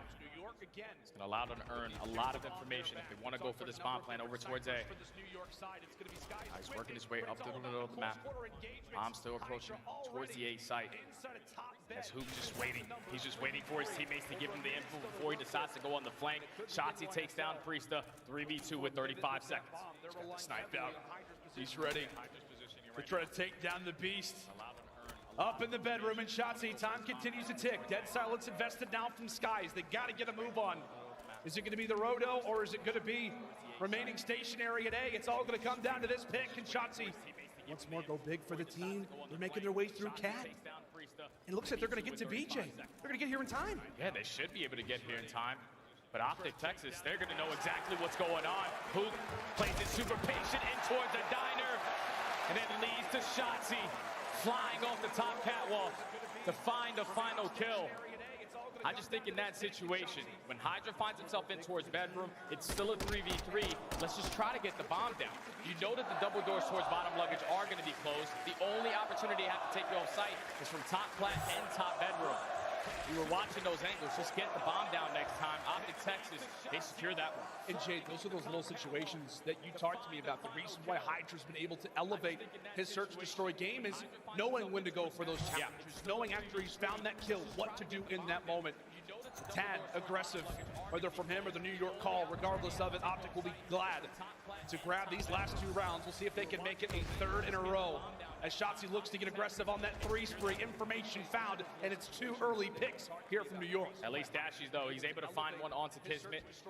Gets the trade, so now it's a 2v3. The ARs for Optic Texas. Trying to play, see what the subliners are going to do on their defense. It's just a scattered spread. One player towards A, one player towards B. Another guy watching the middle of the map. Dashies just using his tax to try to back down Skies, but time is starting to tick, and New York subliners, they're just waiting for the opportunity to strike. Oh, ghosting. Trying to peel Priesta off that heady. Ends up taking him down. Problem being is that reinforcements are lost. Subliners hunker down as they answer. Yeah, that was just a quick round right there from New York. You apply the pressure over towards the A site and find the initial two kills. And even though Dashi finds one, no one budges on their setup. Everyone was playing for the information. Priesta takes down the first and then sets up his teammate to find the final. Such a back and forth search and destroy, all tied up at 2. We talk so often throughout this year of MW2. SD wins chips. Yes, it does. SD wins championships. I know at times it hasn't really been that from title to title, but in this game it is absolutely the case. Teams who have been winning majors this year are winning SDs at a rate incredibly high. Bruce, okay, more than one. He wants the double. cartel arrived here in Vegas, receiving a roar of applause. We'll see if he can make it a third. 4v2 now. After Dashi puts on a clinic, Kismet and Priesta trying to make something happen, but the bomb's going to be down over towards that P4 double desk. Now it's on Kismet, slowly working his way up to the middle of the map. Ghosty's going to get the info and back out with his life. He sets up Shotzi to take him down. Now it's Priesta in the 1v4. He does take down Hoop. He finds a second, but there's too many players for Optic Texas still alive. As Dashi finds 3 on the round. Lines it up with the boomstick. Closing it out with the pistol. Optic Texas take back in the lead. Yeah, shit, we're talking about snipers for New York. New York's got to be prepared for this guy. Pixel perfect. Takes the head off of Caesar and has some words for Paco as well, without a doubt. The reasoning for why Optic ends up clutching that round. And it's no surprise. You know, at times we've seen Optic with a few different snipers on this team. But Jay, you know the talent that Dashi has with whatever weapon he's got in his hand. Oh yeah, that guy does not miss. He lines you up, puts you in the crossfire. He's most likely gonna hit the shot. That leads to Optic Texas. Now up by 1. Dashi currently on a 3 spree. Just trying to force Skies to reposition himself. Throw a couple wall bangs in towards top head. It's like Optic Texas are trying to work towards the bomb plant, but they're just building a lot of noise on this side. The subliners, they're not rotating. They have that mid-map cross. Dashi trying to be essentially the canary in the coal mine, but New York prepared for the rotation, prepared for the late hit. Oh! It's going to be a team nade! Shotzi erases Ghosty, and from there, Optic, they are locked inside a restaurant.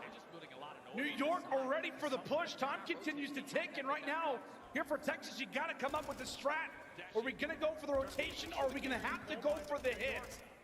Regardless, Kismet is ready. He's in his spot, elevates. Oh, and eventually gets dropped. 3v2, 20 seconds to work with. Oh. Dashi wins the fight. Dashi wins the fight. Hook finds another as well. So it was just a 4v2, is now a 1v2. Optic Texas, you have to get towards the site. You have to try to get this bomb down. Priesta knows he can go for the challenge because Hook has to be on the bomb.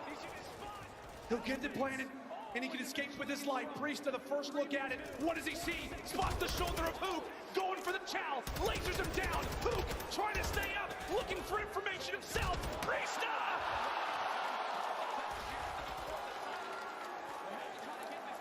You can always count on P-Dog. Around the New York nearly gave away.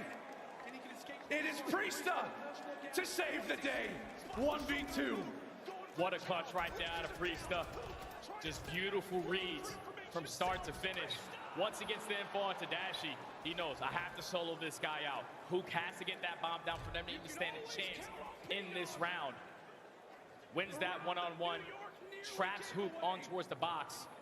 And I know Priesta, he usually does not have a good time in those gunfights. You remember that a BZ 1v4, but he makes up for it, clutches up in the 1v2 to tie the game back up. Yeah, righting the wrongs, that's for sure. Priesta got to feel pretty good to walk away with that clutch. And just like that, 3-3 we go. A tie game as we enter into round number 7. And it will be the subliners again on the attacking side in a very aggressive look indeed. Optic have no clue that they've got Hydra already behind them. Kismet, in the meantime, finds one on the Ghosty. Yeah, but Hook's just trying to find this timing. Shotzi does take down Kismet.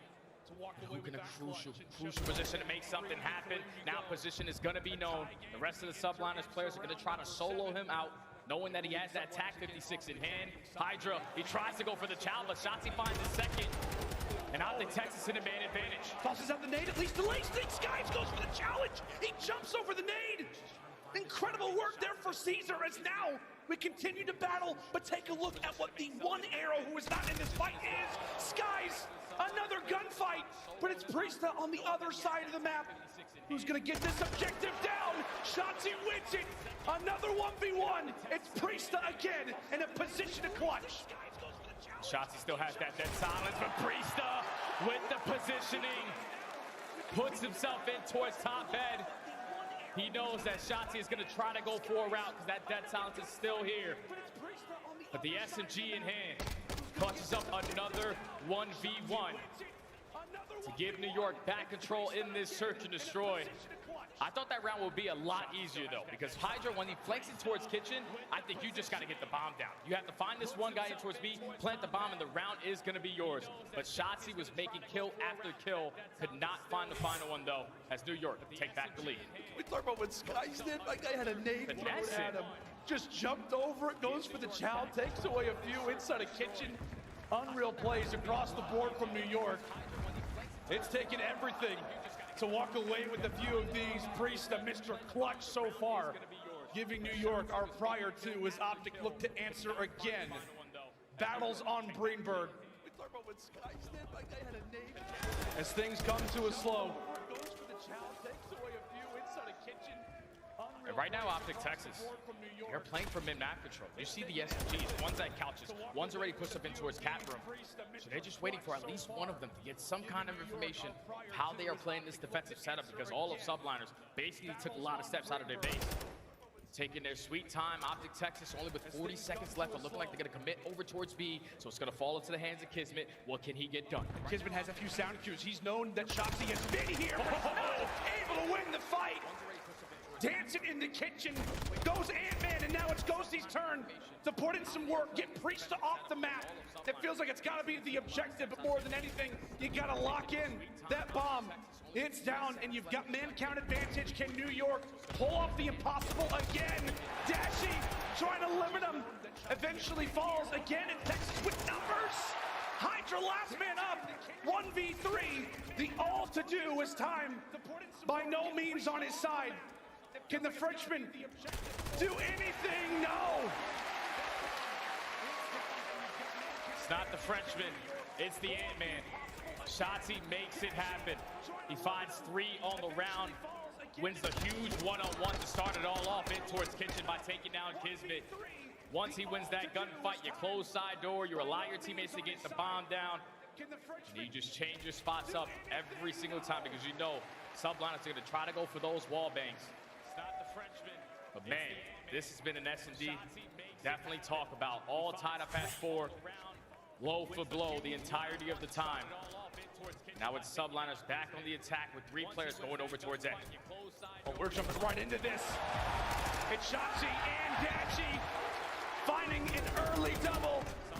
Aware of the strategy that Subliners love to implement oh so often.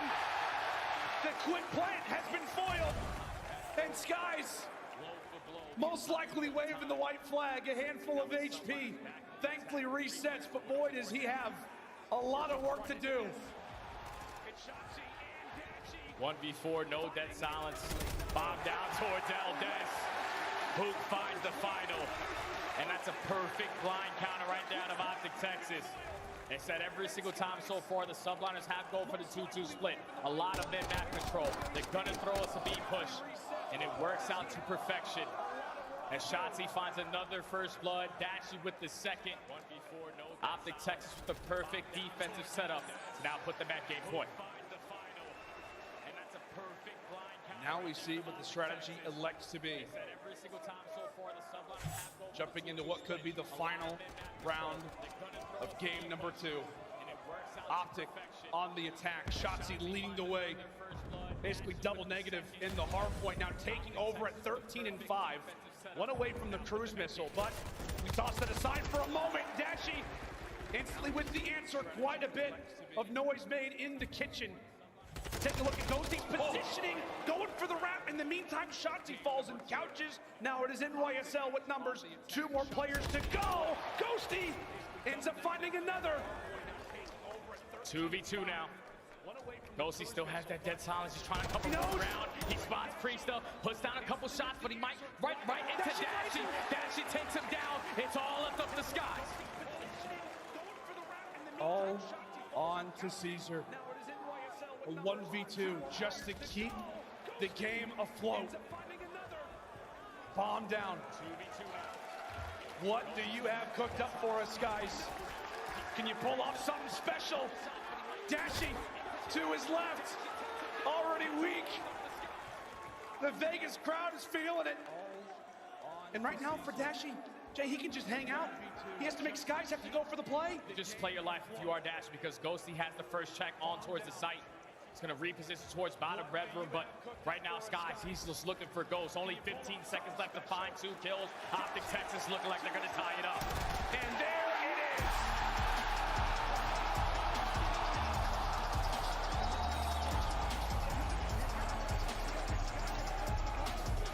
A much-needed regain. An Optic answer in what was such a back and forth Hotel S&D. One that was full of clutches. So many 1v1s, 2v2s. We got ourselves a series, buddy. Man, Optic Texas just did exactly what they needed to do. Keep in mind, 2 rounds was Priestahh winning some 1v1s. If that doesn't happen, Optic Texas walked away with a lot cleaner over Search and Destroy. We were asking for a bounce back from the young man in Shotzi.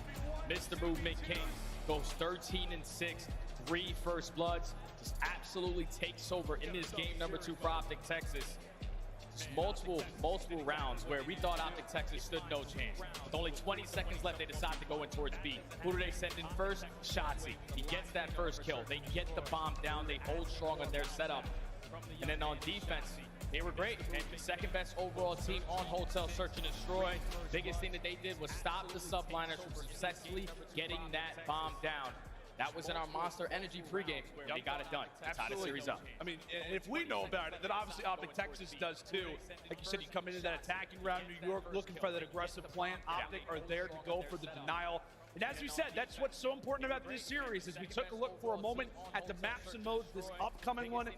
Feels like this is going to be the deciding factor of the series. You came into this saying that, hey, whoever walks away with this map is going to take it. You still feel the same way? 100%, man. Hotel control, 3-night stay. Whoever takes the final stay in the hotel wins the series, in my opinion. All right, you ladies and gentlemen, as we said, we've got our series on our hands. It's the last one here on day number 2 of Champs 2023.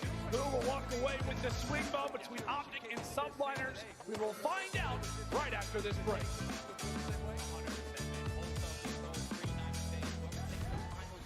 Hello, my name is Miles Ross, and I am here to put a lie detector test on Skies of the New York Subliner. Like I'm swimming? You've done this before? No. It's telling me about your bad body language. This is reading a lot. My bad body language? I can see your breath jitter, how your skin's galvanizing. I mean, it's telling me your pulse. It's telling me a lot. Am I nervous? I don't know. Does it look like I'm nervous? It doesn't look like Why am I nervous? I'm nervous low-key for no reason. That's fine. Let's get this on the road. Is your full name Caesar Skies Bueno? No. Skies is not in my legal name. Are you a professional COD player? Yes, I am a professional COD player.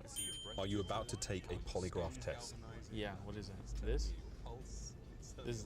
yeah. I'm taking a lie detector test, yeah. I asked the question. Have you ever lied to your teammates about how much time you spend practicing or scrimming? Is your full name Caesar Skies? Have you ever played a single session of COD for more than 8 hours? Yes. Are you a professional? I'm a veteran. player? 16 hours. Yes. Are you about to take 24 hours? Yes. Okay. What, is that a lie? I was dead ass. I know, you're solid, you're solid. Have you ever blamed a loss on a teammate when it was actually your fault? Oh, when it was actually my fault? Oh, no. Have you ever played a single session of COD for Dead more than ass? 8 hours? Yes. Do you think Hydra is a better SMG than Pred? Yes. 24. He's telling the truth. Do you think you could beat Kenny in a dance-off? Yes. Oh, he's lying. Wait, did I? Blamed a loss. Really? Yeah. In my head, I'm thinking he's unstable on his feet. He's lying. No, this is broken because I'm dead ass not lying. I could smoke him. I'm just thinking about his front door porch where he was like trying to control his legs and he crippled on the floor. That's like the first thing I got. Damn, I'm lying on that? That's bullshit. What? I smoke him. Where is he? Really? Did you live rent-free with your girlfriend and her family for 2 years? Damn, how did... Yeah. I offered to pay, but they didn't let me.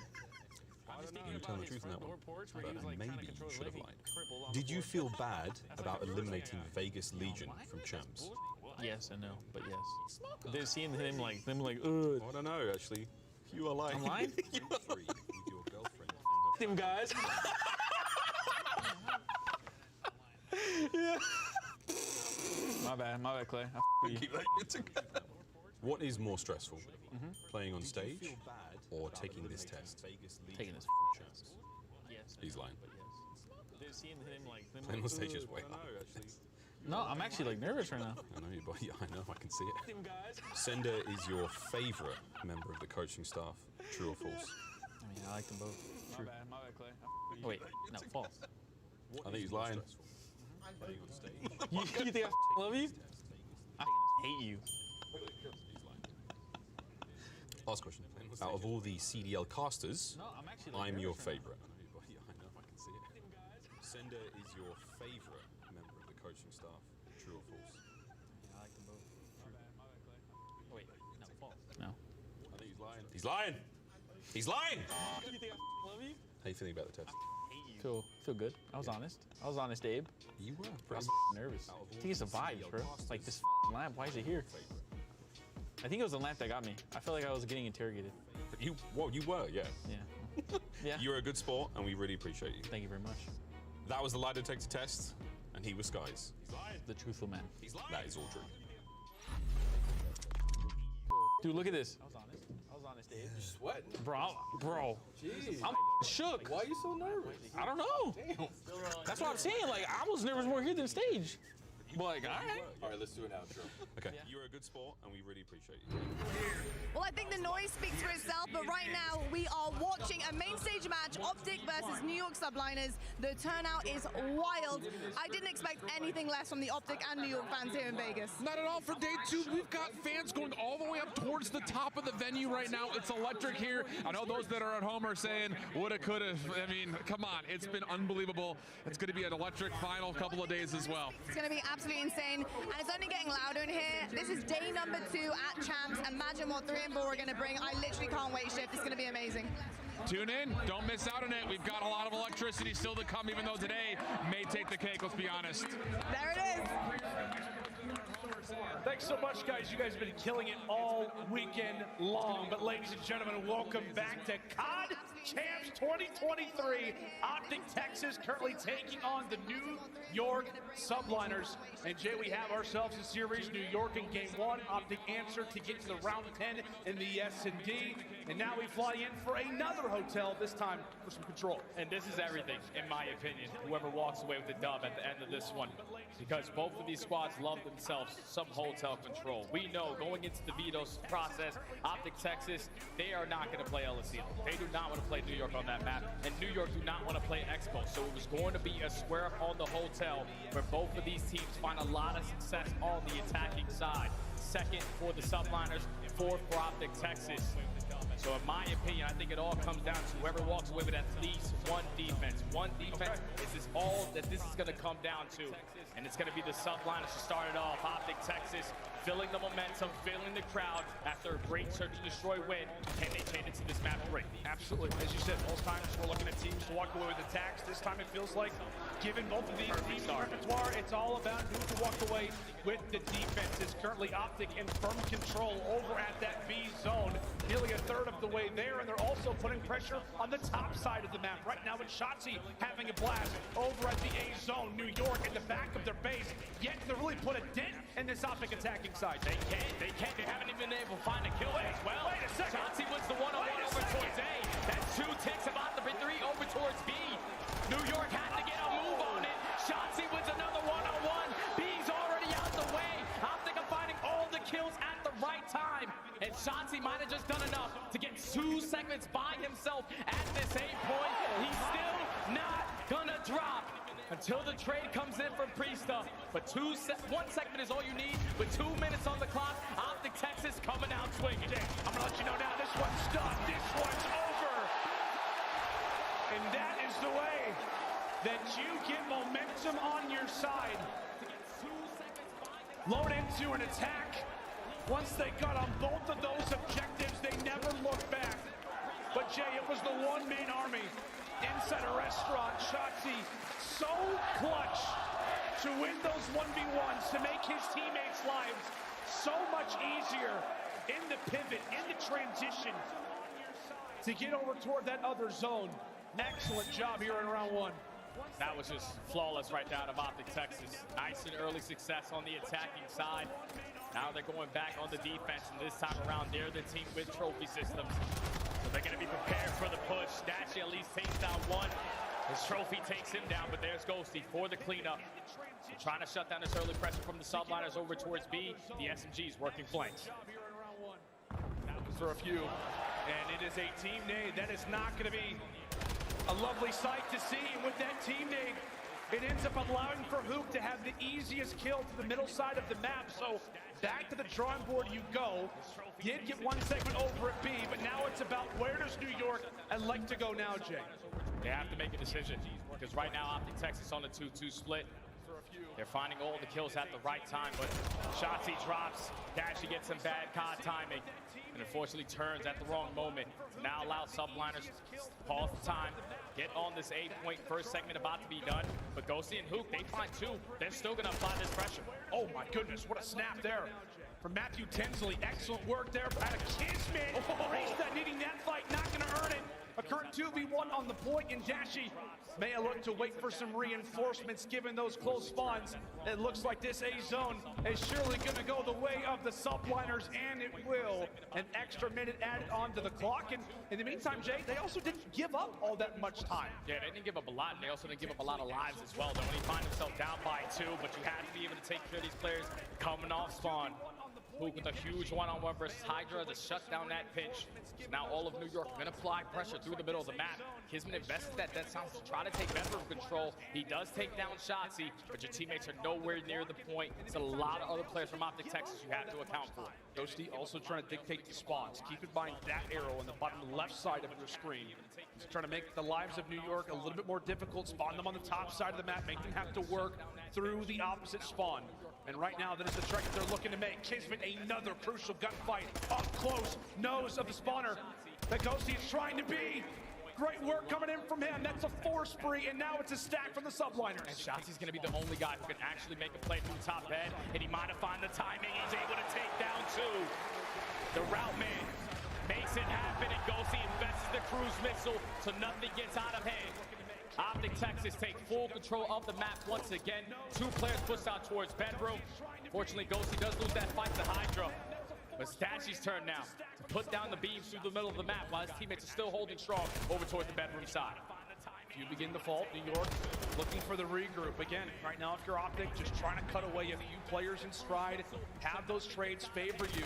It is 2 segments over at B, so 1 more to go, and we're at a tie game, ultimately. But it's Shotzi again. Such a fiend on the flank. Tagged up and bagged up. New York find their answer. They find their window. It's skies for 2, and the round there from New York. As you said, Jay, it was all about attacks, and that has absolutely fit the story. 2 for 2 as we are level at 1. Yeah, subliners, it wasn't as easy as it was for Optic Texas in that round number 1, but complete that 8-point. Able to extend that time, and then Hydra goes in a nice little 5 spree towards the back end, catching players from Optic Texas all spawn, creating openings for his teammates to eventually get on the point.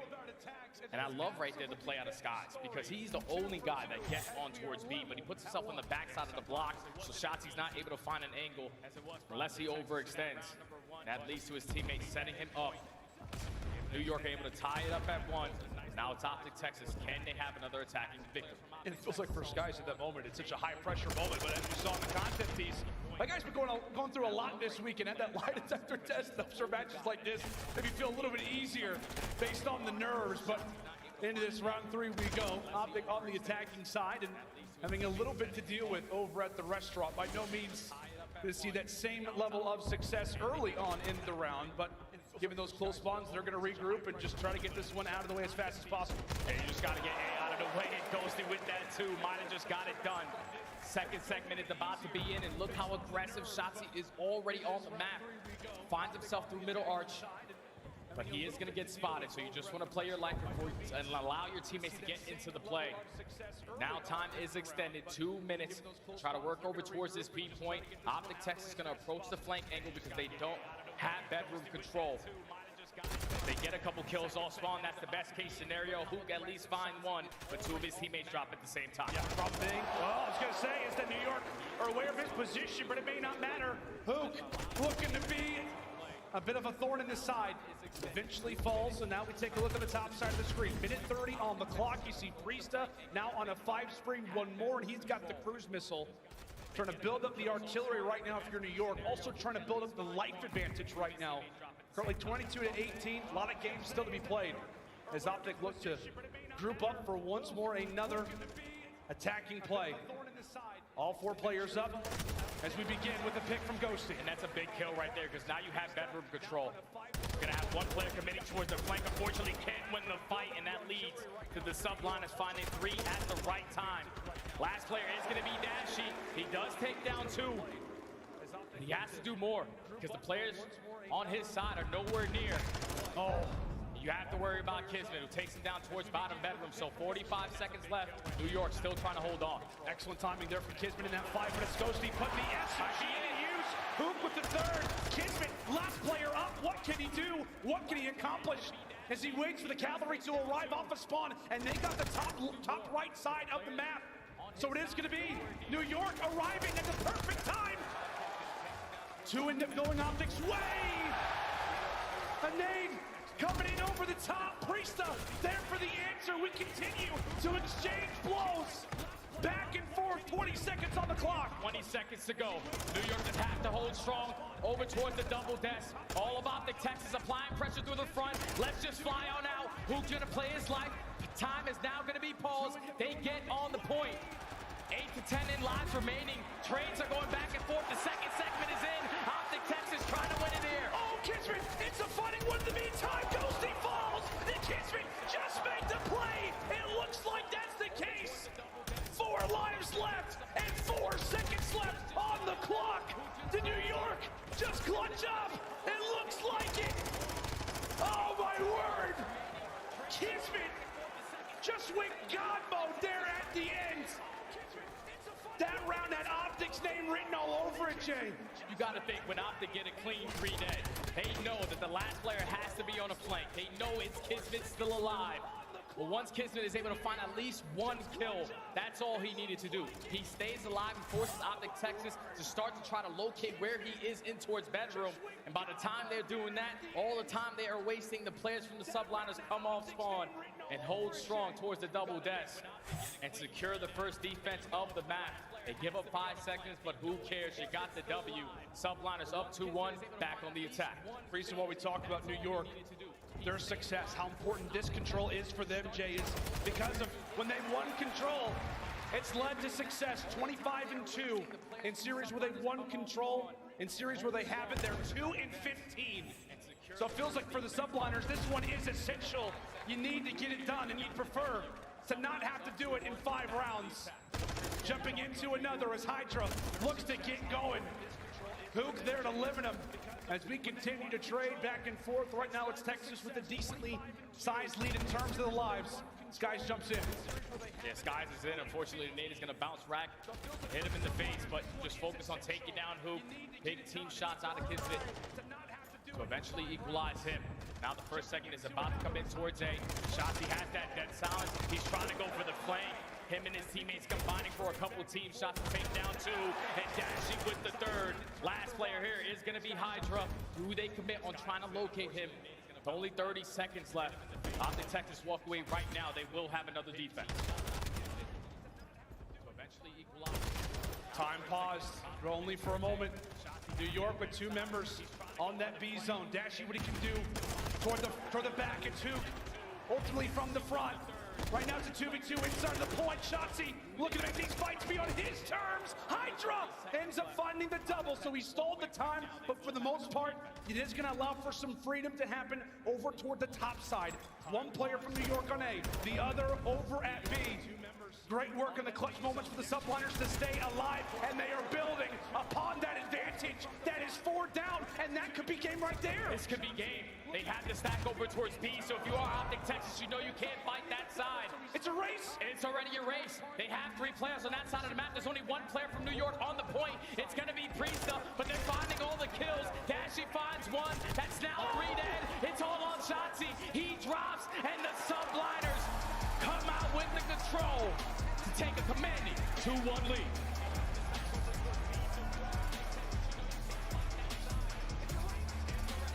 All it takes is one team fight. Takes one situation, one moment, and then round number 4 where New York had an answer. They get the clean 4 down, and you could tell, Jay, they knew exactly what to do in that moment. They were prepared for that success. Locking up B, transition to A, and from there it's all about the trades. Wonderful work from New York, and as we said, their success has come from control. Rarely, if ever at all, do they lose a series after winning in control in a series. And in that final round, I thought the Subliners, they were getting heavily outslayed. But when they extend that time, at least put a lot of pressure over towards B, and they also had one player over towards A. You're now forcing Optic Texas to come off spawn, put a lot of commitment towards that B point, and at least send one player towards A. So it's not going to be a 3v4. It's not going to be a man advantage with you on that side of the map. And that leads to Kismet finding 3. Once he takes down all 3 players at the B point, he knows B's out the way. And at the same time, Priesta wins a one-on-one towards A. All of Optic Texas come off spawn because they dropped at the same time. And that's what made it super easy for the Subliners to hit the transition over towards the opposite side of the map and close this one out. But it was a back and forth game. Just the Subliners a little bit more cleaner on their attacking side, and they were the team that at least clutched up on that one defense. Yeah, that's exactly right. That defense was massive when you think about obviously what they were able to do and that closeout round. But I don't know about you, man, but it just feels like when we look at the respawns, right now New York are 2 for 2. They're hoping to make it 3 for 3 in this upcoming Hydro HP. But it just feels like for New York, it's not the Hydra show, right? No. It feels like it has been a collaborative effort for everybody. Hydra's had his moment, but we're talking about Kismet. What's about Priesta, what he's been able to do. Skies has been solid. This has been the team effort that you are looking for if you're a New York fan. And this was the team effort that they were missing at Major 4 when they played Optic, because it was Skies who dropped like a 0.6. Priesta drops a 0.5, but the impact kills that they are making, the impact plays that they are making in this map and series is unbelievable. It's just full teamwork on full display right now from the Subliners that is giving them the edge so far. And with them taking that control, you got to think New York are put themselves in a position to walk away with this series, knowing the next map that's coming up. You can see the fire coming out of everybody over on that stage for the boys in yellow. Kismet getting loud, Skies as well. It feels like the word for New York lately has been confidence, and right now they have got it. So many players on this team trying to make a statement here at Champs. You can go across the list. A prove-it year, basically for all 4 players on this roster. And right now, Jay, they are one map victory away from guaranteed top 3. Unreal story for them. But Hydro HP up next. What are you looking to see from the boys in green? If you're Optic Texas, you just got to make the game a little bit chaotic for the Subliners, because they are basically #1 in every single statistic. #1 in rotation, #2 in breaks, #1 in holds. So if map 1 told us anything, Optic Texas were the better team on that map in rotations, but couldn't win anything. So you have to, on a map like Hydro, hit those water routes. Put yourself in a position to make plays happen. And I'm definitely looking at the SMGs who had a slow start in that map #1. Shotzi answers back in that map #2. The guns are starting to get hot. I'm really focused on those water out battles between Hydra and Kismet, because those guys love themselves some Hydra. They know exactly what they need to do in every single situation. Optic Texas just have to be prepared, because I feel like every time we watch them on Hydra Hardpoint, it's always a photo finish. 250 to like 230, it always goes down to the end in Optic victories. Absolutely, it's going to be a blast. We'll have to watch and wait and see what will happen here on this upcoming Hydra Hardpoint. A lot on the line here for Optic Texas fans. Ladies and gentlemen, if you have not done so already, make sure to check out Call of Duty Warzone Mobile. You can see that QR code. Pull your phone out, pull out the camera, snap it, and make sure to sign on up. I know the boys over on the mobile side are having a blast with it. Make sure to go ahead and do it if you've not done so already. But into this game 4 we go, Jay. We're talking about really multiple players for both sides of the equation for New York. You've got Hydra, you've got Kismet, who love those water routes. But if there is one guy who I know loves them probably more than anybody else, it is Shotzi. Yeah. He has said, almost like a freak, he's like, yeah, I love Hydra Hardpoint. I don't care if anybody else doesn't. This is my map. It's fair to say we're going to be spending quite a bit into this game. of this game number 4 in that good old H2O. Now, if you're that plus minus. Yeah, that's unbelievable. Oh like, my. Every time New York played this map, they are absolutely slamming their opponents. #1 hold percentage, so it's basically impossible to find breaks if you are Optic Texas. So you just got to be the team there early, but Optic trying to rally back, trying to force the game 5. They're going to be on the preferred side going into that P2. Their main focus is not give up a lot of time off this P1. Who starts it off with the first is a trade back and forth, but Optic Texas a step ahead right now. They just want to hold this setup. Hydra will take the first of what will be many water rounds here on some good old Hydro, and at the same time, New York will also put their foot inside of the hard point for the opening few seconds. As you said, buddy, Optic put the more preferred side over at P2, so they will have that to hold on to. 20 seconds still to fight for, and right now for New York, it's about trying to battle out of your spawn, get past that 50-yard line. And already Kismet's hitting that water route. Going to find himself behind enemy lines towards that P2 HP. As the rest of the sublane is going to apply the pressure through the front. Kismet wins that one-on-one versus Dashy. So now Optic are going to spawn across the map.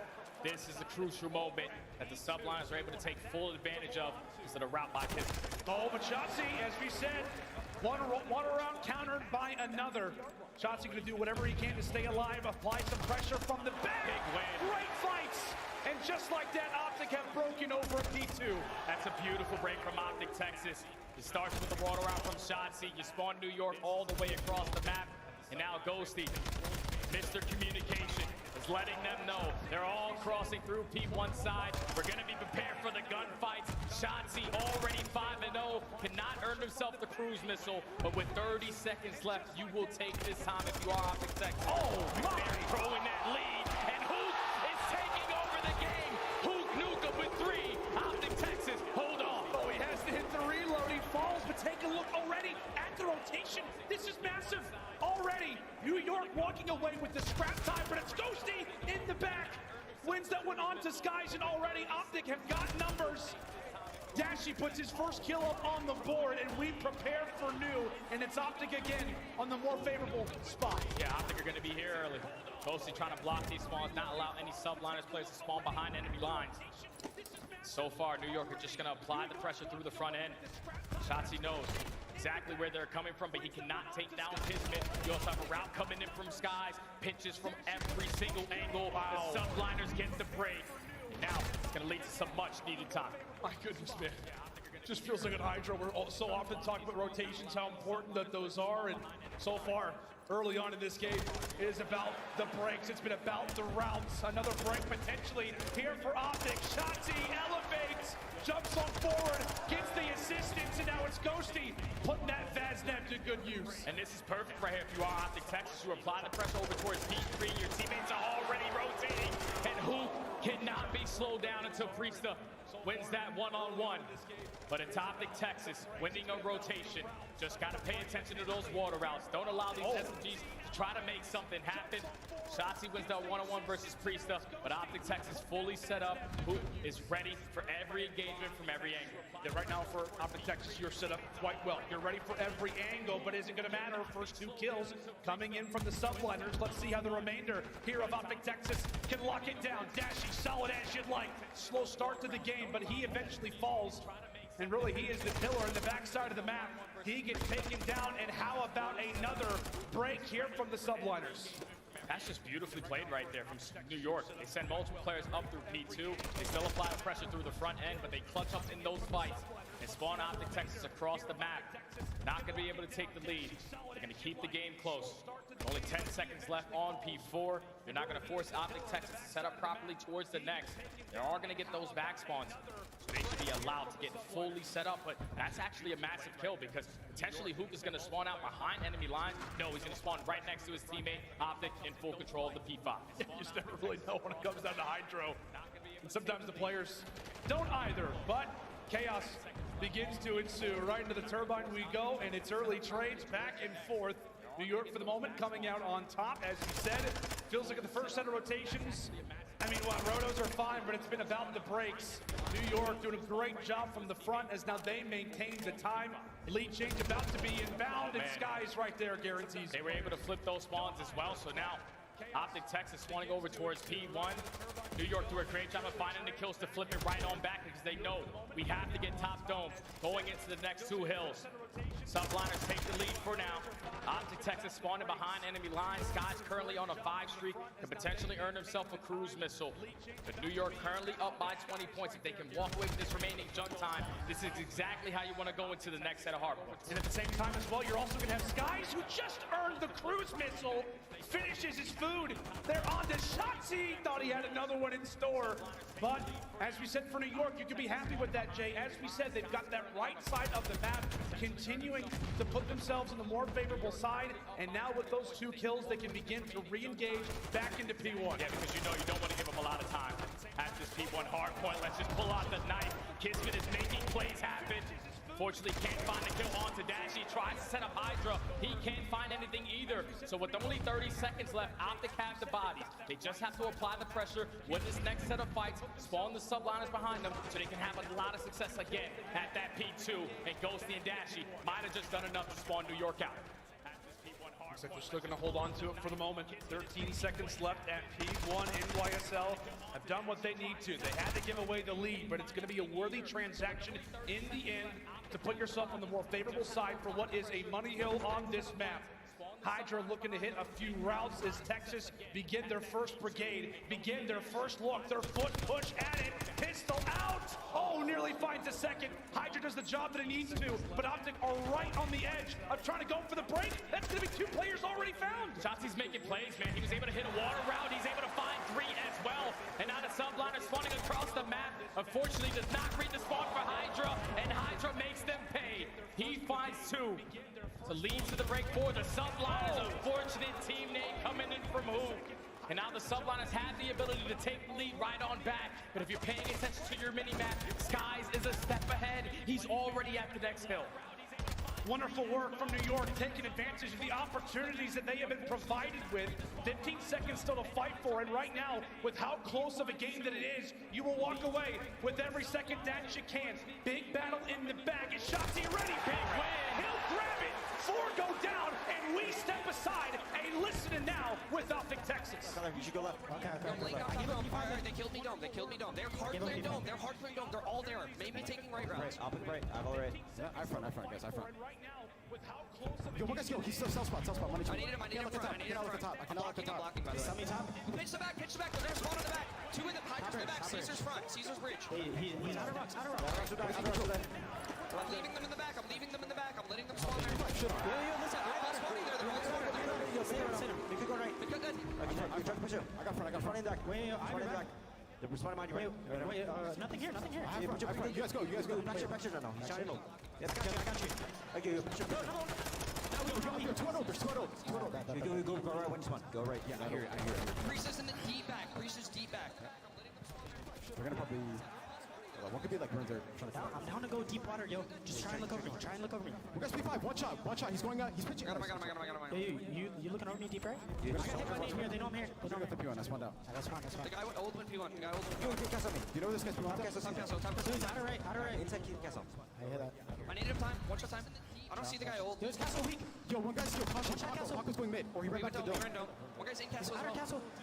Top boulder. Boulder, one shot. Boulder dead. One more 4p2 in time. Going front side time. Backside time. He got me in ocean. In water. He's out of right water. Someone out P5. Some in the back. Yeah, they're spawning out. Two swan out. Doubles. Only one in the back. One shot made it through. Yo, he's back boulder. They're all there. He's laying down on time. I need him on top. One shot, guys. We're gonna go top. I got him. You're one could be 3 guys, right? Yeah, could be. I think they're all old. Make sure you put. I flow right here. Yo, he's in the back, guys. Back gas. A nice little check-in there with Optic Texas as we continue to battle hill after hill after hill. But Jay, if there's one thing I take away from the comms, it is the human radar, the rookie and Ghosty, trying to give every single bit of information over to the rest of the squad. Man, the communication was on point right there from Optic Texas. The only thing they couldn't find the kill on the Kismet. That leads to New York finding at least 20 to 25 seconds. Still at that P4 hard point. Kismet is not slowing down. He does get shut down for that cruise missile, but already in towards the P5 generator are the subliners. Now it's all on to Skies. He's the only man here. Optic Texas, they're right back on in. They know exactly where he is. He's just got to find the kill. It's a matter of just trying to lock it in. Matter of trying to find it. Big seconds right now from New York. Skies goes bye-bye, and from there, it's not going to be a 1v1 for a lot of time. Kismet takes it again. He's just making plays, man. All these crucial one-on-one gunfights for this final 20 to 25 seconds. Kismet is coming out on top, and this should allow the subliners to take a little bit of a lead. Now going back towards the P1 hard point. Both of these squads trying to fight for that water control. Shanti's prepared for the fight. Pulls out the pistol, and now it's Optic Texas winning that rotation. They're going to be able to take the lead right on back, but they're more focused on maintaining dome side. Where is Priesta? He's been the guy that you have to focus on. Meanwhile, here comes the string from the top. Cruise missile engaged, and Dashi will get wiped away. Big moments going on in the back. We're also battling at P1. Chaos right now ensuing here on Hydro. Shotzi wins the fight. And with that, as his teammates begin to fall, it could be a good position given where he has locked things up at. Back and forth we go as New York are just trying to figure out where Optic's hiding. Where is Shotzi at? And Shotzi's just playing his life beautifully. He knows that his teammates are going to win those gunfights over towards P1, and now that's 3 dead. You only have to focus on Hydra, but when you get all those kills, you put yourself on the better side of the map. It's going to be Optic Texas winning the rotation. You still have Dashi applying pressure, trying to build a layer over towards P1 side, but this is going to be a photo finish. Optic in full control, have to hold on. It comes down to this. It comes down to this situation. A New York break. Oh, an Optic. Oh, what's it going to be? Skies with one. We continue to battle back and forth. It's an open hard point for the moment as Kismet is happy to walk away with the second. Shotzi answers it from there. Optic know exactly where New York are going to engage from. Oh, my word! Optic Texas only need 10 points. New York spawning all the way across the map. They are trying to force the game 5. Well, last player is on to Kismet. Again. He stays alive. He stays alive. Who falls? It's the New York. They can win it. They can win it here. They can win it. Jay, they can win it here. You gotta go if you are Optic Texas. You gotta apply the pressure. At least contest for a millisecond. Dozy starts it off with the first. 10 seconds is needed until subliners call game. Oh, they can't break in. They can't break in. Did they get the tick? I don't believe this. They got it. They got it. New York.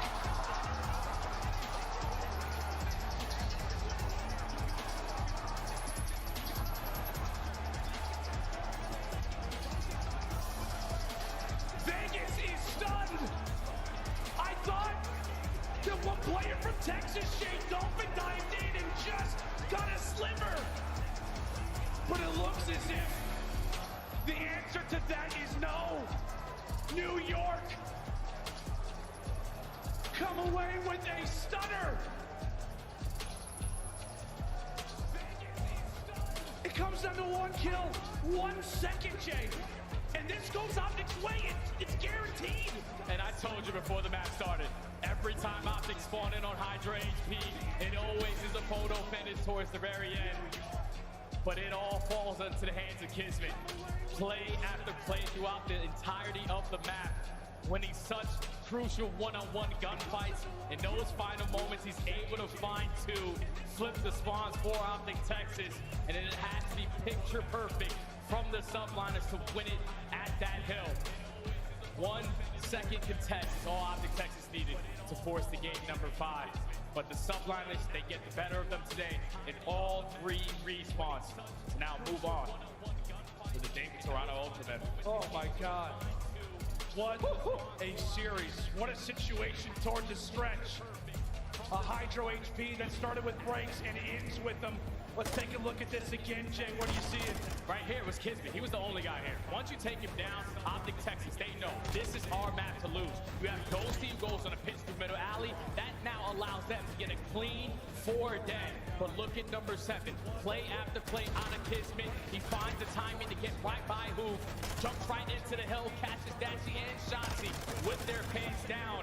And then Hydra with the final to spawn Optic Texas across the map. That just is very unfortunate. It had to be a perfect break from the subliners. A clean 4 dead, no contest to come in.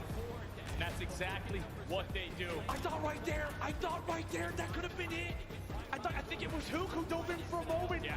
I thought in that moment that may have just done it, but clearly not. New York, maybe a quarter of a second in this game, is headed to a map 5. And there you can see the reaction from Optic Texas. They know how close they were. That is our scuff play of the game, Chase. We take a look at the scoreboard. And it's 246 to 250, man. If you think about that P4 hard one in the second rotation, when it came down to Kismet swimming in the water, Shotzi puts down shots. He thinks he finished the kill, so he turns to the side. But then when he goes back to Chow, Kismet wins that one-on-one. Secure about 25 seconds for New York. What a stellar series from start to finish. But the Subliners are your Major 5 champions. They are a team to beat in this tournament. They're trying to be world champions now. Oh my goodness, man. Unbelievable stuff. Unreal work here from the Subliners, and with that W top 3 guaranteed, I believe that's the highest guaranteed placement that they have had in franchise history at champs. Incredible work here from the Subliners. That's going to do it for myself and Jay. We toss it over to Blaze, who's joined by Kismet. Thank you so much for the beautiful cast. Las Vegas, give it up for the Major 5 champions, New York Subliners, as they get it done once again. Kismet, what a series that was. We just rewatched the final moments here on the big screen, but let's talk about it again. A hard point, coming down to those final seconds, it was a tough map. Talk to me about what's going on through your heads and when you guys finally figured out you had enough time in that last hill to win it. I was in hill and we were all screaming at each other. We were like, do we get the tick? Do we get the tick? And I think Caesar was like, yeah, we get it, we get it. So we were just like, screw it, we're gonna hold this hill, hope to God we get the ticks. Luckily we did. It was insane. Composed right there towards the end. Talk to me about how proud are you of this team, because with this event and even last event, you guys are always going up against the favorites, okay? The crowd, the big team, but it don't matter. You guys are the Subliners and you get it done. I mean, this is the second time we played against a really big crowd. It's fun to play against it. Obviously, we want to win. But I just love my team, bro. Like, I mean, we have so much, like, trust in each other. There's so much going on here, and I don't know, there's so much going on. I don't know how to word it, but it just feels good, you know what I'm saying? Like, there's no wrong thing that we can do. We're just there for each other. So you guys got each other's back and you can do no wrong, okay? Win together, lose together, it don't matter, but you're winning right now. And for the fans out here who are happy you're winning, they out there, they got the signs, they at home, they in the chat going wild. What do you want to tell them as you're in the winners finals win against Toronto Ultra? I love you, and we're getting this ring. They're getting it. They gonna get the ring, and that's gonna do it for me and Kismet here on the stage. Puckett, close us out. Kismet is chasing his ring, and he is sure playing like it here in Las Vegas. Enormous performance at the end of game number 4 to send the Subliners to our winners bracket finals, where tomorrow they will take on Toronto Ultra. New York and Toronto, the two teams left unbeaten. We have Atlanta and Optic Texas in the elimination bracket, and that matchup could be coming as early as tomorrow. Honestly, we look at the bracket now, things get a little crazy. Like you said, we're looking at a FaZe Optic potential matchup if they make it through Seattle and Boston. It's going to get a little crazy. Ali and Nameless, I'm going to get your opinions here in a moment, but I want to start here because, Clay, you are losing your mind watching this mini-map. Let's load it up one more time. It's your scum play of the game, and of course, Kismet is doing work for New York, but there's a slip-up on the Optic setup. They got to fix these mistakes come tomorrow. Optic had this in the bag. They needed 18 seconds with a full setup. If you're in Subliner's position here, you are in full-on panic mode. Right here, Kyler Hoop, he makes a huge mistake. He ends up pushing through Broken instead of holding P4. He allows Kismet to slip through the front of the hill and get an uncontested 2-piece. Honestly, I'm not sure what he's doing. He was just playing for kills. He needs to understand the objective right there. Hold the hill, play tight. All you need is 4 seconds. That was really tough to watch. I mean, that's COD timing at COD timing's finest if I've ever seen anything, but I completely agree. I feel like maybe you should have held a second check mid just in case the player got through, and then the fact that the tick comes through as well is just so unfortunate for like Optic Texas. That's enough to check you out of a tournament. Like the heroics that Shotzi made to put them in that position were unbelievable. We thought they had it locked up. He could have put his controller down, relayed information, and did better for the squad. Super unfortunate, man. We got to be so tough on Hook, but that is a blunder that cannot happen at COD Champs. Looking at this series, it's not as close as you remember the end of that game number 4. This was a one-sided affair from the start, a 250 to 130 in hardpoint number 1. Then you see the 3-1 on control. Subliners finishing strong, and I wonder if it went to that game 5, is Optic the team favored to win that? I honestly do not know. What I do have a question about is what happened with the vetoes from Optic. I know that they've been vetoing Embassy, so they're going to play Zark, but you're playing in New York on Hotel. They picked Hotel.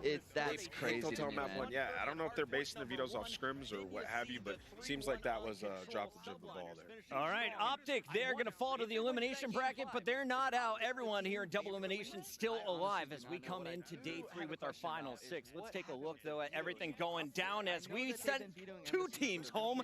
LA Thieves was the first one as they fell to Seattle Surge. Let's revisit this one. Surge coming in with the AC, taking on LA Thieves, who were up 2-1 against Toronto. Then fell in 4 and 5. They dropped to the losers bracket, and they totally looked like they got caught off guard, Allie. Yeah, I think what was most impressive for me was definitely that map number 1 from Seattle to take that opening 1-0 lead.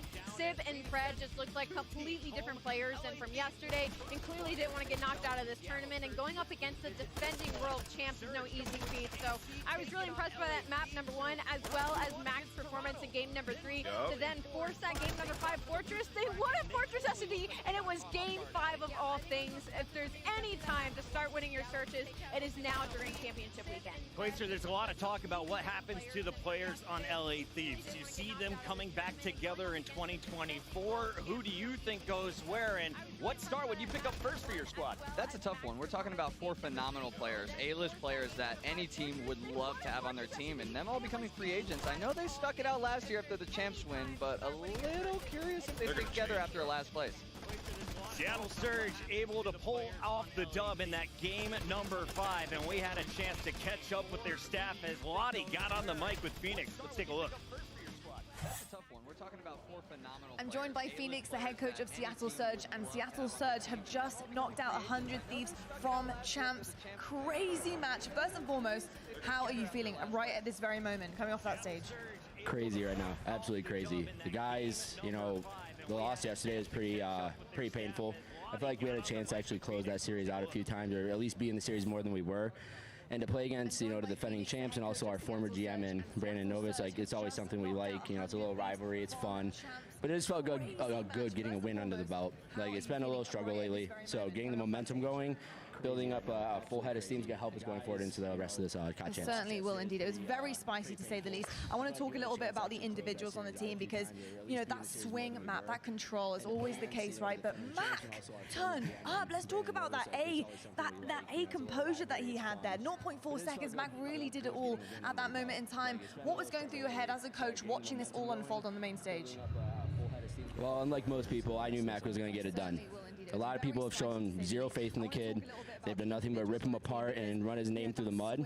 I think that series right there proved it that Mac really is the real deal. He is Mac Melts. He's not some Burger King. He's not some average player. He's a great player, and he showed up when we needed him to the most, and I love that kid to death. Love that so much. Lastly, really quickly, how are you guys feeling about the rest of your elimination run? How are you feeling about what's left of champs here? Well, right now, all we're thinking about is what's next. We're not thinking about the rest of the run. We're thinking about what's next, and we'll deal with whoever we play. I'm pretty sure it's Optic or New York. So whoever we play, we're ready for them. Love to hear that. Some confident words coming from the coach of Seattle Surge. Thank you so much, and it's back to you guys.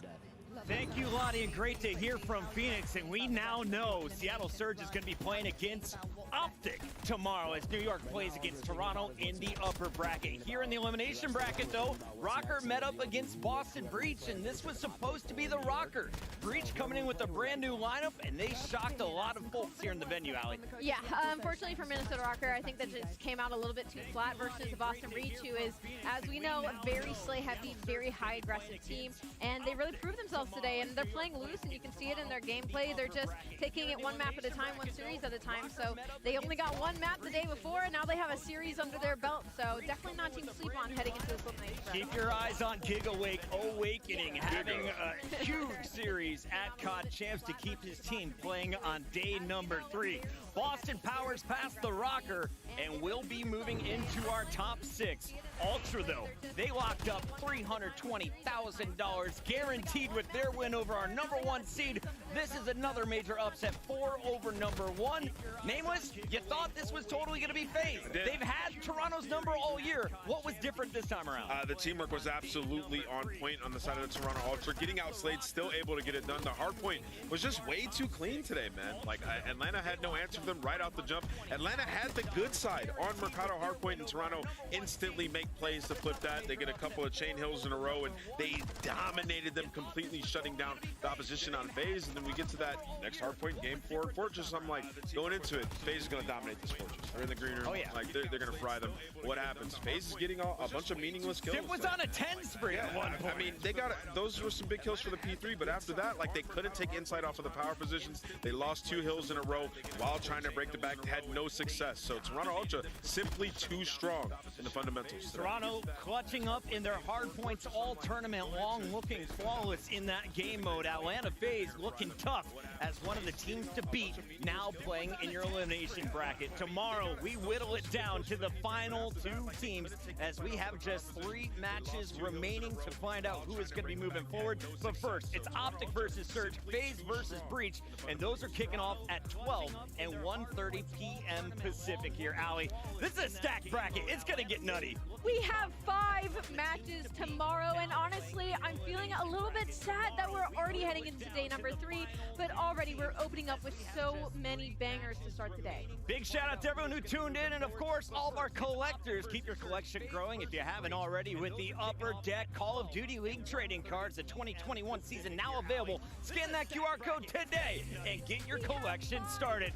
Thank you all for tuning in. They're kicking us out, so it's time for final thoughts. I'm starting with the 3-time. Clayster, what are you taking away from day 2? I'm taking away that there is still a lot of great COD to still be played. I mean, what the teams displayed today, everyone is showing how much they want it. They're all fighting these gritty wins, game 5s. Everyone's going through the tough series, and the venue has never been more lit. We are packing this place out. I can't wait to see it tomorrow. Allie, 6 teams left in the tournament. Who are you most excited to see on day 3?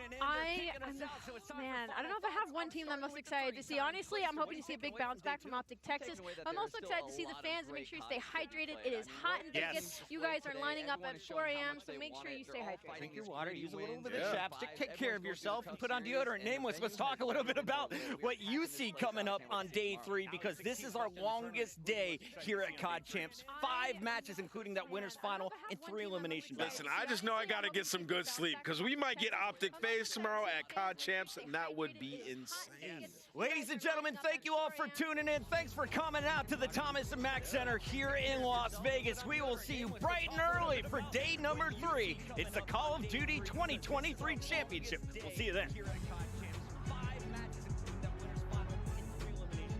just know I got to get some good sleep, because we might get Optic FaZe tomorrow at COD Champs. Ladies and gentlemen, thank you all for tuning in. Thanks for coming out to the Thomas & Mack Center here in Las Vegas. Early for day number 3. It's the Call of Duty 2023 Championship. We'll see you then.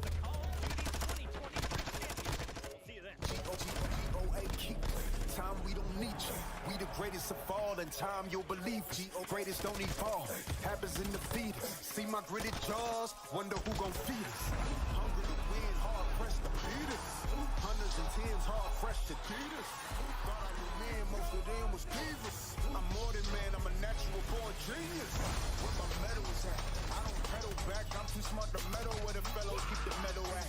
They pedal for the stacks. I'm making benefactors, landlords without the pot to call the kettles black. Hello, I know you feeling mellow. You thinking life is gonna be cinematic as these cellos, but that's just a rumble for the build of